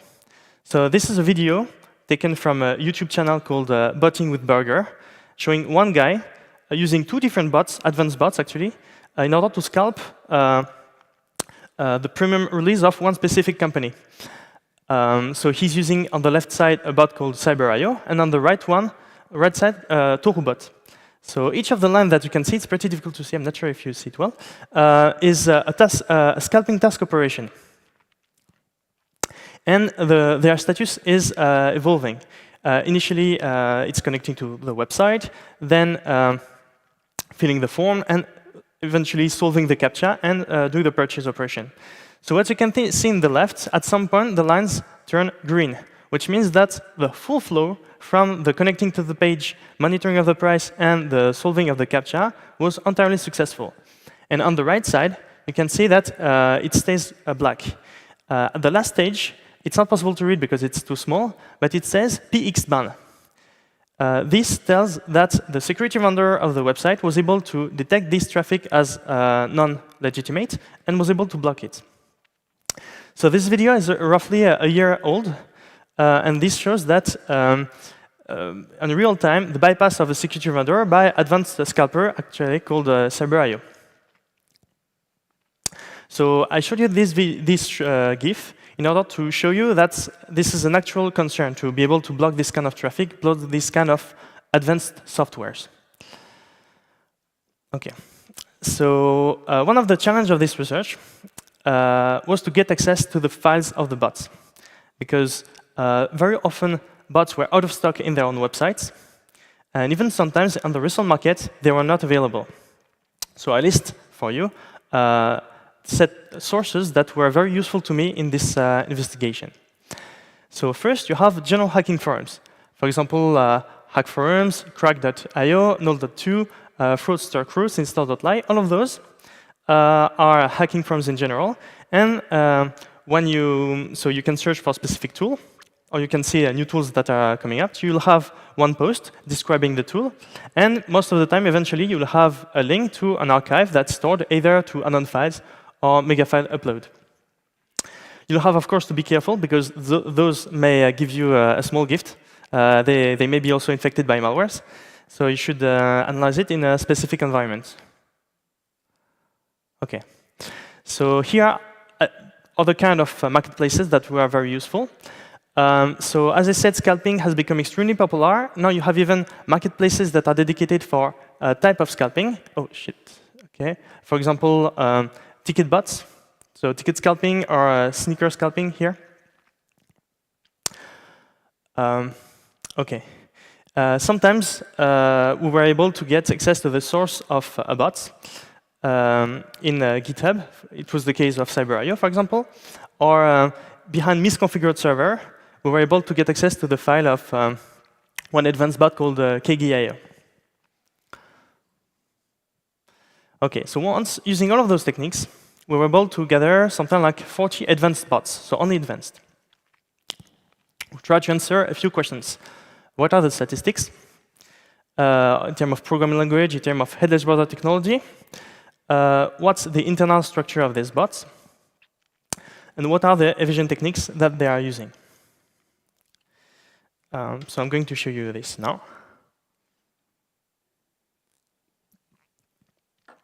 So the great majority of them were developed either with Electron framework, or even sometimes with a .NET written with .NET framework. And when we drill down and see what's the headless browser technology behind, we can see that Puppeteer is the most common headless browser technology used here. But we can see also other ones. Selenium is very popular, .NET browser, but we have also other ones like Essential Objects, Jigs browser, which is for Java, Playwright, etc. Now, let's look at the internet structure of an advanced bot. So, of course, there are many different bots, so it's not possible to do it for all of them, but the idea is to take the ones that are the most successful. So we go on Discord channel, we try to see which bots are the most expensive, the most recommended, and because often attackers break their outcome on those channels, say that they were able to scalp this and this premium release. So I decided to pick a bot called Project Destroyer. So a bit more than a year ago, it was worth $1,000. It has the ability to scalp all of those kind of websites that you can see here. And the reason I pick it is because it has many functionalities. So most of the evasion tricks that I will show at the last part of the presentation are part of this bot. But in general, the idea of bots are the same. Be able to connect to a website without being fingerprinted, be able to perform automated actions in a simultaneous way at a very fast pace. So we could split. This is a very simple version of this bot. So we could split in the left side what's the input, what we provide to this bot, and on the right side what is inside of the bot. So to be provided to the bot a list of proxies, so usually IP port, username and password, a valid key for a captcha solving service, for example, CapMonster, a list of profiles, so including billing information, names, addresses, etc. The attacker may have several ones. And then inside of the bots, you have the headless browser. So in this case, it was a Puppeteer. Usually, you'll have also additional modules that will improve its ability not to be detected. For example, in this case, a Puppeteer extra plugin stealth. Then you have an evasion module that will be responsible for all of the tricks to make the bot hard to detect. You have a profile management module that's responsible for storing the profile provided by the attacker, proxy management module that will be responsible to store the proxies, check if they are valid, measure the speed, and solve them according to it. You have a cookie jar. So it's an interface provided to the attacker to generate valid cookies for the target website. So most of the time, 24 hours up to 48 hours before the release of primary items, the attacker will have to generate a batch of cookies, and then they will be consumed during the scalping operations. You have a CAPTCHA management module that will be responsible for extracting the CAPTCHA from the page, send it to the third-party service, and then retrieve the answer and solve it in the client side. And you have the operation module. So in the operation module, most of the time you have one folder for each target victim that you have. For example, in the case of Project Destroyer, you have 37 folders.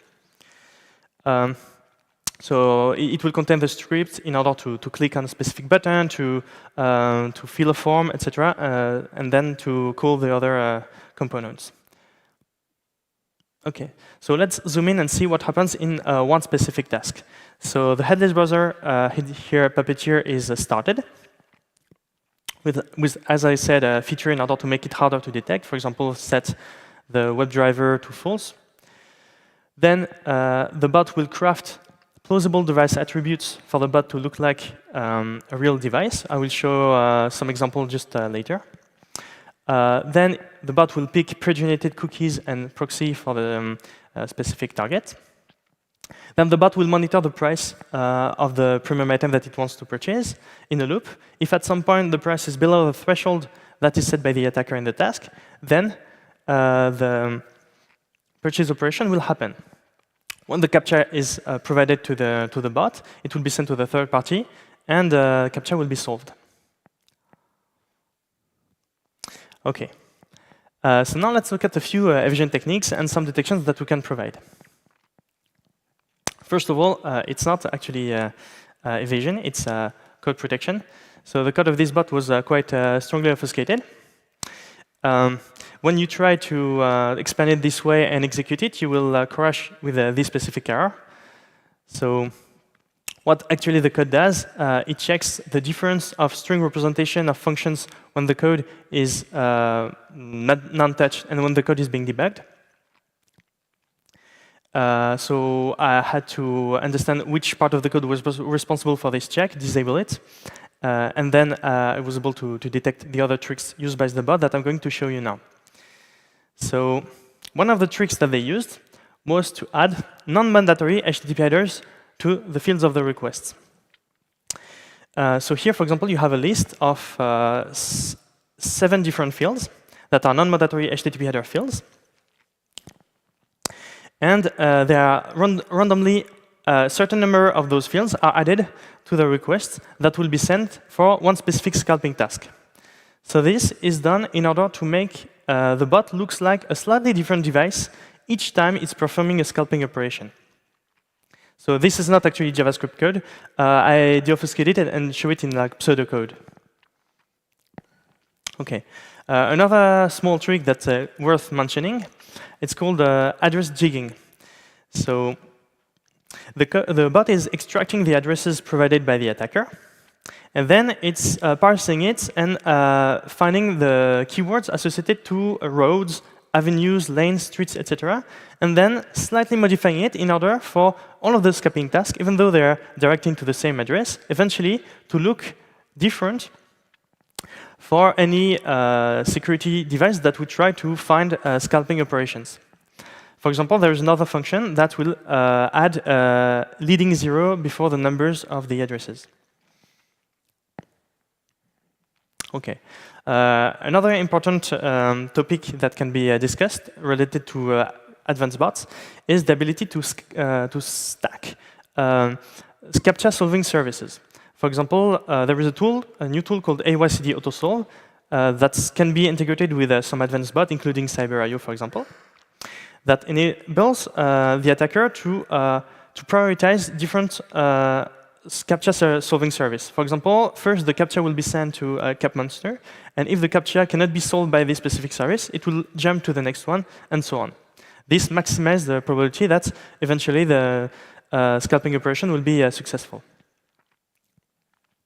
OK, so now let's look at a few detections that we can provide for this bot. So inside of the code, I was able to spot this specific section that's responsible for crafting device attributes plausible for the bot. So here you see the available height. So this is supposed to represent the size of the screen of the device, not the size of the window. And it's set to be a random number between 1,000 and 1,600 pixels. But it's like uniformly randomized. So there are values here that don't correspond to any device on the planet, most likely, because it's really precise. So if someone is really paying attention to what happens on the specific device, he will be able to detect that this is probably not a real device, but a bot. So this is a flow in the code of the bot. As I say here in the documentation, this is the size of the screen. OK, another thing that we can do is extract the snippet of code responsible for the solving of CAPTCHA in the client side. So eventually, the bot is using a function that will generate a busy curve in order to solve the CAPTCHA. So this is more or less how it will look like. So you can see the curvature is pretty smartly done. You can see the acceleration, the deceleration. So a simple device will not be able to detect this as illegitimate. But if you pay more attention, you can see that a real human will not draw curves like this. It will be more irregular. So we tried to check if it was actually true, if we were able to see a difference between real traffic and fake traffic. So to do so, we decided to measure the acceleration of the curve. So this is the graph that we obtained. We can see that the average is set to 0.1 pixel per millimeter square, with a maximum value to roughly 0.15. So we try to do the same with human curves. And this is more or less the graph that we obtained, with an average higher up to 0.15 and a maximum to 0.5.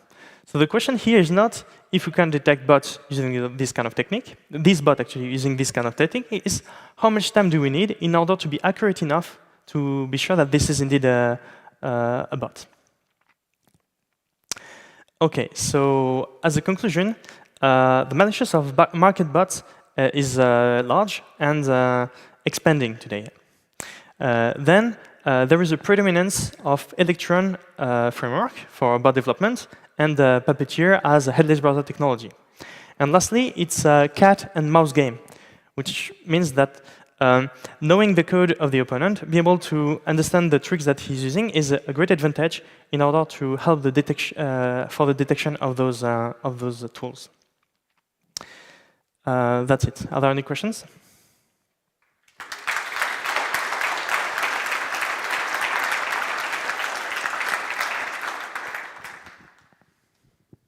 So do we have any questions for Johan and the bad bots? Silence. I actually have a question about one of your slides. Could you go back to the slide where you had the CAPTCHA services, the CAPTCHA beating services or whatever they were? There was a list. The list? Yeah. There it is. This? OK. Yeah, this one. So I'm looking at them, and there are 3 there. And on the right-hand side, there is balance, 0, 49, 984. What is the balance for?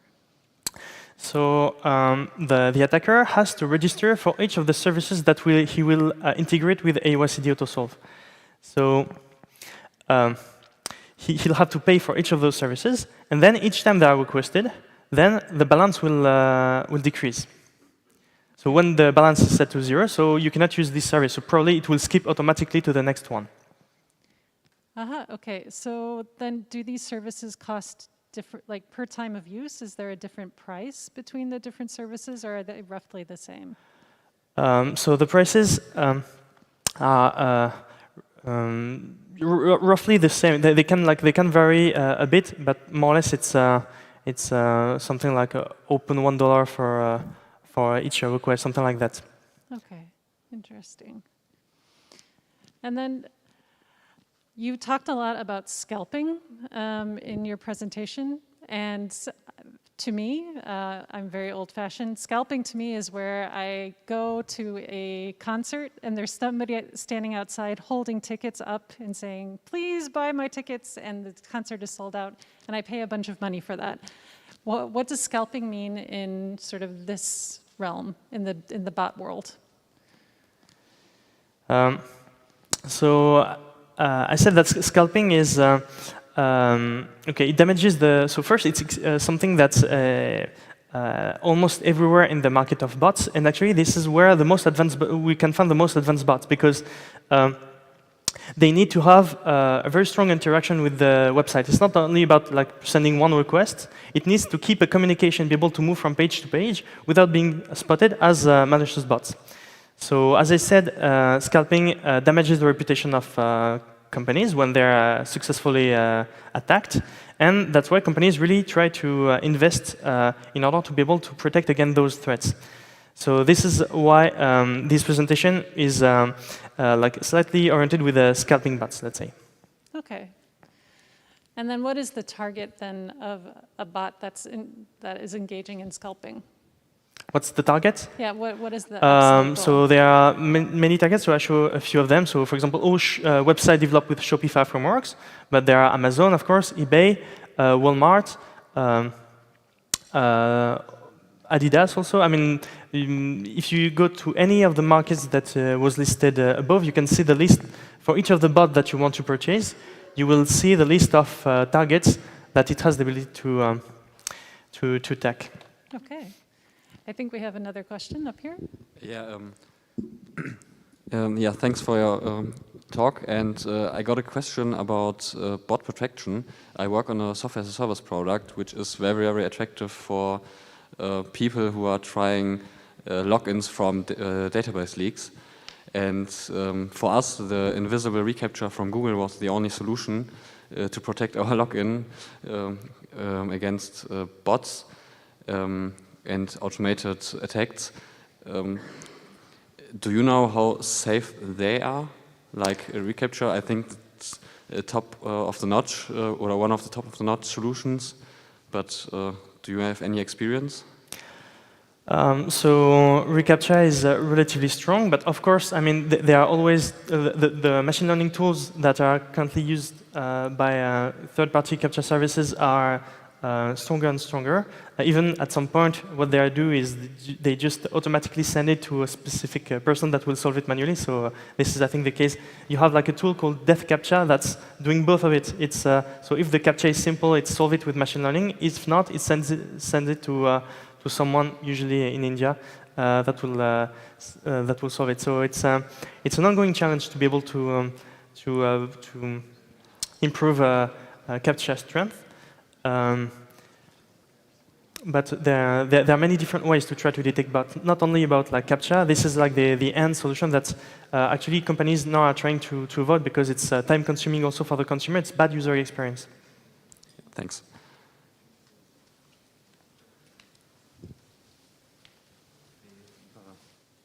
Hi. You talked about randomizing or pseudo-anonymizing the shipping address for some scalper that is trying to buy all the sneakers on the market for whatever. Has anyone tried talking to the shipping guys of UPS and stuff like that? Because it sounds like an integration with those guys can provide a feedback loop to actually detect them. So this is an interesting topic. I don't think that's okay. So it's probably below. I don't think that this is something that we did. Indeed, this is something that can be done. But I mean, I assume that people are sometimes writing shortcuts for also addresses. So it may lead to false positive. One option probably would be in the logs of the, so propose a service for the website to aggregate the logs and check if there are any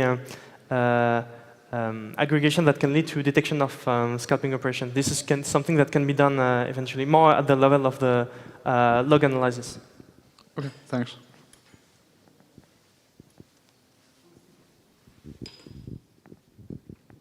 Do we have any other questions for Johan? All right, okay, go for it. Hi. So with this technique, let's say a professional scalper, so to say, what quantity of product might this person be looking at, and then how this person actually gets then things? What's the quantity? Sometimes it can go up to 50 different boxes of, let's say, sneakers that cost each of them $100 or even, I don't know, a bit more. So it can be sold at much higher price. So you can see in resale markets for specific brands, the prices of items can go up to $1,000. So when you have 50 bucks, so you multiply the two numbers, it can make like a very large amount of money. So this also explains the price of the bot that I showed you. Prath.io, $2,000. This is an investment, but eventually, sometime it pays off.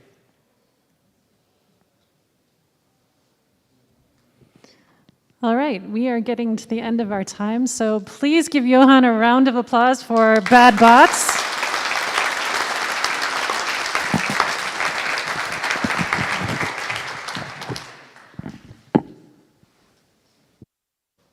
So I'm going to give you.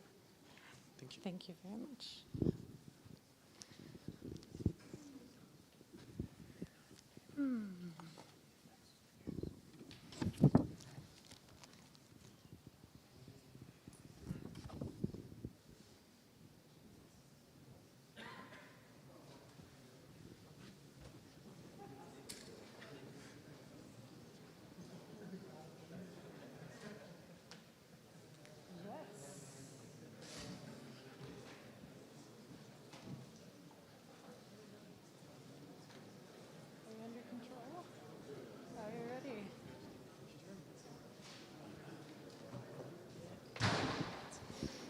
All right. We're on with our next presentation, which I'm super excited about. So MITRE, we've heard a lot about them the past few years. They have a new addition to their tool set, the attack flow. So today we have Marcus Osterloh here with us from Avis IT Security. He does a little offensive, he does a little SOC, and he enjoys bouldering. So if you want to talk to him later, you have some things to talk about. Anyway, he's going to talk to us about attack flows. So take it away, Marcus. Yeah, thanks, Jen, for the nice introduction. Yeah, welcome everybody to my talk about how to measure IT security by using MITRE ATT&CK.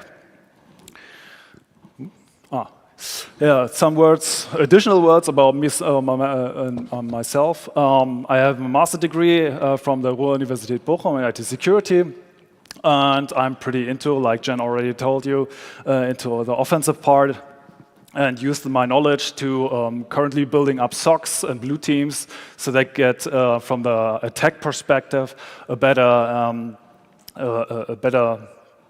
view on the defense in general. Yeah, so why should we measure security? So let's talk about the motivation.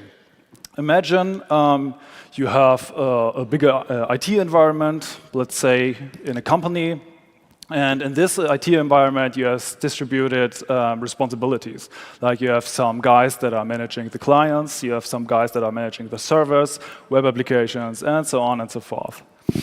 And yeah, those guys are also doing some changes in the environment. And as a security team, I'm not directly into control of this. So I can only see the results of those changes or by talking to the people and get the information.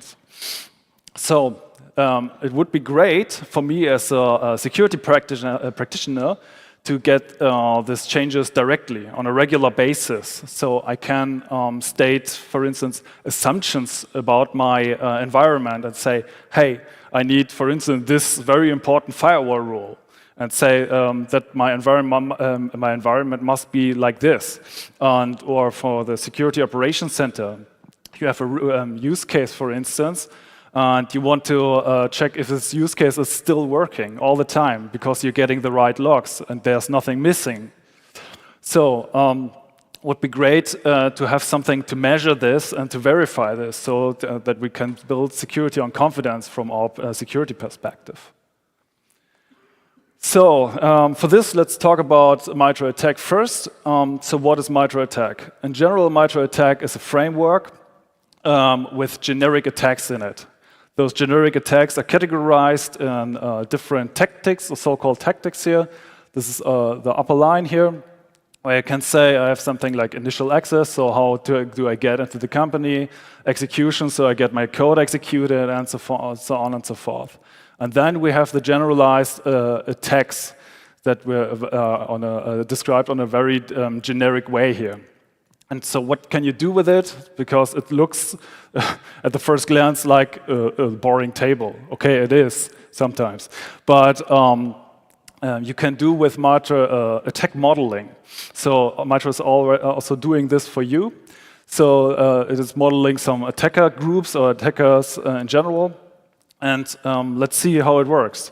So for instance, I use for the initial access for a company, I use the phishing techniques. And then I get execution via the native API, for instance. Then for persistence purposes, because I get a foot into the door and I want to keep it there, I create an account for me. So I can come back because the system is reachable over the internet. Then I can probably set up do a privilege escalation to get system rights in the system by doing DLL injection. And then I can get my credentials during the credential dumping phase. So like this, you can in general model your infrastructure. But oftentimes in compliance-driven companies, I see that Mitra is a bit misused because this is not a checklist. Because each and every technique here is only a generalized attack description. You have multiple layers under it. For instance, you can do the native API execution by using PowerShell or by using C# or something else that you can imagine. So you have many multiple ways in general to do your actual attack. So. Because we can also use Mitra by adopting it on our company, for instance. I made an abstract picture of that, so we can play through some scenarios for us and say, hey, come on, I take the tactics and derive techniques from that to model a scenario for me. Yeah, let's say an attacker is doing some reconnaissance previously. Then he is setting up an email and say, hey, I will do the initial access by doing a phishing attempt, adding an attachment to have execution probabilities so that I, for instance, execute the command line and dropping my code on the machine. Then on the machine itself, it calls back via, for instance, HTTPS, thanks to Let's Encrypt, fully encrypted to our command and control server, and then gets the next attack steps. Okay, now we're on the machine. We can say, hey, come on, we want to stay there and doing some persistence. For instance, like I said before, we just use a DLL injection because we found a program or a service that is searching for a specific DLL, and we noticed that. Okay, so now we're system on a Windows client, for instance.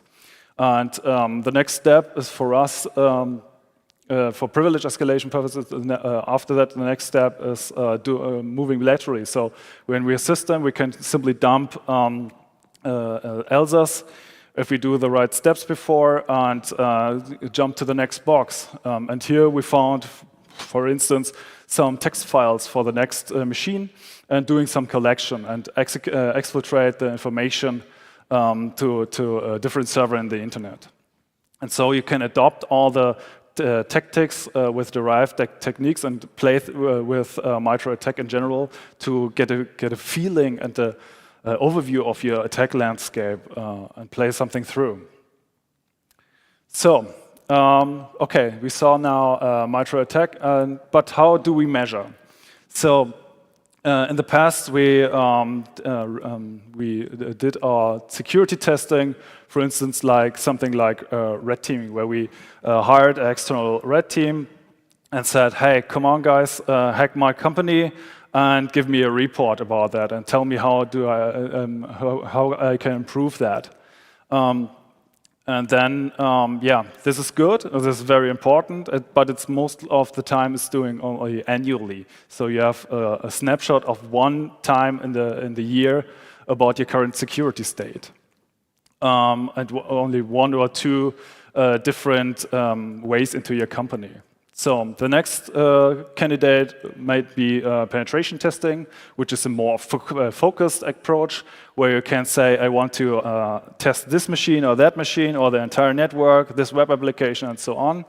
It's also good, but imagine you have 5 pen testers and 800 machines. That doesn't scale.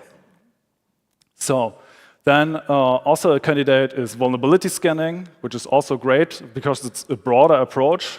But vulnerability scanning is more focused on the CVEs and in general, so you can just patch the system and you're fine. You can measure it with that, which is good. So it might be a part in the general security program here. But you can't just test with it some architecture problems, for instance. Then there are different offensive or defensive tools that are mostly working like black boxes where you automate your test behavior. But what I would say to use, or what might be interesting to use, is that we, as a security practitioners, model our expectations about the environment and say, hey, guys, we want, for instance, this firewall rule must be there, or the web application must be authenticated like this. And or this CM rule must be triggered under these conditions.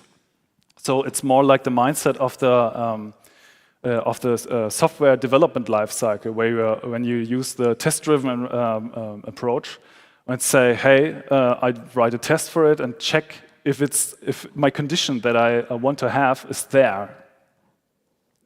So how can we measure that with Mitra? So we simply use Mitra and put it into, for instance, atomic red team. This is one way to do this. So let's dive into it.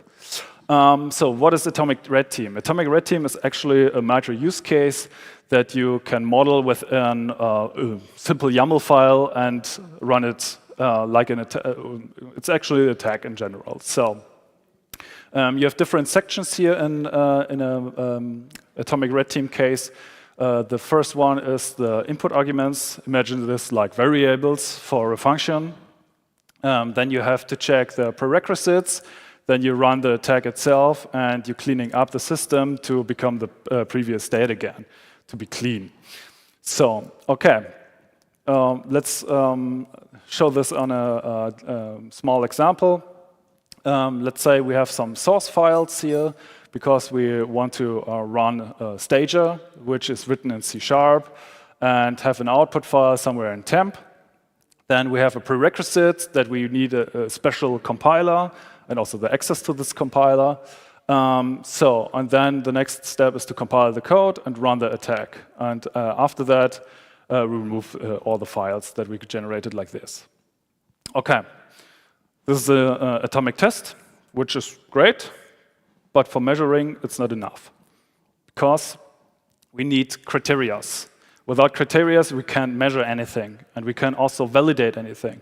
So we need at least success or failure criteria to say this is a successful test or it's a failed test.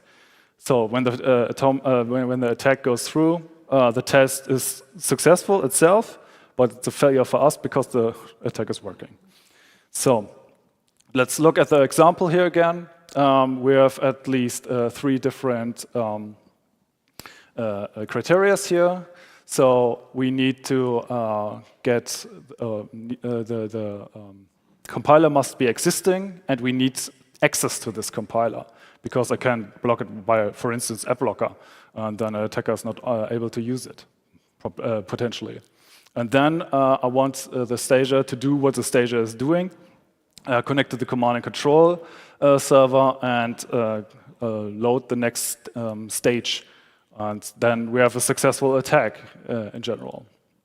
So this is also nice. Let's zoom out a bit more, because yeah, atomic tests are good and great to have a test scenario, but it's very, very limited on one point. So if you want to run a chain of attacks with a bigger scenario like we showed before, that you can definitely model, you need chains. And each and every chain has the success criteria and a validation step. So when the chain fails somewhere, you know why. Another thing is that some micro attacks are not really possible to get modeled like this. So imagine you're modeling create account like an attack. It might be interesting on different systems, but it's pretty limited. So you can model it like for a ZIM use case to test it, that I create an account doing something in between and delete the account again. Otherwise, I would just mimic administrative behavior, which is not intentional then. So how can we use this methodology? In general, you must choose your must conditions. So you have to be focused on that. You gather them and then you prioritize them. So the most important you will implement. Because we have everyone has only 8 hours a day, so we have to model it like this and focus. And to start with a bunch of those cases, for instance. Then we create the cases, so write our expectations to our environment and say, hey, it must be like this. Then we run the test, we validate the test, and then we improve our environment. And then we can go on and on and on and create even more of those tests. And then we can measure in the end our environment like this. So how to express this in numbers, for instance. We can use it with Mitra, with the metrics, and say we have a technique here. We have modeled, in general, 5 tests like this.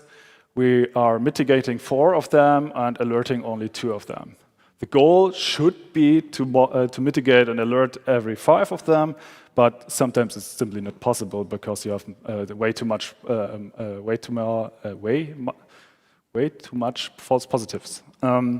And another very important aspect is that you focus on your environments. So we're, for instance, the Windows environment, then we have the clients for it, and we want to model those tests there and see if they are improving or changing, and how the current security posture is over there. So then we also can measure this over time, making a regular iteration about this. So the time intervals is up to you. So you can run it daily, you can weekly, monthly, but not yearly.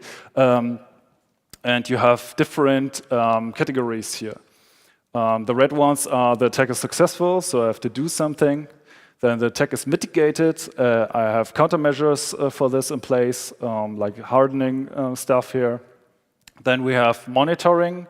So we at least getting the logs and can read the logs after the successful attack. But this is a prerequisite for the get alerted thing. So that we have a ZM alert, for instance, and say, hey, now we are also getting a notification when this happens, even when it's mitigated. So we can also go a bit deeper into this, that we can write down some cases. Pretty briefly, so let's take, for instance, the LSAS dumping via run.dll. Here the attack is successful. We categorize it in Mitra, and we defined countermeasures. We have a risk scoring within it, so how important is it? How fast do I need to act here? And we have a scope. For me, a system here is the whole system, like the environment of the company. And local is more the local machine. It's only affected there. And you have some guy that is responsible to mitigate or to do the stuff behind the successful test case. Okay, so we're coming finally to the end of my talk. So what are the advantages of this strategy? So we have a reproducible methodology to measure our security posture in general. So also we can recognize changes there. So if one of the divisions is maybe not intentional at all and changes some security settings, then yeah, we want to recognize this and we want to get notified here. And we also, in general, getting the monitoring gaps, because with this approach we can also test our CM use cases on a regular basis, and we have not only isolated attacks, and we can model more sophisticated scenarios for us to test those. And the most important thing is then your security posture gets verifiable. So thanks for your attention. Now I'm open for questions.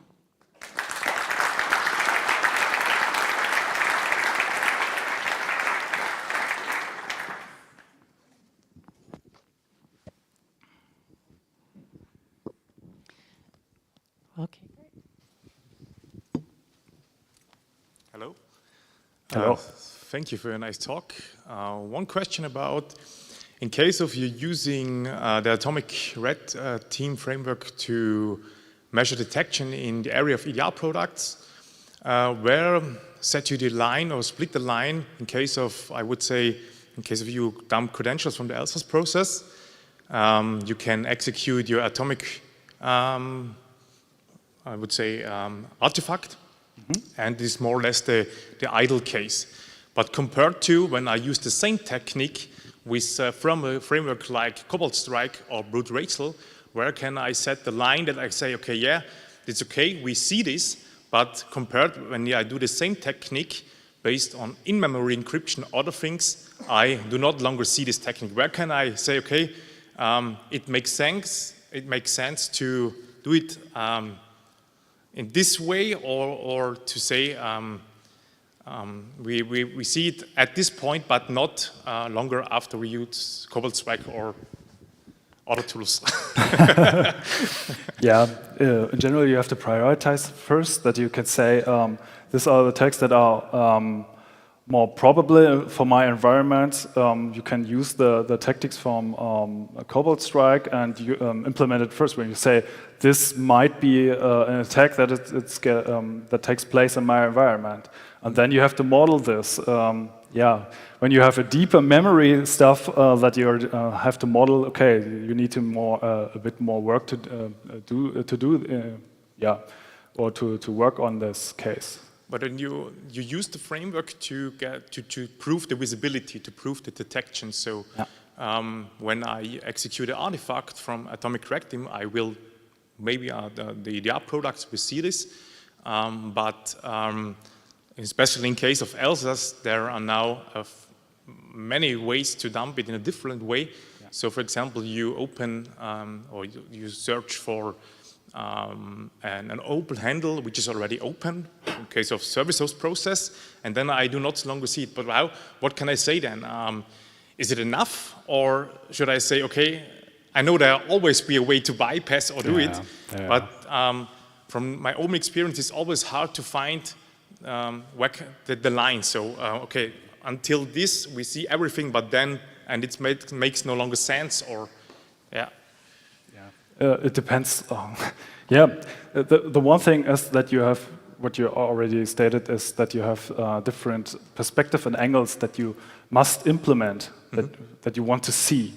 And then you can trigger those, and then you can detect this. But when you also detect this, then you have some kind of ZM use case, let's say, and you build it. And then with Atomic Red Team, for instance, you can trigger this use case. And that's more than, in this scenario, the better idea, actually. Okay. Yeah. Because you don't have all the time in the world. So. Okay. Thank you. Hi, question regarding the test case input files, basically. So you define it and then you just run it. Has anyone already provided a large library of predefined test cases that you can just use? Yeah, Atomic Red Team is a repository on GitHub where you exactly have this. Many predefined use cases that you can use and build up. How many use cases do you have? Good question. Several hundreds, I would say. Question 2, the example you showed was about Windows, right? Some attack on Windows. So this is executing on one host machine. How well does this work on a network-centric perspective, something that spans multiple machines? There you just set up a test machine for that, and then you penetrate your environment, like the network. I would set it up like this. Okay, thanks. Yeah, you're welcome.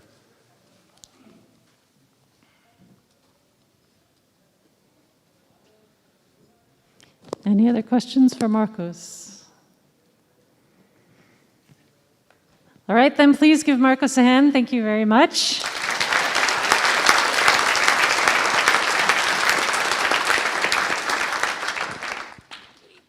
We have to. Thank you very much. It's our speaker towel. So I'm going to.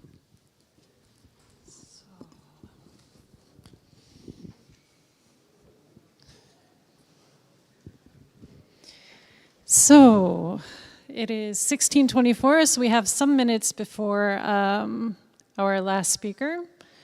I'm going to stop my timer so I don't cancel. I would like to try an experiment if you're willing to.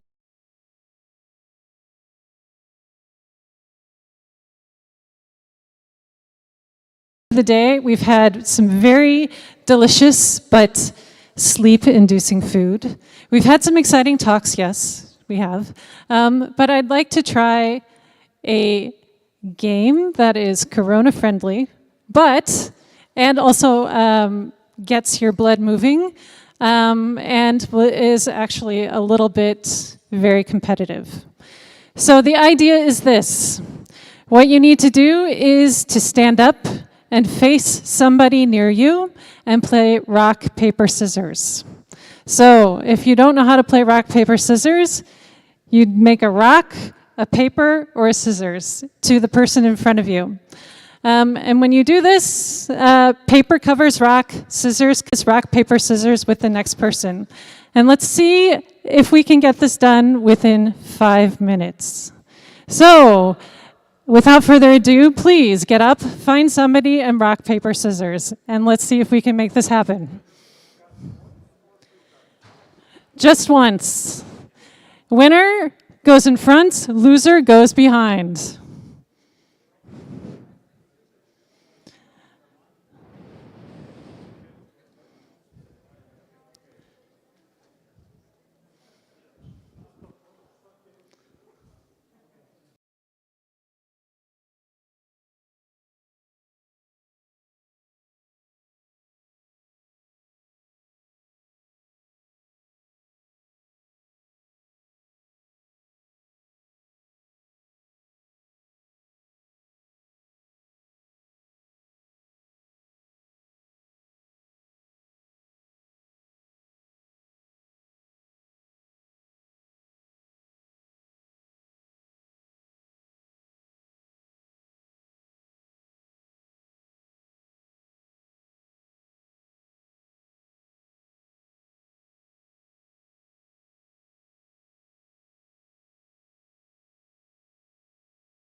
Yes?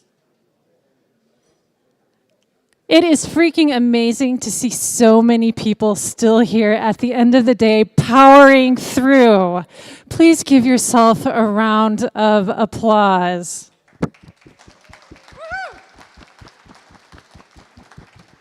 Do we have bananas or no? Yes or no? We have bananas. Okay. So before our last round, we are going to power through with some questions. Were you paying attention in the introduction this morning? That's the master question. So okay. Yeah, we'll just go from here. So first question, there are 5 questions. You can win a banana if you get the questions right. So the coveted BSidesMunich comeback banana could be there for you. First question. Which year was the first BSidesMunich organized? Yes. Yes, she gets a banana! Okay, while she grabs her banana, how many CFP submissions did we receive this year? 58 is the correct answer. Well done! Get your banana! Okay. How many virtual speakers did we have today? Yes. 3! Oh my God, she is collecting bananas in the corner, people.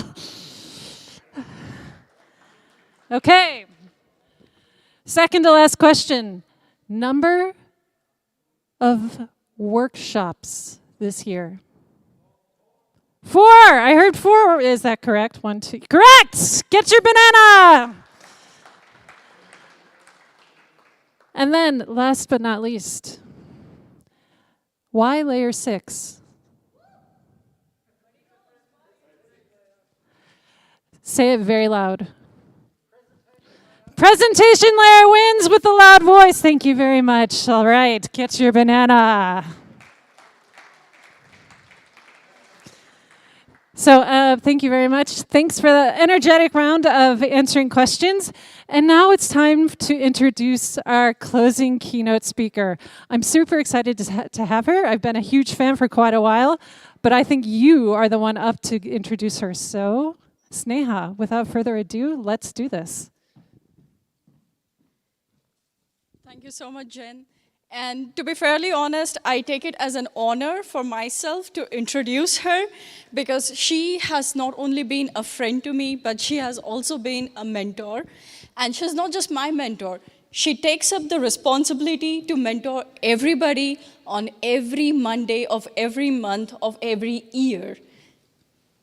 Ladies and gentlemen, it's really an honor, and I'm so excited and stoked and happy to have Tanya Jenka here today. Although she's virtually present today, but she's here on our stage to guide us through the entire process of how, while performing security, how do you still keep engineers your friends and not enemies? So please give a huge round of applause. She should hear it right there in Canada that we are missing her here, and we appreciate that she took the time today and is honoring us by guiding us how to keep both these security worlds right together in one place and nice and happily. So please give a round of applause to Tanya Jenka.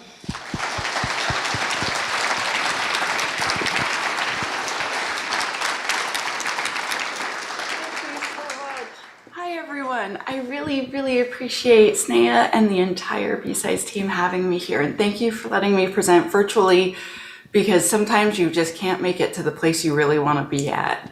So this talk is called Adding DAST to CI/CD. So adding DAST as in like a dynamic application security testing tool. Sometimes people will say, oh yeah, web app scanner.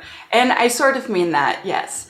But I started writing this out, and then I remembered when people first started adding DASTs to pipelines where I worked, and I was the person adding them. And it didn't happen exactly like this, but it felt a bit like this. So I was like, I've added the scanner to your pipeline. And the software developers were like, it is too slow. This is taking forever. And then we went through the results, and there was a false positive in the tool, because I was using a free tool. It was perhaps I thought it was amazing at the time, right? And I'm like, but I found 8 real bugs automatically.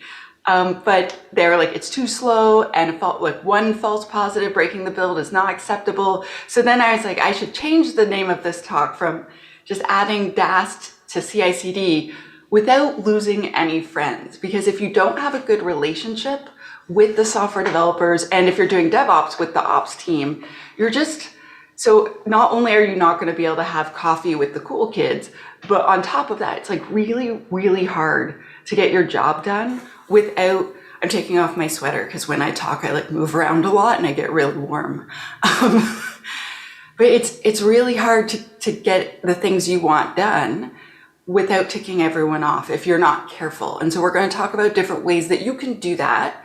So you can put this tool in a pipeline and get really good results, but also all the places not in a pipeline that you can put it, but still automate it and still get good results.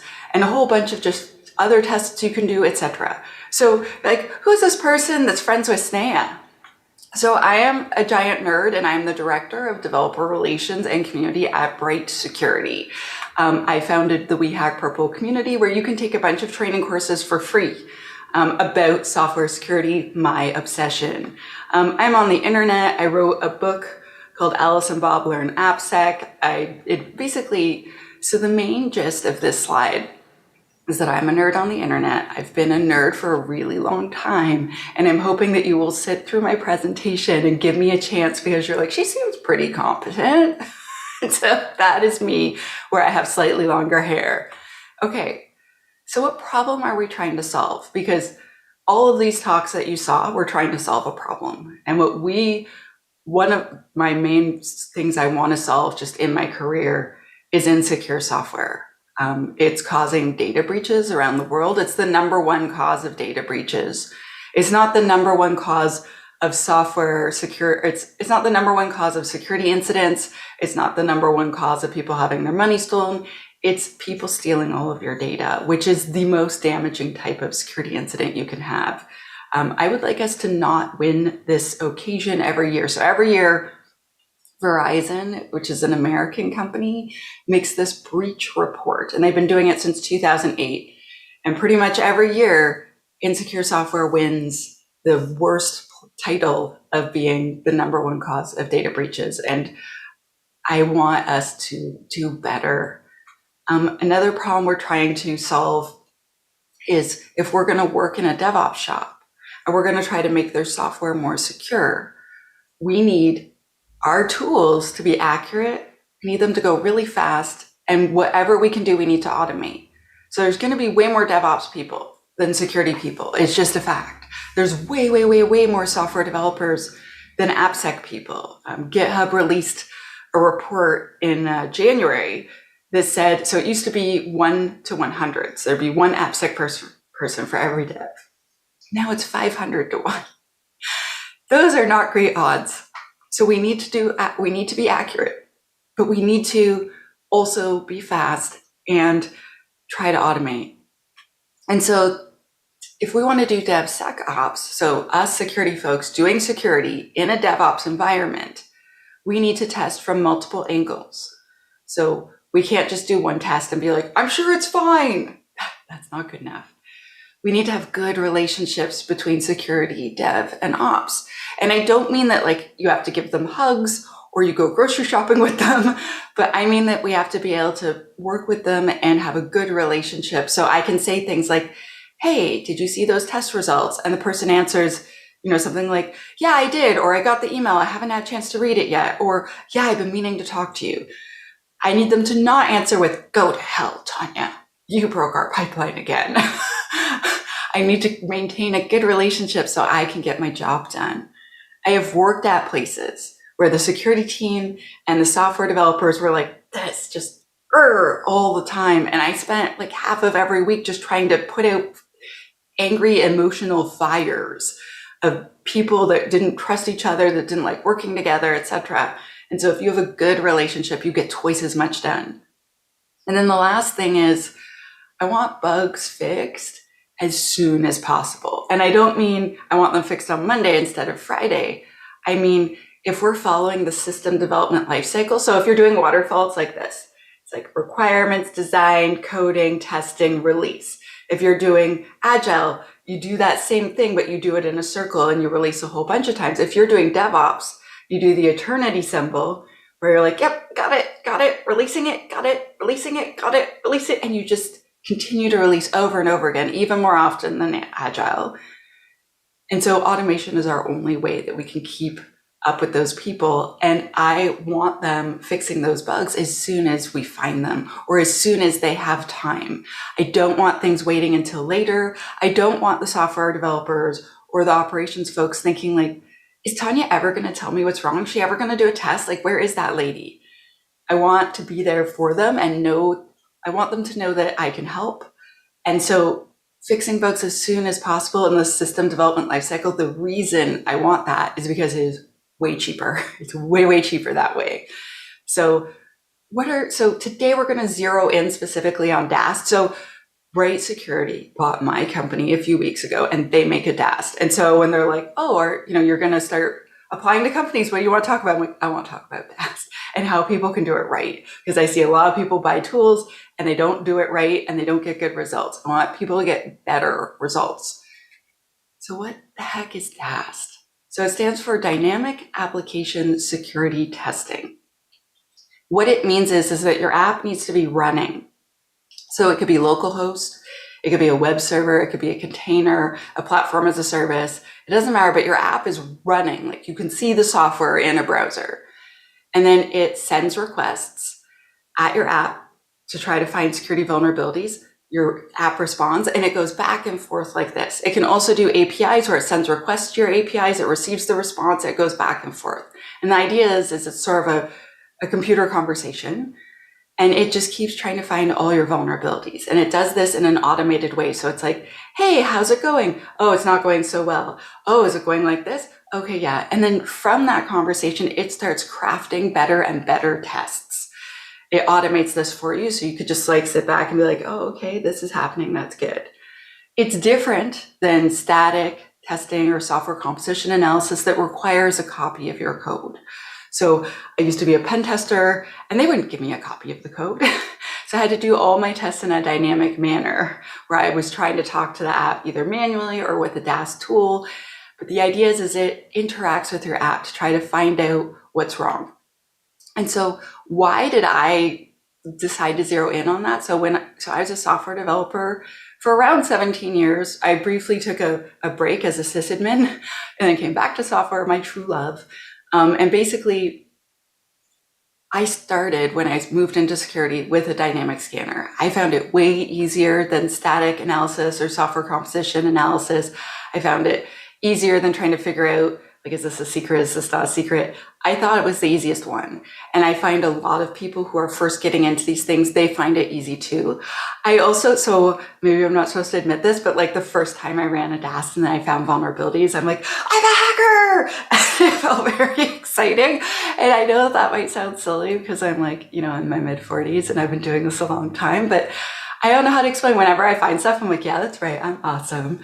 But the last one, which is probably the most important one, is that your app is out there sitting on the internet. Your API, unless it has a gateway in front of it or a bunch of firewalls in front of it, is out there sitting on the internet.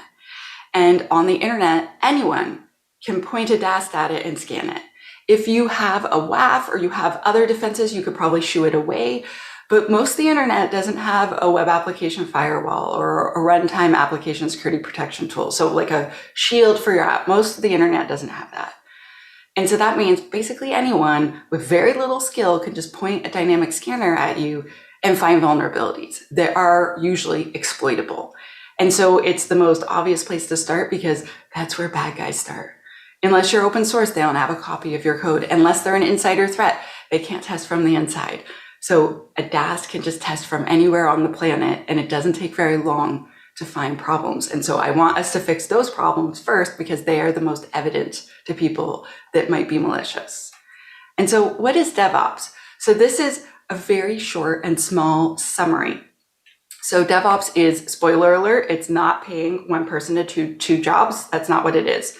So basically DevOps is a newer way to create software. It's a methodology and it's a culture. So you follow certain processes, people act and feel certain ways, and you often use certain tools to reinforce it. So we're going to talk about it a bit more. So sometimes people will say it's people, products, and processes. I don't really like that. I like the idea of us following the 3 ways of DevOps, but I digress. Next slide. So first of all, if you're doing DevOps, you usually have a CI/CD. So it's continuous integration, continuous delivery, or continuous deployment, depending upon how you're using it. But it's automated software that tests and releases your software and your infrastructure to different environments. So it takes a copy of your code and builds it and tests it. And then it's like, oh, I'm going to put it on a dev server. I'm going to test it again. Oh, I'm going to build it. Like, I'm going to take that artifact. I'm going to copy it to the QA server. I'm going to run even more tests. And it does this with your infrastructure as well. It can actually build the infrastructure and then plop your app on it and test them together. And I think it's quite nifty. So then if we want to do DevOps, there are the 3 ways of DevOps. So sort of like the 3 rules. You need to kind of do these things if you want to get all the value that you can of DevOps. And so the first one is efficiency for the entire system. And so when I see that, I'm like, not just your part, Tanya. You have to like share with everyone. And so that's important. Fast feedback. And so then I added to that is accurate and gets to the right people. It's nice if there's fast feedback that gets to the right people, but if there's fast feedback but it's totally inaccurate, or like you can't actually see it, or you have to attend 20 meetings to get a copy, that's not fast feedback. And then the third way is continuous learning and improvement of your daily work. Sometimes people call this risk-taking, but the idea is that you step back from your daily activities and exert effort to making your daily activities even better on a regular basis, usually every month. The last thing I want to say about DevOps is that not all security testing needs to be done in the pipeline for you to be doing DevOps. So you can do brief checks in the pipeline and then do like slow checks overnight. Like there's a lot of different options. And so we're going to talk about that. So let's talk strategy for putting a dynamic scanner in your CI/CD. So the first one that I see the most often, the one that I did at the beginning that made all the other devs pretty ticked off at me, was to run my DAST on full blast and then lose all your friends. So what I mean by this is turning it on, saying do every test, catalog all my different links, test every single part of my whole app as thoroughly as you possibly can, and then it might run like 6 hours or something. And no one's impressed by that. If the pipeline previously ran 18 minutes and now it runs 6 hours and 18 minutes, no one's going to be very cool with that. So this is not the one you want to do in the release pipeline. So the release pipeline is the one that everyone's using to release all their code. So what you could do instead of this is that you could take a copy of the release pipeline, put it underneath in your CI/CD software, and then make it so it doesn't release, or it just releases to one safe place where you can do security testing, and you put it there and you run the security test, and then that's it. And then the results go to the software developers or goes to the security person so that they can see it and take action.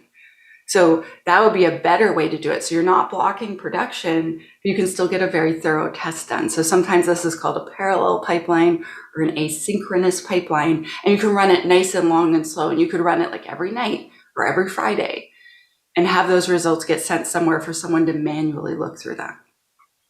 So the next thing you could do is you could refine your scope by using a HAR file. So HAR, H-A-R, stands for HTML archive file.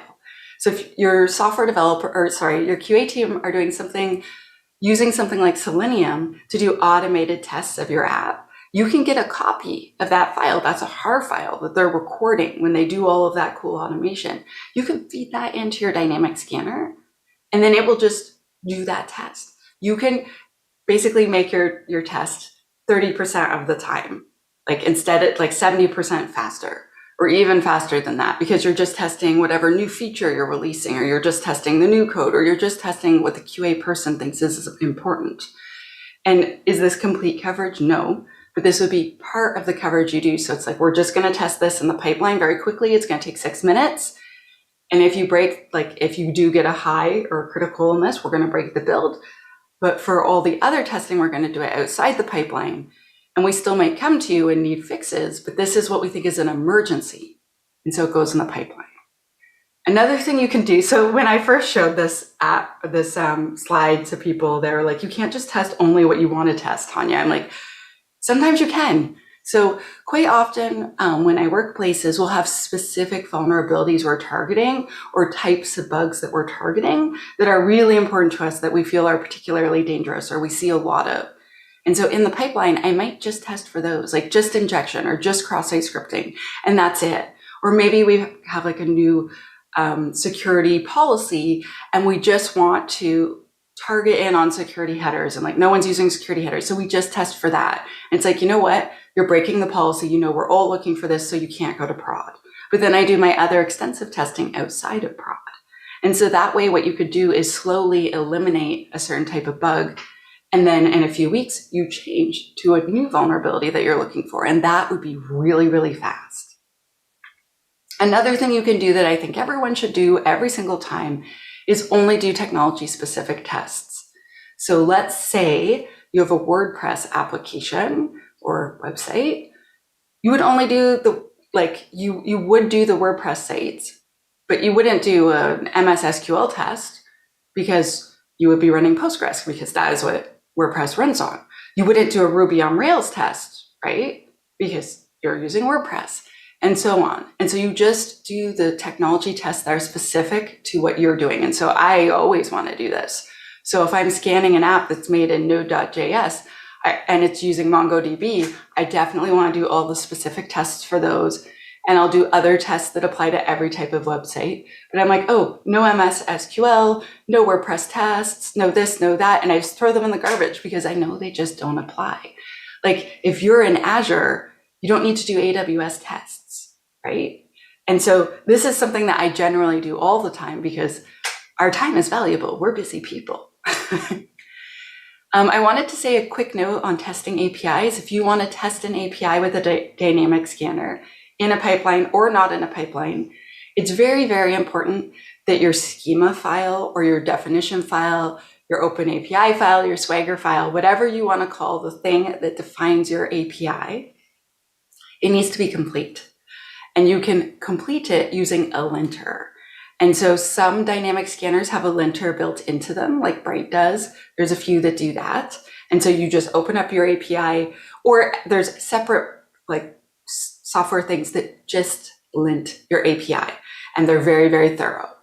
And so basically you use one of those and you open up your definition file and it will tell you things that are missing. And so I used to be a dev and I did all of the mistakes that I tell people not to do now because I went to college in the 90s for software development. And so I never learned that. I had to learn it on my own. And so it will do things like, so like, let's say you've declared a variable and the variable is date of birth. So usually people will be like date of birth, type, date, and that's it. But the scanner needs to know, well, what's the maximum date? What's the minimum date? Can it only be in the past? Like, can a person be 5,000 years old? What is the format of the date, et cetera? So if you don't fill those out, the dynamic scanner can't test that for you. And so usually if you just take an open API file or Swagger file and you plug it in, most DAS scanners like kind of barf. They don't know what to do. And they're like, yeah, it looks good to me, I guess, because your file's not complete. So you need to use a linter on it to make sure it is complete.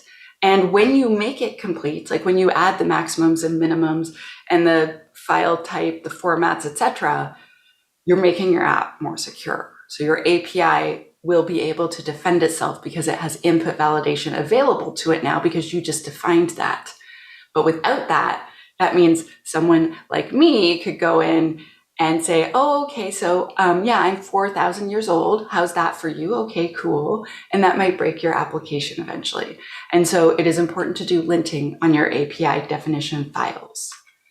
Okay, so the other thing is you don't have to put everything in the DAS. So what you could do, let's say you've decided to record a HAR file and you're only gonna do technology-specific tasks, and then you're gonna do other things. So what are other ways that you can use a DAS that's automated that goes with CI/CD?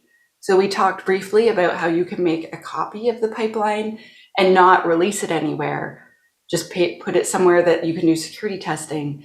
You can even like create a container, load it up, add your app to it, pew, pew, pew, pew, pew, pew, pew, do all your testing, then release those resources out back into the cloud and finish and just have your test results. So you can do that without blocking releases. But what other things we could do? So first of all, you can have scheduled, automated, regular scanning. So I like to do this at least once a month for all my apps that are currently in production and all the APIs. So have scans, like a scan runs every night of the month, and that report comes in and someone looks at it and decides if it thinks those are real vulnerabilities or maybe some of them are false positives, depending upon the type of tool you're using, and then put those things in the backlog and then go talk to teams about it. So if you have 30 apps, you could run one every night and you just have to look at one report per day, except on Mondays you have to look at 3 reports. But the point is that then you would be able to make sure every app is having thorough testing and it's still automated, it's happening while you're not at work, no one's waiting for those resources. So this is a thing I see a lot at a lot of companies. Another thing you can do is one-off or manual scans. So last year, I helped some companies do M&A, so mergers and acquisitions, and they're like, we're going to buy, these companies. And so I went and I just used a DAS scanner on all the different apps. And I was like, okay, so this one's going to cost like tons of money to fix. I found like 100 vulnerabilities. This one, I only found 6. I think we could fix this very quickly. I don't think it'll cost that much, etc. And so I used a whole bunch of different types of scanning tools to do an assessment for them of the state of security at that company, and then they renegotiated the price. And whenever I get a tool, the first thing I do is play with it manually, because I want to know like how it works and how I can make it go faster and how I can make it find more things. And so usually whenever you get a tool, the first thing you do is manual testing. So there's still a space for that in our industry. There is still people doing that every day. Another thing you can do, so every pen tester ever, basically, they use a DAS tool and they do manual testing. So they'll use a scanner. That's usually what we call it. They're like, oh yeah, I'm still doing quick scans to like check and see if there's anything that I might have missed with my eyes. But sometimes a DAS scanner will find something that manual testing doesn't, and vice versa. So you get a much better, more complete result when you have a person who's a security expert doing manual testing as well. But it's expensive and it takes weeks. And so you have to choose where you do that. Like most companies can't afford to do a pen test everywhere. So you use a lot of dynamic scanning quite regularly. And then you do like spot pen tests or just the ones that have to be PCI compliant or whatever the case is where you work. I want to remind you that you still have to do other types of testing. We can't only do dynamic testing. So there's static testing where it just looks at the code that your team wrote, which is called SAST. There's software composition analysis, where it just looks at your dependencies, your libraries, your frameworks, any code your team didn't write, but that is part of your app, to see if it's known to be vulnerable. There's IAST, which is interactive application security testing, where basically it's a binary and you put it inside your app and it tests as you use your app. There's, oops, wrong button. There's secret scanning, where it just looks through your entire code base and it tries to find secrets. So this could be an API key, an API secret, a password, a connection string, etc. Anything like that that shouldn't be kept in your code. It should be in a secret management tool. And so that is really cool. We want to do these tests or some of these tests as well. So these are places where you can do dynamic scanning. So you could do security regression testing with unit tests, because the unit test, basically your IDE creates a little baby mini web server, and you can do security tests there for the first time. Then you can do dynamic scanning against your like your dev server or your local host. Then in the testing phase, you can do, a full blast test. I didn't mean that for it to rhyme, but it just does. And you could also do a manual penetration test in a pipeline. So the release phase and maintenance phase is where you use pipelines. So that's where you want to tune your DAST and just do certain types of tests. And then you could do scheduled weekly tests after it's released into production. I was talking about like how the first time I ran a DAST, how I felt. So I felt kind of like this, a little like that. I really was like, I am a hacker now. This is awesome. And so I feel like it's really fun, and I know that I'm silly, and that is okay. But when I first ran one, it was just so fun, and I felt so amazing that I found security vulnerabilities that as a dev I never found before. And so Then as a dev, I started doing scans and I started teaching other devs to do scanning, and you could find a lot of stuff. So with a quick conclusion, because we only have 2 minutes left, we need to do dynamic scanning because any person on the internet can do a dynamic scan of our app, and we need to keep ahead of those people. Automation is our friend, but if you are at BSides, you already know that. Dynamics testing in a pipeline, it has to be fast and it has to be accurate, or no one's going to want to hang out with you at lunch. All the DevOps people are going to be like, nope, there's Tanya, she broke our pipeline. Nope, this seat's taken, Missy.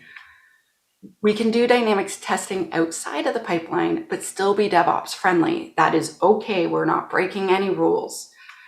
Other types of testing are still needed so that we can find as many vulnerabilities as possible and make our app as safe as we can. And basically, I'm pretty silly. That's a thing you probably have picked up on already. But anyway, I have a couple free resources I want to give you. Some are free. The books are not free, but everything else is free. So first of all, I have a podcast, the We Hack Purple podcast, where this season we're learning little tiny security lessons. So you can subscribe on any platform or watch it on YouTube. These are all books about DevOps, except mine, which is about security, and I have a chapter about DevOps. I think we can't do IT right. I think we can't do security right unless we're doing IT right. And I think DevOps is the most efficient and effective and, quite frankly, fun way to make software. The We Hack Purple community is free. There's like no upsell or anything. It is just free. We have little meetups on the internet. Sometimes we meet up in person. We have articles, we have blogs, we have lots of conversations and problem solving, and we have a ton of free courses in there. And so everyone is invited to that. Every Monday, this is what Snea was talking about on Twitter, is Cyber Mentoring Monday, where basically we use this hashtag and we respond to, so I always do a tweet to try to start off a thread, but basically people reach out and say, I need a professional mentor, and other people from within the industry swoop in and help them. And sometimes they become their mentor, sometimes they become their friend, sometimes they have a virtual coffee with them and suggest a bunch of books that really change their career, and maybe it could help you. Resources Bright. So Bright has a highly technical blog with a lot of information about like every type of vulnerability and how to fix it. So that's pretty handy. And Resources Me. I am She Hacks Purple, basically on all the platforms you can think of. I have a newsletter, a website, a YouTube, blah, blah, blah, blah, blah. Mostly I hang out on Twitter. And with this, I'd like to say thank you so much. Thank you to the entire BSides organizing crew, because without them, this conference would not happen. Thank you to all of you for attending. Being in person is an important way to do community building. And thank you to the entire international BSides community that encourages different cities around the world to do this. I'm Tanya Jenka, and thank you so much for having me. Thank you so much, Tanya. That was fantastic. I guess she deserves a louder round of applause. Can we have a louder round of applause, please, for Tanya? That's fantastic.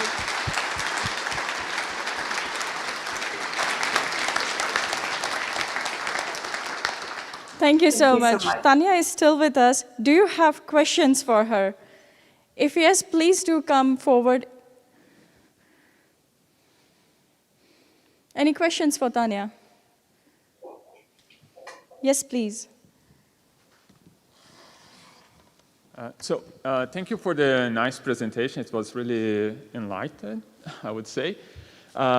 Just one point. When you mentioned that someone needs to write the test for the APIs like I described them, usually who is doing that? I'm trying to imagine it like, is a security person that's doing that, is someone from the QA team. So who is actually describing the API so that when we run the dust, we know that it's complete? Ideally, the software developers would do that part. Ideally, so every organization is different, but where I've worked is generally the software developers that are responsible for adding those parts. But quite frankly, usually it's the security team that notices they're missing, because when I was a dev or a software developer, I say dev a lot, I didn't know to do that. I was like, it works. It does all the things my client asked for. It's perfect. And it wasn't until I became friends with an ethical hacker, and he's like, actually, it does do all the things you need it to do, but it does a lot of stuff it's not supposed to do. And I'm like, really? And so usually it's the security team that starts asking for linting. It really depends, because there's a lot of software developers that are very security obsessed. And so they might start doing it themselves. But if you want everyone in your entire organization to be doing it, you usually have to provide a tool for all the software developers, give them a lesson on what you expect from them, because otherwise what you receive will be very different depending upon what type of experience each dev has.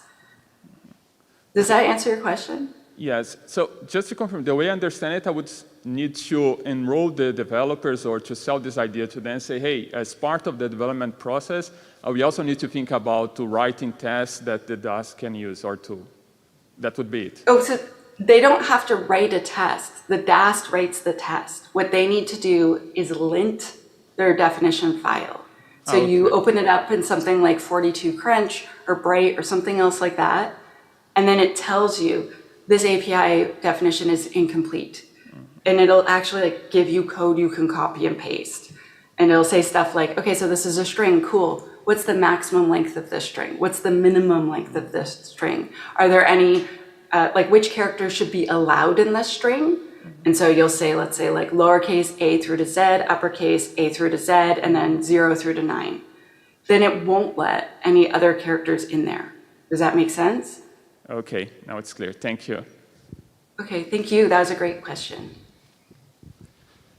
Hi, Tanya. I love cats, though. Thank you a lot. Question about trying to scale and trying to roll out. Dynamic software testing is awesome, and I want to offer that to my dev teams. So I go to the people that prioritize stuff like that into the backlog, and then I have 5 POs sitting in front of me, of which I need 1 volunteer. And all of them think, if I go and volunteer for this, I can throw away all my roadmap for my products and features. How do you get over that first step of them being scared of you? So when the first time I was on a security team, I had been on the software development team at that same company. So they all already knew me by name. Like I already would eat lunch with them or hang out with them. So they all already knew me. So it wasn't as intimidating for them. But then when I went on to the next company, none of the software developers knew me. And so what I did is I started giving little presentations about the things I wanted. And so the presentation would always start with like, this is a big problem that I see. And I wouldn't say like at our company, I'd be like on the internet. And I'd be like, there's, like injection vulnerabilities on the internet, and this is how it works, and this is how scary it is. And like, let's do one together. And then I'd be like, but we could stop it from happening here. And then I would show them what they could do to help stop it. Like, I can test for it and find it, but you could prevent it in the first place. And I would kind of just try to show it to them and make them as excited as I was, if that makes sense, and like show them my passion about it. And right now, you're like, oh, she seems like a really good presenter. Yeah, I sucked. I was really not good when I started. I have been doing this for like 8 or 9 years now. And so when I present, I'm really comfortable and I'm not like super nervous where I feel like I can't breathe and my heart's beating super fast. But even when I was like not very good at presenting, they could tell I really, really cared about it. And that's why I was showing them. And so the first couple of times I presented, I really thought I was gonna die, but I didn't, clearly, because I'm still alive. And it turned out like they wanted to know, if that makes sense. And they're like, yeah, you seem really like worried about this. Like, I am. And so that's what's worked for me, is just showing them the thing. Sometimes people, like I've worked at places where the security team says, we do this now, and you have to do that. And they don't explain it, and I find it doesn't go very well. So I always try to explain why we want to do it, how to do it, and I will help you. And then if someone gets stuck, I just like run over to their desk and help them. And I keep doing that until they're like, I don't need you, Tanya, go away. Stop being like hovering over me. I got this. And then eventually the software developers are better at it than I am. And they don't need me anymore for that thing. But for me, I've had a lot of luck with presenting the problem and like, this is what I think can help. And I need all of your help to get this done. Does that help you? Hopefully, yeah, we'll see. But thank you. Okay, good luck. I actually have 2 presentations that I open sourced in my GitHub, so if you go to github.com and then /shehackspurple, I have a project there of presentations where I teach you how to give my presentation to your devs. And so I have 2 so far there. And a lot of people have told me like, yeah, I wanted to get the devs interested. And so it's like my slides, it's a video of me doing it, then it's a video of me saying what to say for each slide and what you're trying to accomplish. And then I have a description of the whole thing. And so you could try one of those if you don't know what to present, because I didn't know what to present when I started. Yeah. Are there any other questions? If there are no further questions, or Tanya is still here, does anybody have any other question? All right, great, Tanya. Thank you so much for explaining us, because when it comes to product security, dust scanning, the entire CI/CD pipeline is super critical for everyone, not just the engineers or the developers, but even for the security professionals or the security engineers. Call it like that. Sometimes there's one quick question for you. With the dust scanning involving in the entire pipeline, how do we basically handle these vulnerabilities in a way that we are still friends with the developers and not just bombard them? Because sometimes it might happen that we say, oh, that vulnerability is super critical. It's got like the CVSS score, like say for example, 9.6. You need to fix it in 2 days or 1 day. So how do we still try to deliver this? How do we rely exactly on dust scan? Whereas, and how do we convince our developers that, even though it's a high vulnerability, the tool says it's super critical, but based on this, can you explain how do we maintain the relationship still happy and nice? So I usually try to give the developers a license for the tool I'm using so that if they want to, they can test it earlier. So if they want to, when they put it on their dev server or their local host, they can run the test themselves. So when they get to the CI/CD pipeline, it's like a double check, if that makes sense. I've had a lot of developers say they feel it's embarrassing if they break the build. And so they would rather have access to look at it themselves first. So if I can afford it, I get them all tools or licenses. And then another thing is I usually start with not breaking the build. I work up to it. So first we're just running scans manually and I'm showing them results and asking them to fix things. Then I start testing a little bit, just like a couple of things in the pipeline. And then and I just alert. I'm like, alert, this is a high. Alert, this is this. And I try to have sort of 2 different service level agreements once we start having one. So at first, it's like anything that was already there, you have months to fix, but any new vulnerabilities that are higher critical, you're not allowed those. So I will break the build if a new critical vulnerability comes into it.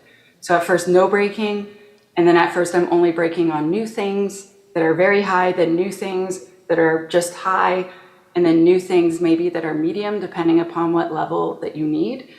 And then the stuff that's in the backlog, the stuff that was there before we had a scanner, I give them more time and we talk about those over time because they're already out there in prod. And us not letting them go to prod with those old vulnerabilities that are already out there doesn't really make a lot of sense. Like I want them to fix all of it now, but I know that they can't, especially if they're currently doing a project and no project time has been allocated to do security bug fixing. Another thing I do is I go talk to all the project managers and I tell them, I want to be at all your project kickoff meetings and I want to have a 2-week sprint, at least one, that is just to fix bugs. And so maybe like 4 months in or something, we have a sprint where for 2 straight weeks or 3 weeks, however long your sprints are, all you do is fix bugs that I found. And so I get ready in advance so they have lots of work to do during that time. And then they just fix lots of bugs. So by the time they go out to production with everything, it's like pretty good. Do you know what I mean? And so I try to get there earlier and be there and talk to them the whole way through the project. And I don't mean every single day, but like check-ins quite regularly. And then by the time they get to the end, it's usually really good. With legacy software, it's different. So software that's already existed, I try to be a lot more patient because usually fixing like a dependency It could mean, you know, if the dependency is really old, like we saw during Log4j in December, it could be a complete re-architecting of the whole app to update that. And so sometimes I negotiate, if it's really, really, really bad, I'll say, okay, well, I need $5,000 from your project team so that I can put a web app firewall or a RASP or something in front of your app because it's so dangerous having it on the internet. And then you have, you know, this long to fix things. But if you won't let me put a WAF in front of it, then you only have this long to fix things. And then they're usually like, we found $5,000, Tanya.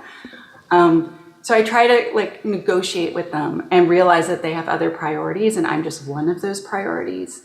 And then things usually go better. And there's some teams where they're just like, no, go away. You're wasting my time. I don't want to talk to you. And those are the most difficult ones. And that's where I have to be like mean, Tanya. And I like first start off really nice, but then eventually I'm like, I'm here to bother you because you still haven't fixed those things. And like 5 separate times I've visited you. And eventually I'm going to visit your boss, right? Like you're forcing me to do this because you're not holding up your end of the bargain. Like, is that what you want? Because that's not what I want. That sucks. We'll never be friends if I just talk to your boss every time. And sometimes they'll give in and then sometimes I have to talk to their boss. And if their boss says like, well, I'm fine with it, I'll talk to the bigger boss. And eventually I'll try to get them to sign off on that risk. So I'll say, you don't want to fix these things. You know, you feel time's more important than that, cool. But you need to sign off that you are accepting the risk on behalf of the organization because for me, this is completely unacceptable. And I do not accept this risk. And when we're in the newspaper someday with a giant breach, it's cool. Your name's going to be in there. It's cool. And then usually someone gives in. And I've worked places where they don't, and there's one place where I resigned in protest because they just wouldn't fix anything ever. And I just didn't want to change, and they didn't want to do any security, and I was like, I won't work here. And that's it. Sometimes That's the dreadful lesson that we still are learning. And I guess we are still going to learn the same lesson for next couple of years, till the time each and every company decides to shift left and consider security as an integral part and not an external part of the entire SSDLC process itself. But that said, thank you so much, Tanya, for sharing your insights and such amazing guidance and advice. And we are so happy and honored to have you here. And we wish that next year, maybe we can have you physically present at the event. We wish you all the good luck. Thank you. Thank you.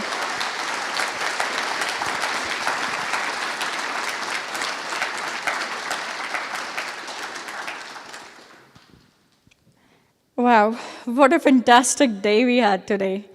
It's super amazing. I mean, I'm still so energetic. I know I would also want to like sit down and absorb all the knowledge that I have received today. It's amazing.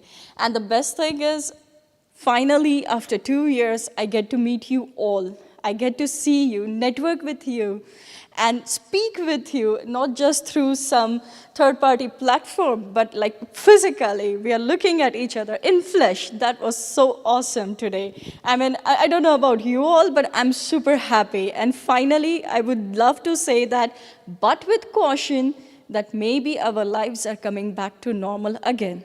Or maybe this is the new normal. Hopefully, next year, we wouldn't have to wear the masks, but I'm nobody to say about it at this particular moment. Before we wrap up completely, first thing I want to do is to thank, of course, each and every one of you. But before that, I would also want to thank all our organizers. And I would request our organizers to come forward, please. And please give a round of applause.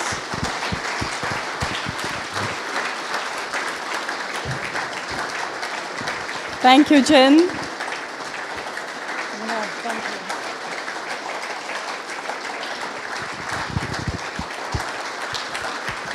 Hi, Anna. Oliver, Dagmar, Silvio, Stefan, Ingmar, Chris, and the one and only Morten. We all, the team of BSidesMunich, we thank you. But we are not complete yet. we would like to call upon stage our lightning rod volunteers right here, right now. Volunteers, please come up on the stage. Sarthak, Georg, Mikhail, Cooper, Eduardo, and Reinhard.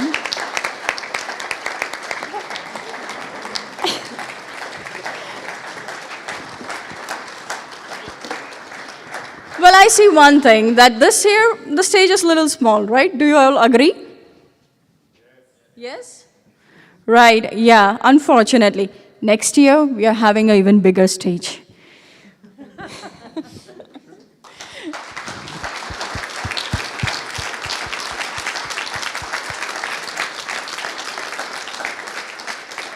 With this, I would also like to take the opportunity to thank all our sponsors who are present here today. Thank you so much for being the backbone. Thank you so much for believing in us. And I hope next year, the sponsor list for us will also keep on increasing. The community strength that we have will always keep on increasing. And tonight, along with my team, would any one of you like to say a few words today before we close up? Anyone? We want to thank Sneha for making everything happen. A big round of applause.